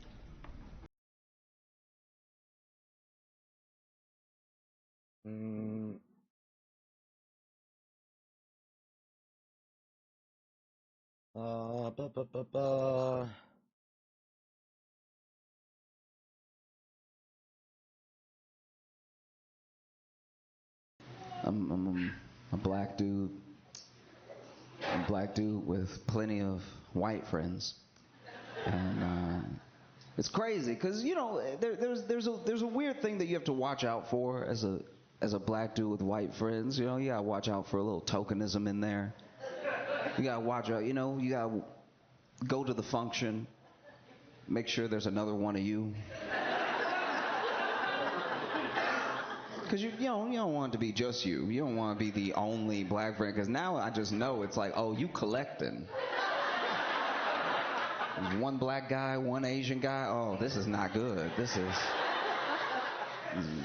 grabbing us like infinity stones. You know what I mean? It's very... defunding from the federal government if they failed to administer it way? Would the school potentially face defunding from the federal government if they failed to administrate or punish that? Is that the expectation? So as far as that student himself, as I understand it, and someone can correct me if I'm wrong, the issue at play is that he's going to be suspended. But let me give you another example from the school. There's a statue of James Meredith, the person. No, what about why not just do the example that he asked about? He gave you a very specific example. In Old Miss that caused that race riot that's behind the library, which is where that video is taken. That statue has been repeatedly vandalized with Nazi symbols and a whole bunch of racial slurs on it. Those students, when you find out who did it, it's always the same frat boys from the same house, they are invariably kicked out of school because that does create a... You didn't answer his question. The question was, based on what you're advocating for, this thing that is now the equivalent of anti-Semitism, according to your definition, you're advocating that schools get defunded. In this new case, or where this person you admitted is having their rights taken away, should they be defunded? Situation when you're defacing civil rights statues with slurs, that does create an environment that is understandably very hostile to black students. So that's an example. Would you disagree that's appropriate for the federal government, for the university to have policies to address that? Because not having policies to address that... She's such a debate whore. ...is an example of what would cause a university to lose funding here. Before you answer, I did promise at the top of the hour I would read these super chats. For $2, says B fed money to unis is for med and STEM. Give that up. That's what he wrote. Okay. Thank you for the $2. $2 from the empowered man. She doesn't understand what that means. What it means is you want to defund science, math, because you think somebody's being anti-Semitic and they're not doing enough about it. And you think that's funny because you're just so dumb. Wick TV is on point tonight. Thank you for the $2. $2 more from the empowered man. briannawu is dishonest and has an agenda. Thank you for the $2. $2 from 2024 Gay Odyssey. Top of hour. F listening to briannawu that long. Thank you for the $2. $5 for the Black Metal followers. 6. What do you think of the Harvard University President Claudine Gay, the University of Pennsylvania President Liz Magill testifying in the Congress? Which pedo time? minority. I'm curious. They've done it a few times. And then 2024 Gay Odyssey. $2 more. Wick, you handsome devil. Those bears would love you. Thank you for the $2. Okay. I'm having a hard time believing they haven't seen the tweets. Okay, Nothing will happen, but I'm enjoying it. So responding to so I think we need to differentiate and we need to bear down on what Title VI is, because I just read Title VI cursory before this debate, and it looks like institutions that are receiving federal funds are not allowed to do any kind of behavior that would promote discrimination, and as a result, if they are found to be promoting discrimination, then they can be defunded through federal subsidy. The federal government can stop paying But it's an bills, election year, Queen Bee. An election year. So when we're talking about this situation where you have an individual student who's taking an action, the institution is not endorsing that behavior, right? So that person is going to suffer a criminal or social sanction. And what could be argued long term is that if the institution tolerated that behavior, so for instance, you're talking about the statue getting vandalized over and over again. Let's say campus police were ordered by the institution not to investigate it. Then obviously at that point, the institution is taking a side, and they're taking the side of people who are intimidating other people from a certain demographic from partaking in the public education system. So I understand there. However, what I'm kind of pointing at is, so far, I see a lot of rowdy, aggressive, rhetorically disgusting students. And I've seen some faculty who have endorsed that stuff, but I don't think I've seen a single institution endorse anti-Zionist perspectives. Yeah, before you respond, and I'm going to let you respond directly to that, Brianna. $20 from Lawson Harrison, and I think this is the reason I'm interjecting, because I think that... Did I? No, it's because it's $20. That's why you're interjecting, you fucking grifting piece of shit. Did Columbia agree to divest? This is, again, cuts to the crux. He says this: we should keep in mind that a student has the right to be safe, not necessarily feel safe. And thank you. Well, I mean, that's what Wick argues about Nazis at my temple, so we'll see where this goes. Brianna, go ahead. So I think that's really well said, Wick. Connor, I agree with that. And, this is what's actually in the bill itself as we've read it. I think it meets exactly the definition that you're talking about, where if the institution itself is not taking that safety seriously, that's what's in the bill. So it's not talking about like feelings or anything like that. It's talking about the actual state of that. So if nobody's being attacked and they just feel unsafe, there's no reason to do anything. Like if like nobody's been really harmed. Well, hold on. So are you saying that from your perspective, the bill would, like, the institution would have to be I'm assuming at this point it's all PV people. So negligent that they effectively created a unsafe location for Jewish students, and as a result of that negligence, then they're potentially facing sanction from the federal government. Here's the way it specifically says it in the bill. It's very short. Sorry to interject. Improve safety and security for Jewish communities. That's all it says. That's very. That's not vague. That's not too vague. We want to make sure Jews are safe. That's all. What's wrong? Are you against making Jews safe? You must be anti-Semitic, you Jew. Pretty vague. It's a very short bill. I mean, it's a short bill. So what? It has to be vague.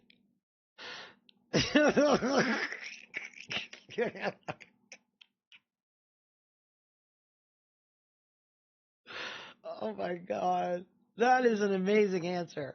I got to admit, that's a good one.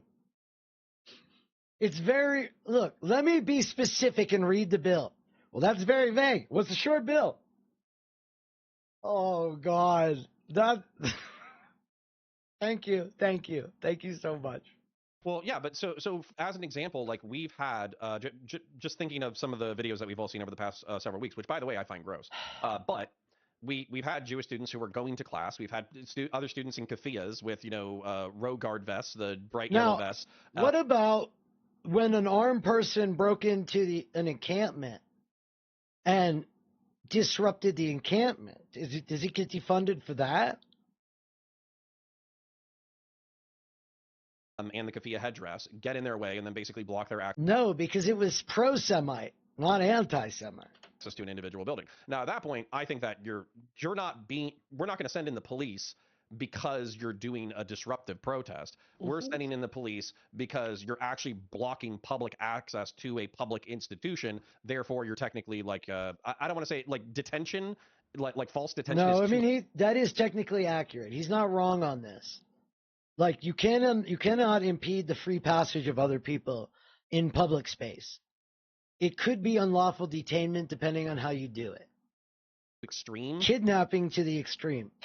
But at the same time, you're like denying the right of people to free travel or whatever. So, I think that's the case. At that point, we're sending in the cops there, not specifically because you're Jewish. And then here's the other thing too. Like I wonder if this is going to build like a cultural enticement.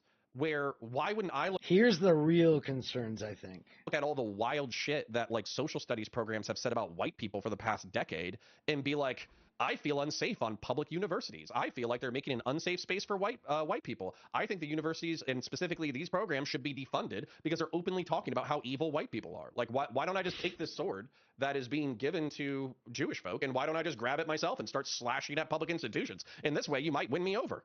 Okay, so 2 points on this. I agree with you, Connor.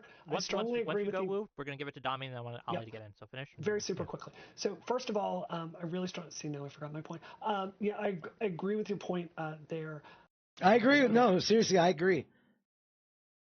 I mean, it's so telegraphed. It's every single fucking time. Let me say my second point because I got this in front of me. I agree with you. Now let me say the exact opposite. This is the actual way it's defined here. And I think this really gets to something you said too, Wick.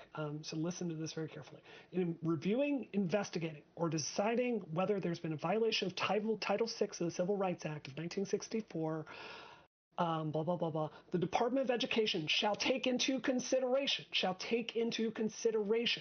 the definition of anti-Semitism as part of the department's assessment of whether the practice was motivated. Saying specific words with full accent and repeating them doesn't change anything. By anti-Semitic intent. So let's go to that statue of James Meredith example. Okay, but you're still ignoring saying things about Israel is now anti-Semitic. Let's say some frat boys are out there and they're just drunk as hell because they're trying to come back from the library and they're walking past the statue on the way to frat row, right? If they're out there and they're just spray painting everything in sight, like that would not meet this definition. If they're out there and they've got a history of making racist statements, it's clear they've have a real problem with black people being at Ole Miss and they're painting this source. How is this clear? By what? It's a short bill. It's extremely vague, but it's also very clear.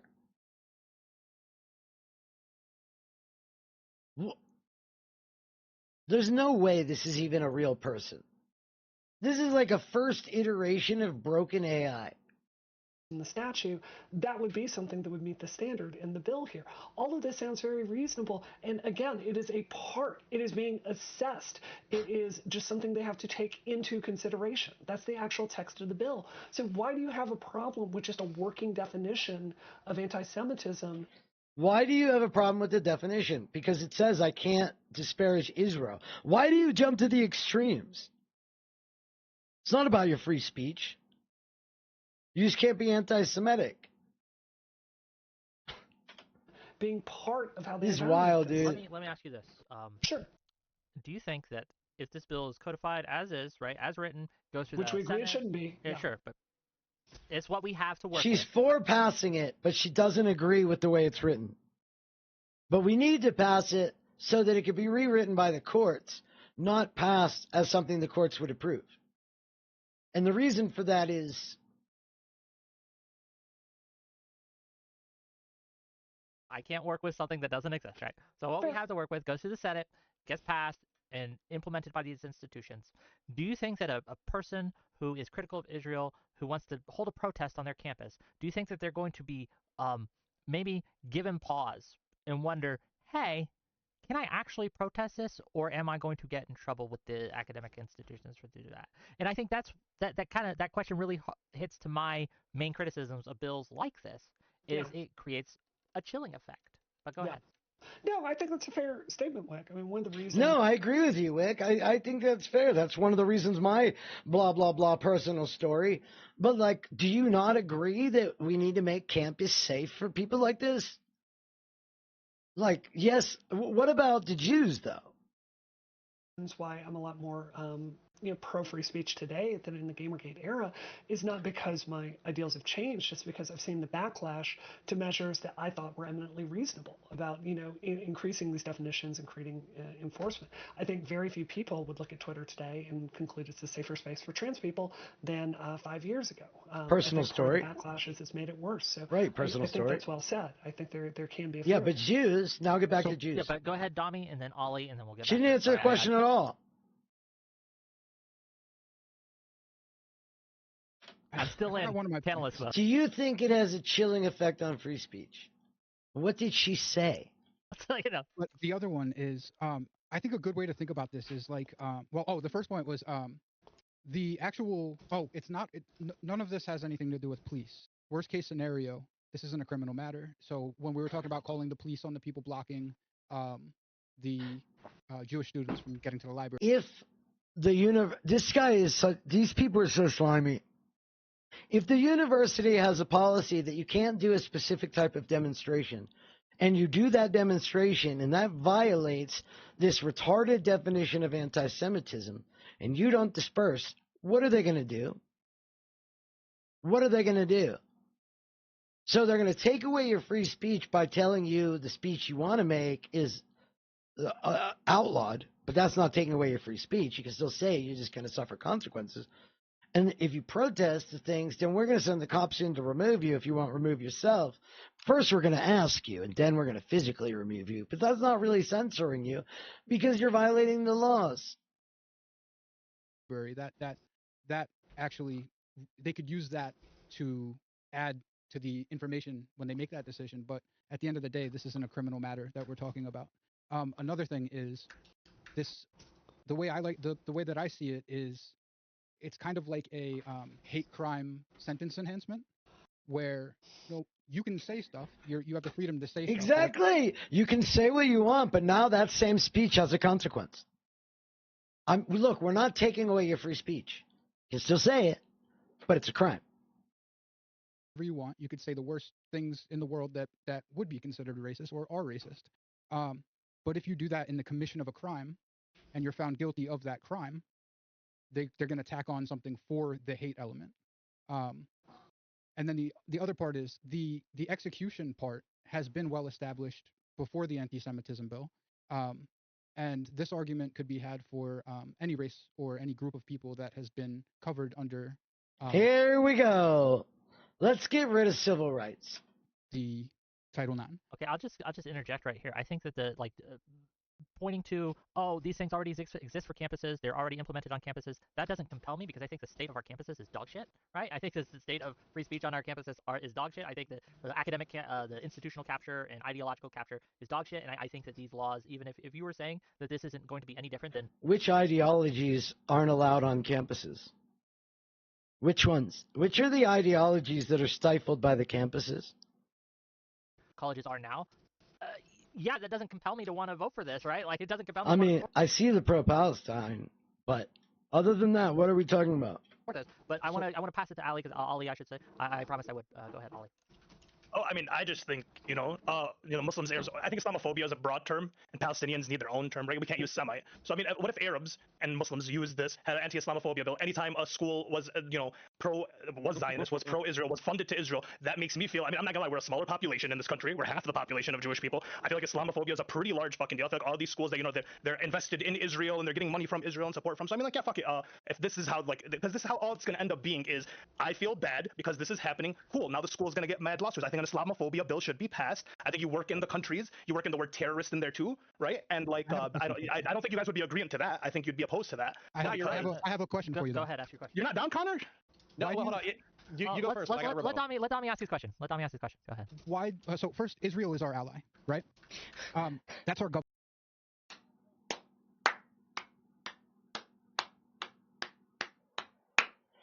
I love it. I fucking love how fucking open these assholes are. Government and our government's, let's call it friend. So, why? How? Can you make it make sense to me that we would have our government compelled to what, take away the free speech of being Islamophobic? But it's not about free speech. If you do the exact same bill about Muslims, you're taking away my free speech. But this bill's not about free speech. It says it right there in the bill. Why? How? Oh my God! You gotta love how this works when you fucking turn the NIMBY shit on people. It's to me that we would have our government compelled to call funding towards our ally, which is their friend, an act of discrimination. Because there are Muslim citizens in this, because there are 3 million Muslims and Arab citizens in this country, probably more, who could agree that it's kind of discriminatory, makes us feel unsafe, that our government is sitting here funding the genocide of our people and the elimination of our people and the destruction of our countries and so on and so forth. That could just really. What if your ally is doing something really fucked up and you're not allowed to criticize it, or there's a chilling effect? Yeah, it's not a matter and Israel, and I want to say fuck Israel, and I want to say all these things, and if I think my school is invested in Israel, who is they took money from me, quite literally have. Yeah, but they're our ally, guy. You don't have a right to this. I'm a house of mine, so you hear that? I don't feel safe. What if this is the only one directly affected by this shit, and all they do is disrespect him.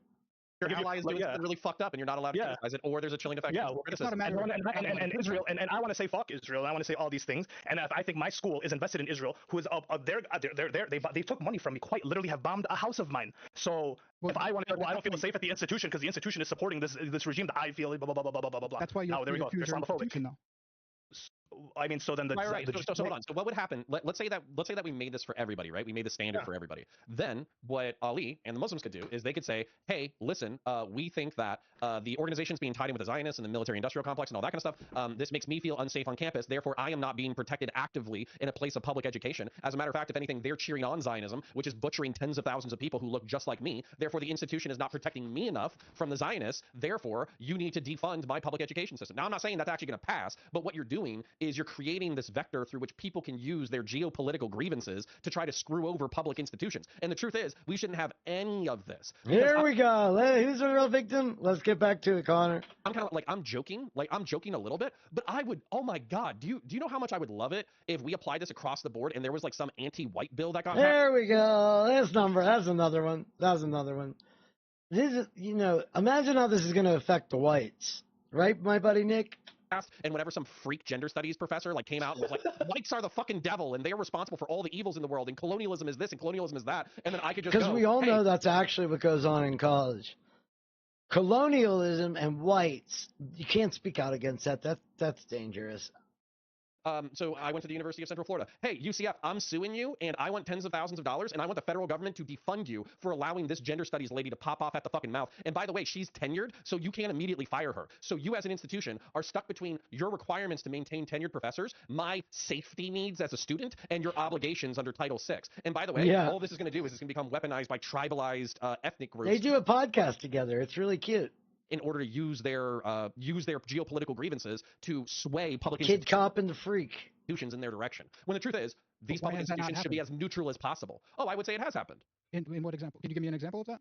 Well, yeah, I have to put up with women and blacks and Muslims and. Dude, he's such a good guy. He's such a good dude. Me as a white is discriminated against because I got to put up with women and Muslims. I'm just joking. This is a joke. It's just a joke. But think about how this affects white people. Seriously. I mean, think about what I could do as a white person for all the hatred I receive. But, I'm just joking. Has happened. In what example? Can you give me an example of that? Well, yeah, I have to put up with women and blacks and Muslims, and I have to put up with all these fucking people being that annoying. It works as intended is... Progressive victory, ladies and gentlemen, progressive victory. I think that about sums this up. I don't think you really need to hear all the little extra arguments. I think you see where we are, right? Ollie makes the proper points, and they all disrespect him. Just like they told him ripping posters down was anti-Semitic, and that not seeing it as anti-Semitic means you're a problem. Like me.